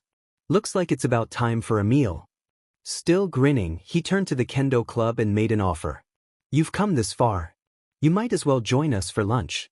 My fortress provides for all its warriors, and that includes guests. Though still processing what they had witnessed, Murayama and Keites exchanged glances and hesitantly nodded.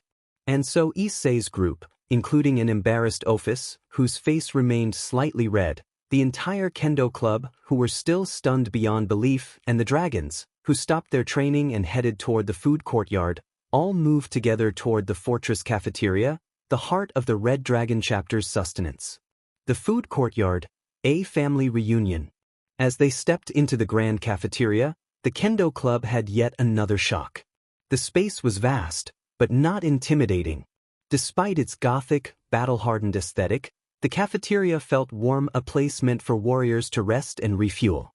The smell of freshly prepared food filled the air, and the Kendo Club noticed something surprising. Even though they were inside a fortress full of warriors and dragons, there was laughter, chatter, and camaraderie. But then they saw them. Two ordinary humans sitting at a table. Compared to the hulking behemoths of warriors and supernatural beings surrounding them, these two were completely normal. Yet when Issei approached them, his entire demeanor softened. "Tu-san. Ka-san." The Kendo Club watched as the two humans looked up, smiling warmly at him. For the first time since they had entered this fortress, they were completely speechless. Because these two humans looked nothing like Issei. The mystery of Issei's appearance. Murayama and Keites couldn't stop staring. Issei, standing taller than most men, his body built like a walking juggernaut, his aura screaming dominance, and then there were his parents, who looked like completely normal Japanese citizens. Murayama couldn't hold back anymore. She turned to Issei, her voice filled with pure disbelief. "How?" Issei immediately knew what she meant. He let out a sigh, then leaned forward. "You really want to know?" The Kendo Club nodded, the curiosity in their eyes undeniable. Issei leaned back, his eyes distant as if recalling something from a lifetime ago.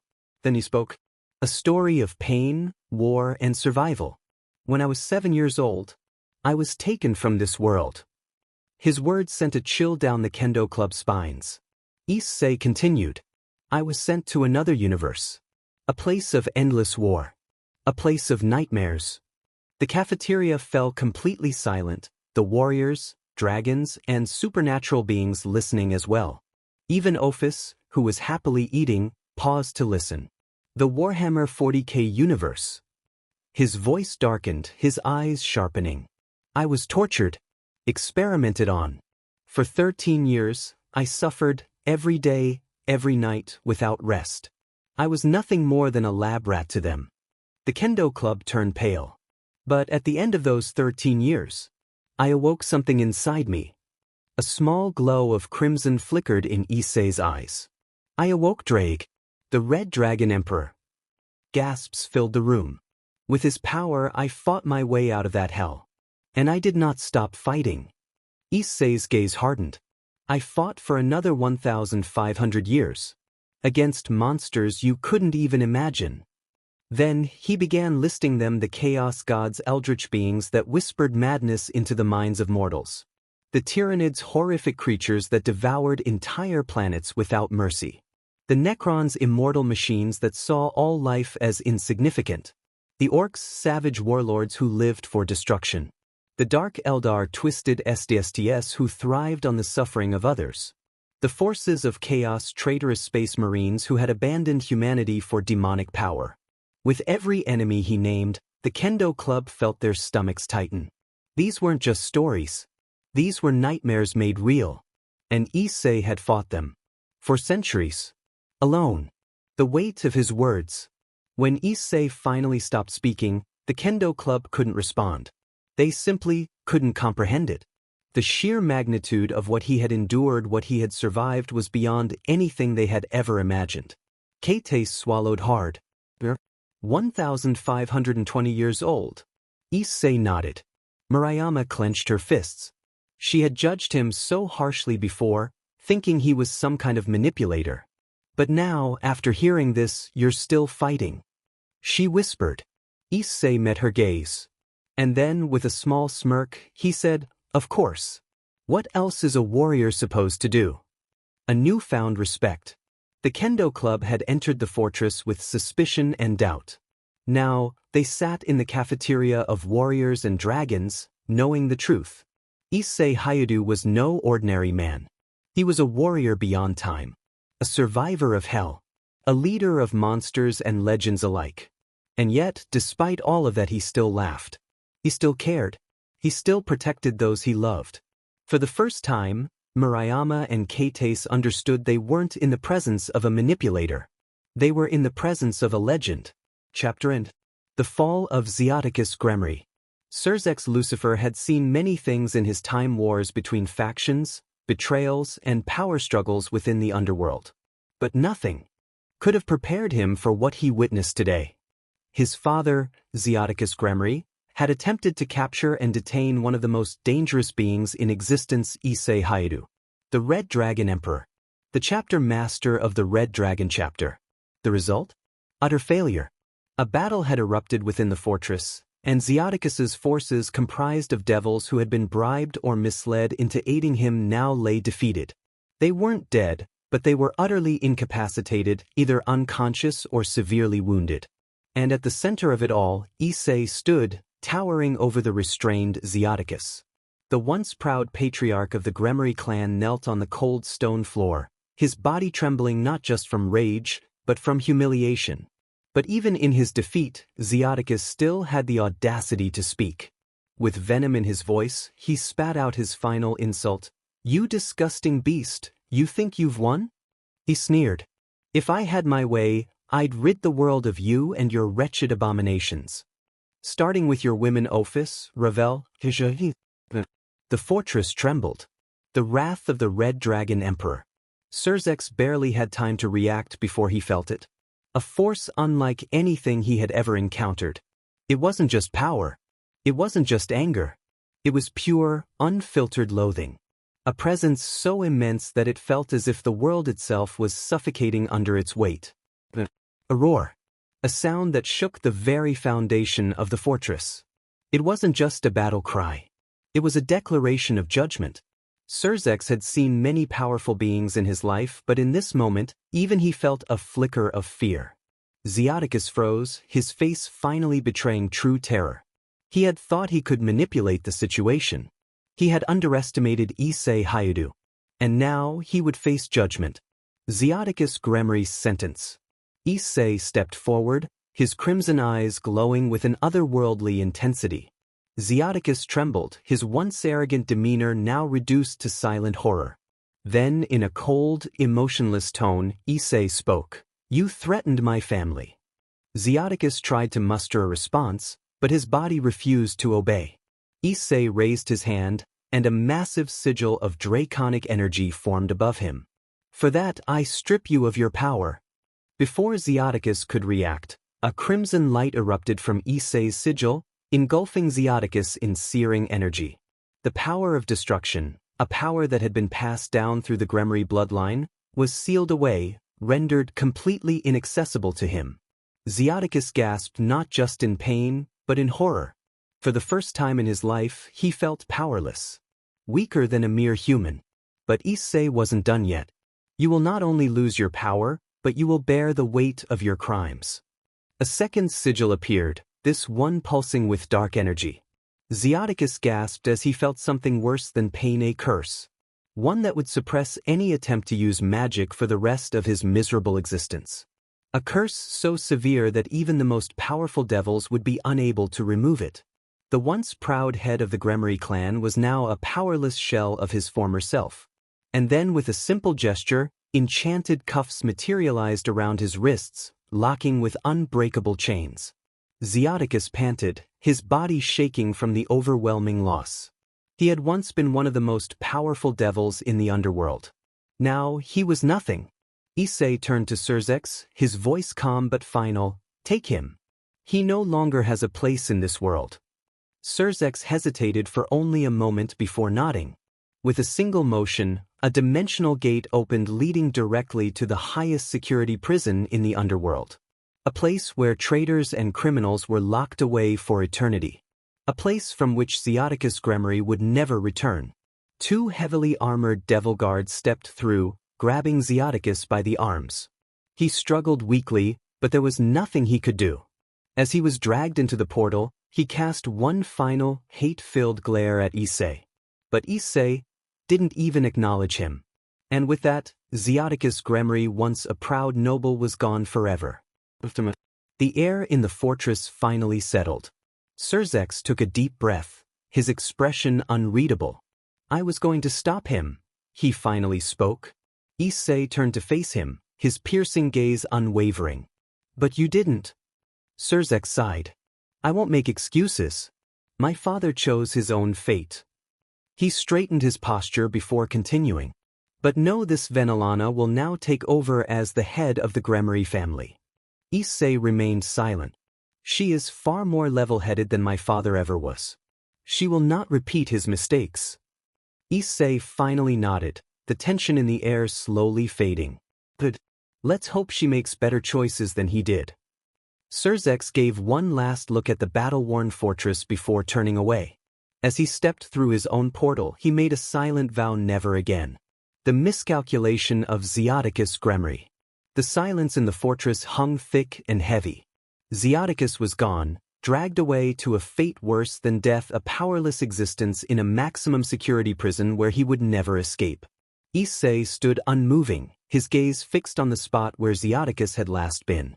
Surzex, watching him, finally spoke. "I think I understand why my father did this." Issei turned slightly but remained silent, allowing Surzex to continue. "Zeoticus's miscalculation." Surzex exhaled, his tone both contemplative and heavy with the weight of realization. "He wanted to turn you into a deterrent." Issei raised an eyebrow. "A deterrent?" Surzex nodded. "Think about it. In his mind, if he could control you even partially, the Gremory family would have an unparalleled advantage." He glanced around at the fortress, at the disciplined warriors and the sheer military might that surrounded them. "You are the chapter master of the Red Dragon chapter. You command a force unlike anything in this world." His expression darkened. To my father, you were not just an individual. You were a weapon. A force of nature he could bend to his will, ensuring that no enemy would dare challenge him. Surzek sighed, his voice almost bitter. But that's where he failed. Issei crossed his arms, his expression unreadable. Go on. Surzek looked at him directly, his eyes sharp and knowing. He thought of you only as raw power. A military tour de force, a blunt instrument of destruction. His gaze softened slightly. But you and I both know that isn't true. Issei didn't respond, but Surzek could tell he was listening intently. You are not just power incarnate. Issei. Surzek continued. You are a strategist. A tactician. You have seen fates worse than death, and you have survived them. His eyes darkened slightly. My father? He only understood politics. He only understood influence. He thought in terms of control and power plays. But he never understood true warfare. Surzek gestured toward the fortress walls, the banners of the Red Dragon chapter fluttering in the wind. You have led armies against horrors beyond comprehension. You have seen what happens when people underestimate the cost of war. His gaze hardened. That is why he lost. And that is why he was never suited to lead. The difference between them. For a moment, there was only silence. Then Issei let out a slow breath. He saw a sword when he should have seen a shield. Surzek gave a slight nod. Exactly. Issei's eyes glowed faintly in the dimming light. His first mistake was believing he could control me. He turned, his gaze now fully locked onto Surzek. His second mistake was assuming I only knew how to destroy.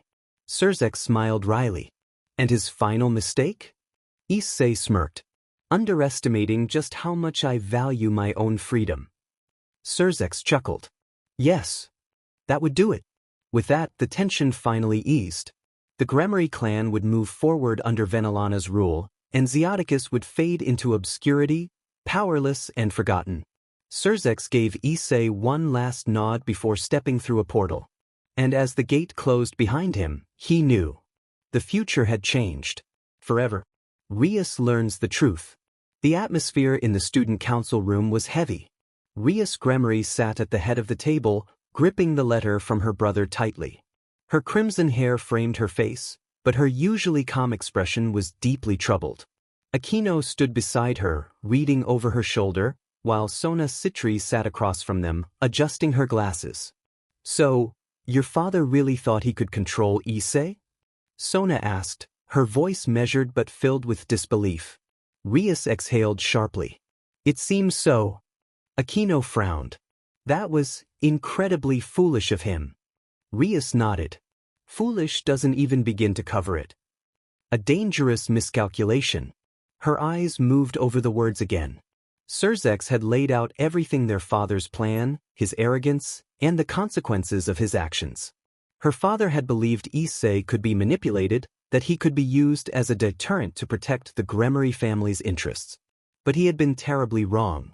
Zeoticus had nearly angered the wrong person, a being who kept the balance of power in check, not just in the underworld, but across multiple realms. And the result? Her father was now stripped of everything: his power of destruction, his magic, his freedom, and locked away without parole. A fitting punishment for a grave miscalculation. Rias's perspective. Rias set the letter down and rubbed her temples.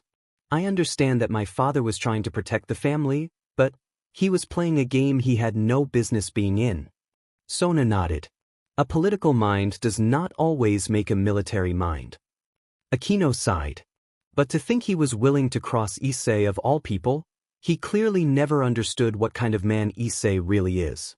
Rias clenched her fist. He only saw Issei's power. He never saw his heart. Silence filled the room. Sona adjusted her glasses again. And what about your mother? Rias took a deep breath. She's taking over as the head of the family. Sona raised an eyebrow. That's actually a good outcome. Rias gave a small smile. Yes. Mother is far more level-headed than my father ever was. She leaned back in her chair. The Gremory clan will survive this. But my father? He made his choice. And now he would live with the consequences. A father's regret, a daughter's pain. The atmosphere in the Red Dragon chapter fortress was tense. Akino Himejima stood with her arms crossed, her face carefully neutral, but her clenched fists betrayed her emotions. Across from her, Barakiel, her father, stood rigid, his usually imposing presence tempered by guilt and sorrow. Issei Hyoudou sat on his throne-like chair, Ophis perched comfortably on his shoulder, nibbling on some snacks. Every now and then, she would offer one to Issei, who took it absent-mindedly while observing the two in front of him. Behind Issei, his parents watched in silence, absorbing everything. A painful past. Barakiel took a deep breath before speaking. Akino, I never stopped looking for you. Not even for a second. Akino scoffed, her violet eyes filled with bitterness. And yet you still lost us. Barakiel flinched but continued. The Himejima clan, they didn't just want to harm your mother. They wanted you gone too. They saw us as an abomination. Akino's expression darkened. They succeeded in taking her, but they failed with me. She turned away slightly. You should have been there. You should have saved her. Barakiel's fists clenched. I wanted to. Tried. But I was too late, and that is something I will never forgive myself for. Silence stretched between them. Issei sighed and leaned forward. Akino, you blame your father because he didn't save your mother. But have you ever considered how much he blames himself? Akino's body stiffened. You lost your mother that day, Issei continued. But Barakiel lost both of you. Barakiel's eyes widened slightly at Issei's words, but he said nothing. Akino turned her gaze toward her father, her lips pressed into a thin line. Issei took a deep breath before delivering the final push. If you both can make up for the years lost, if you can truly reconnect as father and daughter. His golden eyes locked onto theirs. Then I will bring Shuri Himejima back. A shocking proposal. Akino gasped. What? Barakiel's eyes widened. You can do that? Issei leaned back. Yes. But I won't do it for free. I need to see real effort from both of you. Akino trembled slightly, her mind racing. To have her mother back? To hear her voice? To see her smile again? She glanced at Barakiel. Could she even begin to forgive him? Barakiel, on the other hand, fell silent, looking down. Then, with a determined expression, he looked at his daughter. I will do whatever it takes, he said firmly. Not just to bring back Shuri, but to make things right with you. Akino hesitated, her emotions warring inside her. Then, slowly she whispered, Fine. Issei smirked. Good. Then let's begin. From his shoulder, Ophis casually fed him another snack, as if the intense moment had no effect on her. His parents, having observed everything, simply shared a glance, both impressed and astonished by their son's unwavering resolve. The weight of time and forgiveness. Akino and Barakiel were still processing Issei's shocking proposal to bring Shuri Himejima back when Issei decided to share something personal. Leaning forward, he rested his elbows on his knees and let out a small sigh. You two think you've lost years? His voice carried a weight that made both Akino and Barakiel focus entirely on him. I've lost centuries. Barakiel frowned. Centuries? Akino tilted her head, confused. What do you mean? Issei leaned back against his chair, his golden eyes glowing slightly. I was 7 years old when I was taken from my home, from my parents. I was thrown into a nightmare where mercy didn't exist. Akino and Barakiel stiffened. Issei continued, his voice steady but carrying a deep, underlying pain. I was subjected to experiments for 13 full years. No rest, no breaks, no kindness. I was just a subject. A tool. Barakiel's eyes narrowed, and Akino swallowed hard. Near the end of those experiments, I awakened Draig. Issei smirked, but there was no joy in it. And after that? I fought. I fought for 1,500 years across countless battlefields. I became a chapter master and built the Red Dragon chapter. I have seen horrors that would drive people insane. I have endured fates worse than death. His golden eyes flickered toward them. And yet, when I returned to this universe and this world, I found my parents had aged only a decade. They were still alive, but I was no longer their little boy. Akino and Barakiel remained silent, absorbing his words.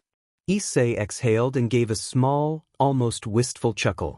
I spent over 15 centuries away from them, but do you know what they did? He glanced at his parents, who were watching from the sidelines. They welcomed me home. They didn't see the warrior, the leader, the Red Dragon chapter master. They saw their son. Akino looked at her father. Barakiel was staring at the floor, deep in thought. Issei's voice softened. You two have only been apart for a handful of years. It's not too late to fix this. If my parents and I could rebuild our bond after 15 centuries, then so can you too. Akino bit her lip. But how? Issei smirked. Simple. Start talking. Put in the effort. Drop your grudges. And trust each other. Barakiel took a deep breath before stepping forward. Akino. His voice was firm but gentle. I don't expect you to forgive me immediately. I want to try. I want to be your father again. Akino hesitated, then nodded slowly. I don't know how to do this either. Issei clapped his hands together. Then let's start with small steps. You both have time. Use it well. Akino and Barakiel shared a look. There was still uncertainty, still lingering pain, but for the first time in years, there was also hope. A bridge had been rebuilt, and this time, neither of them intended to let it collapse again. From Issei's shoulder, Ophis casually fed him another snack.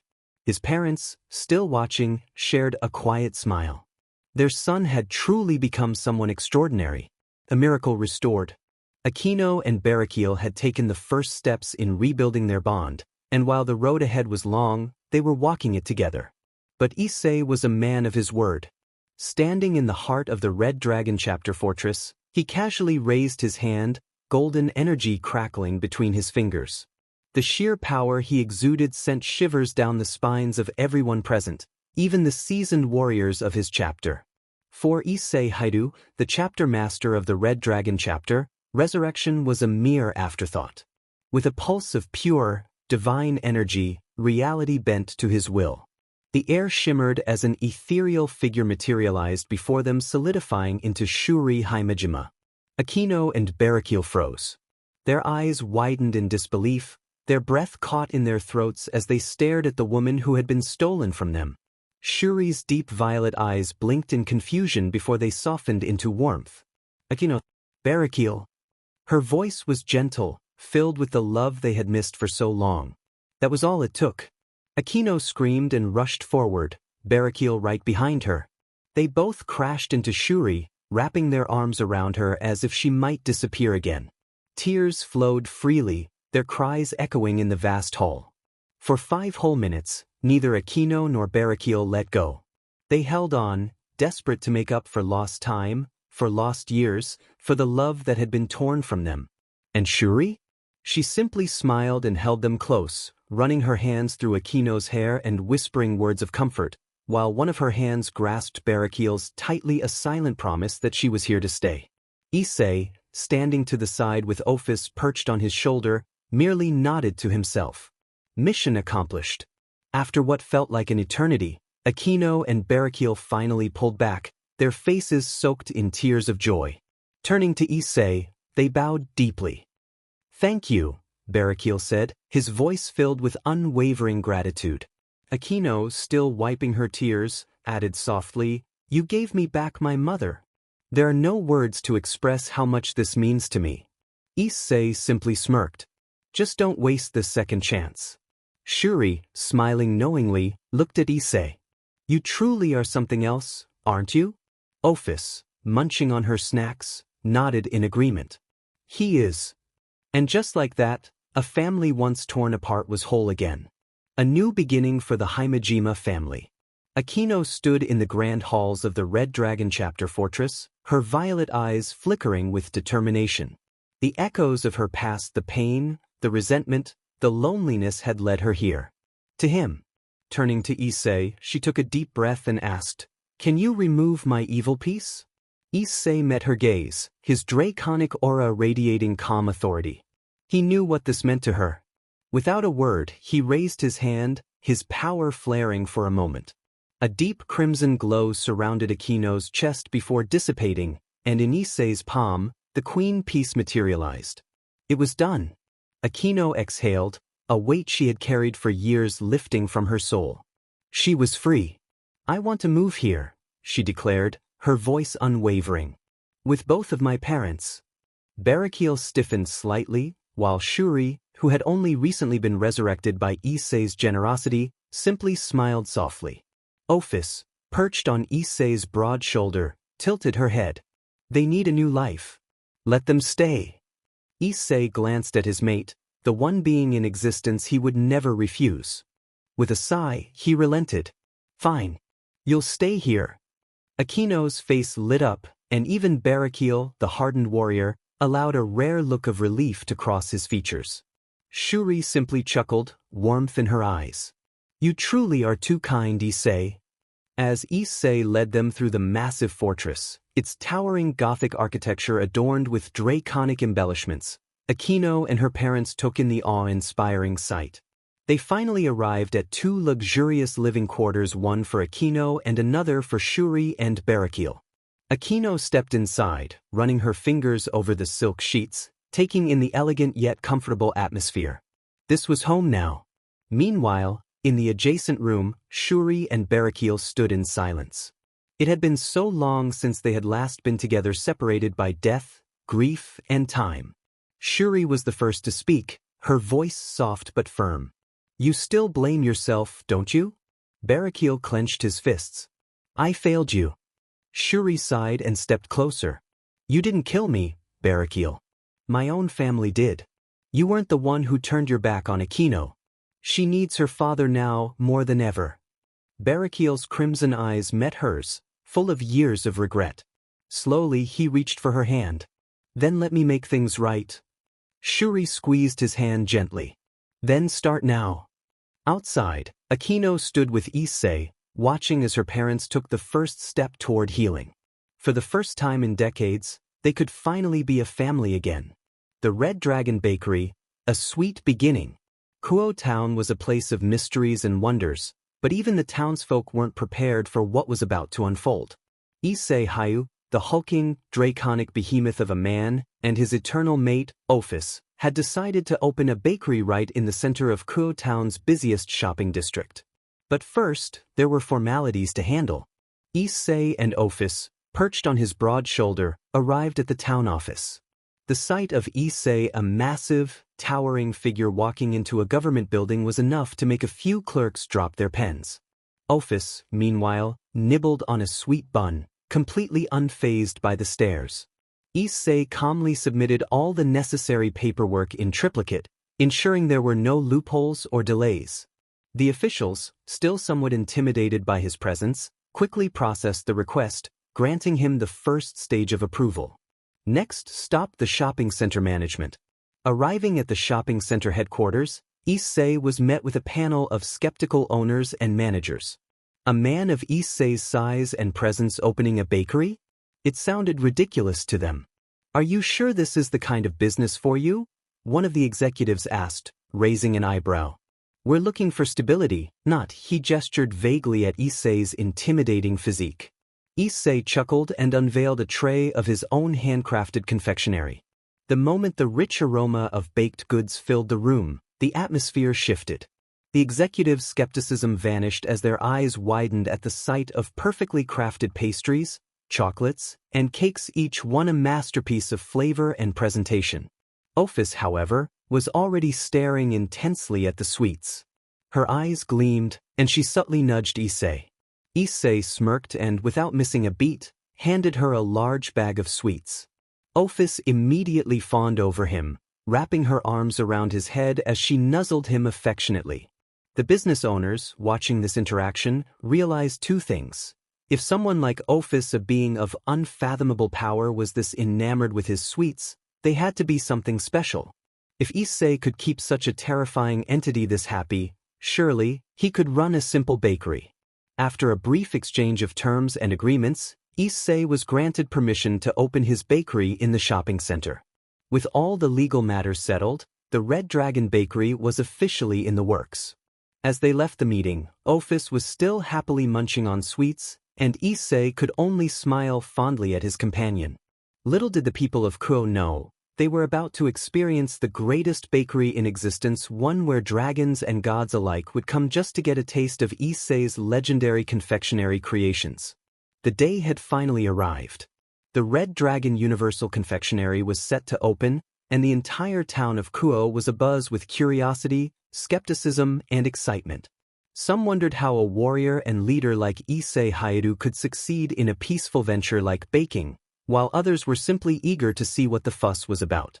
But what no one expected, not even the most devout followers of the supernatural world, was just how monumental this day would become.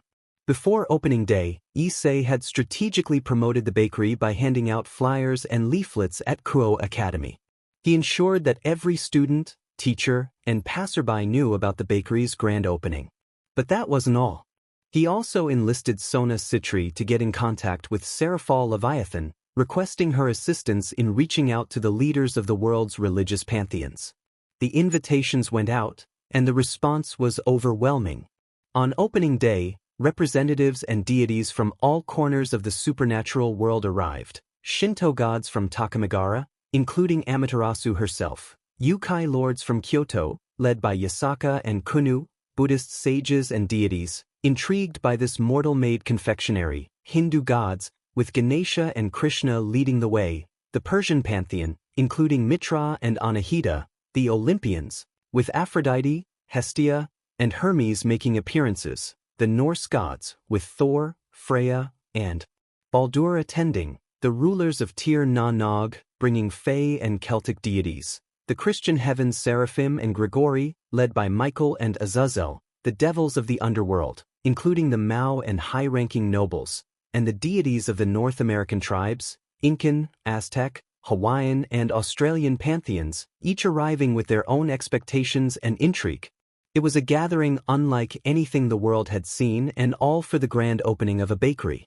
When the doors of the Red Dragon Universal Confectionary finally opened, the people of Kyoto town and the visiting deities stepped into a world of indulgence.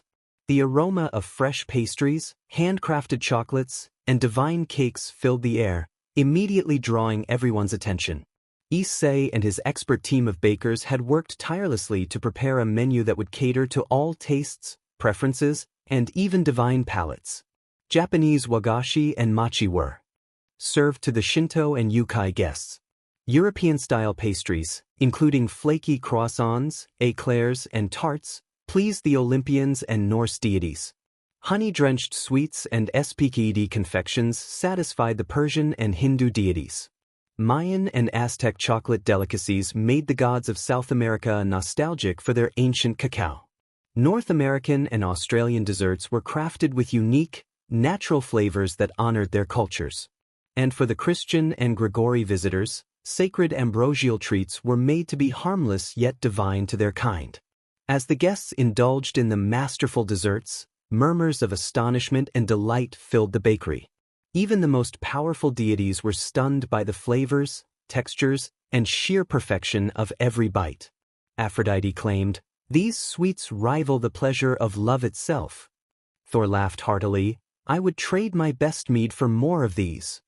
Amaterasu, usually composed, smiled warmly and nodded in approval.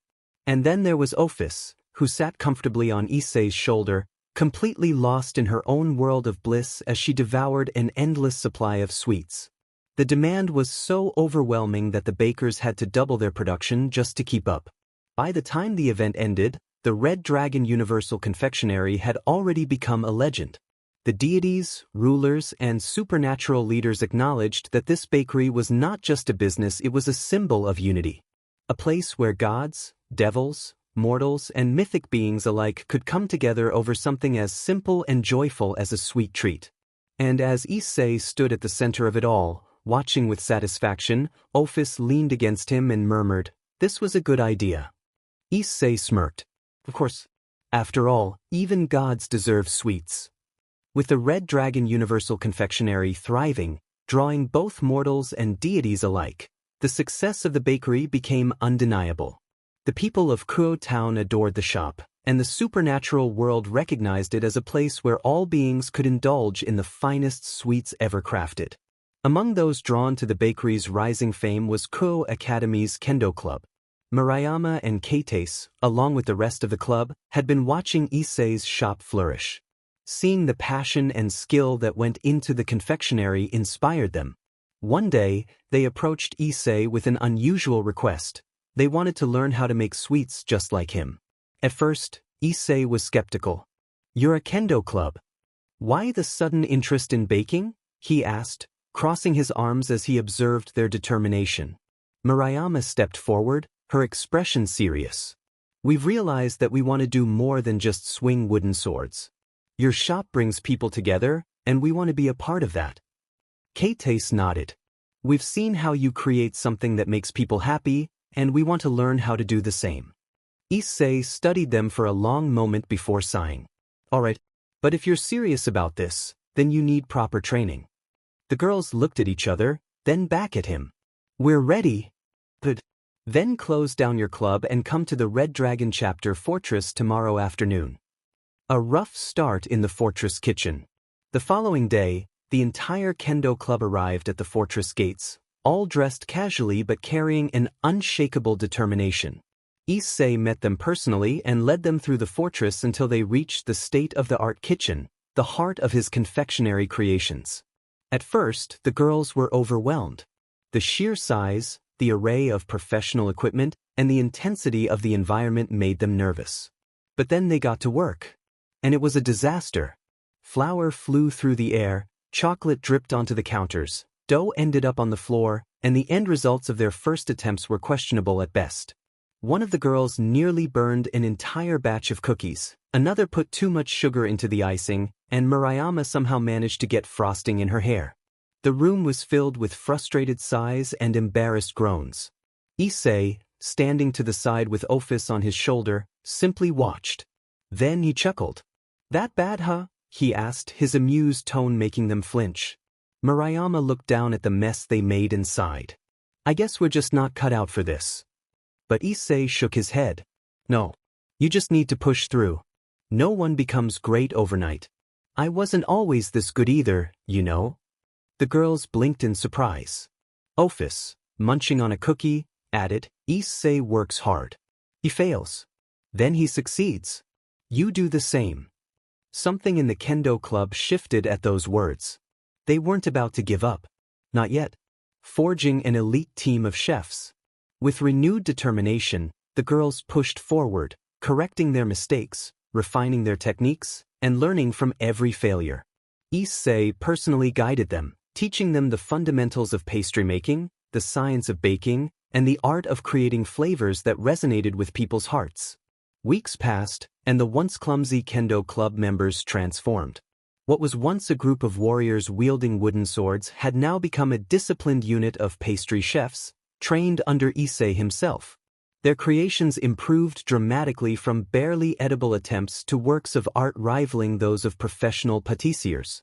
And when the day came for them to present their work, even Ophis, the harshest sweets critic, nodded in approval after taking a bite. "Good," she said simply, which for Ophis was the highest praise possible. The Kendo club cheered, knowing they had finally made it. A new beginning. With their newfound skills, the former Kendo club members officially became part of the Red Dragon Universal Confectionary's baking team.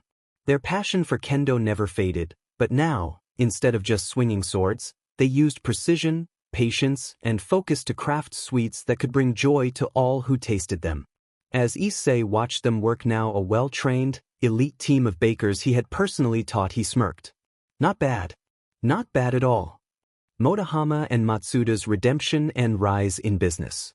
Despite having rid themselves of their past perversion, Motohama and Matsuda still carried a reputation.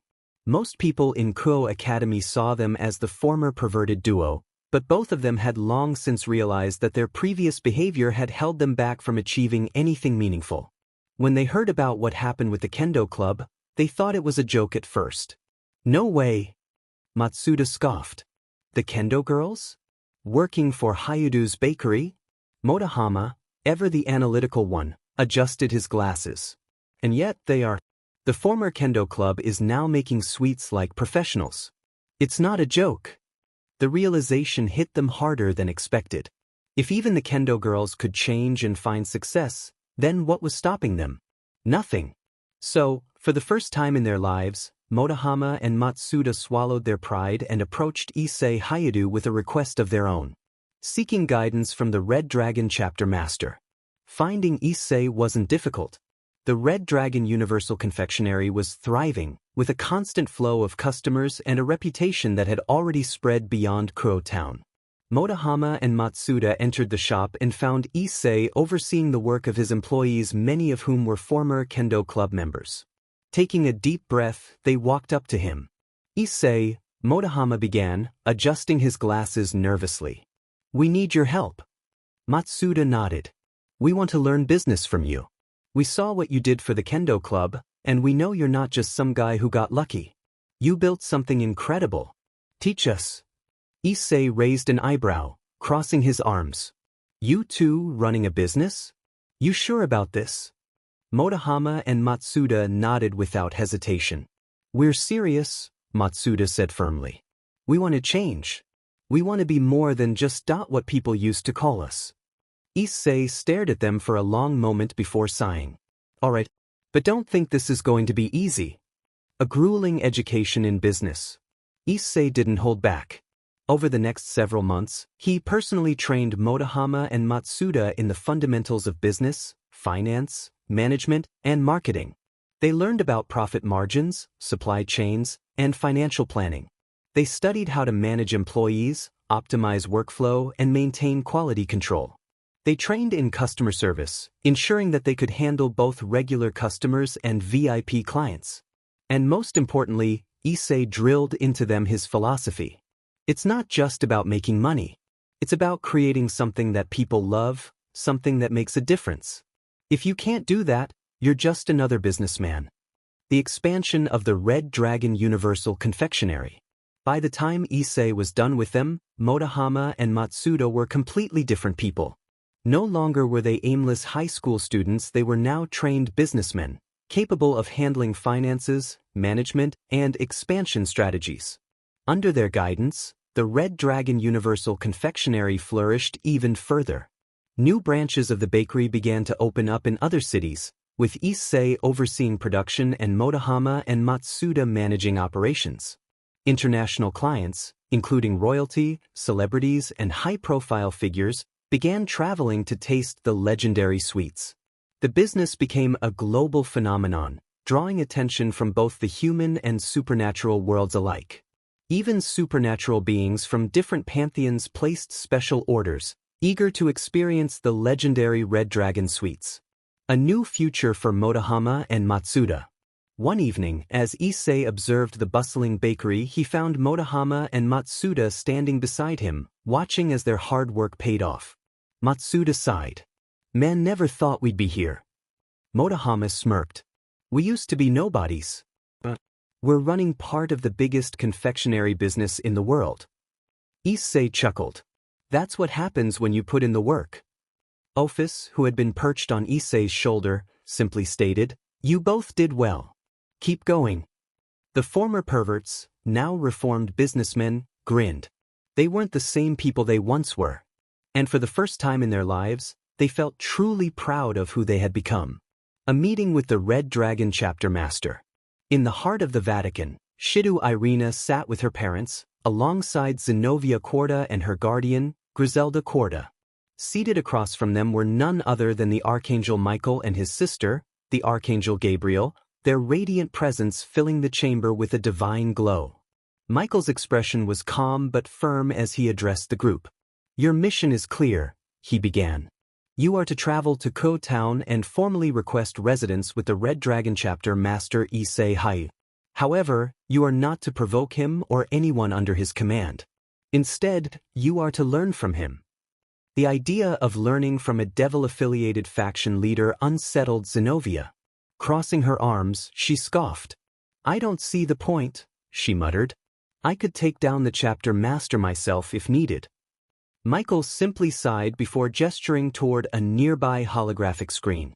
With a flick of his hand, he played footage of a recent catastrophic battle, one that made Zenovia's face pale. The screen displayed Lord Vali, a once powerful deity of a forgotten pantheon, and his forces being completely overwhelmed by Issei's forces. Dragons, armored warriors, and supernatural beings fought alongside him, showcasing their incredible might. The final shot? A full battalion of dragons, unleashing their fury upon the battlefield, leaving chaos in their wake. The sheer display of power made even Griselda tense, while Zenovia swallowed her pride, realizing just how outmatched she truly was. Meanwhile, Irina's thoughts were elsewhere. Unlike Zenovia, she wasn't here to prove her strength, she was just excited to see Issei again after all these years. Arrival at the Red Dragon Chapter Fortress.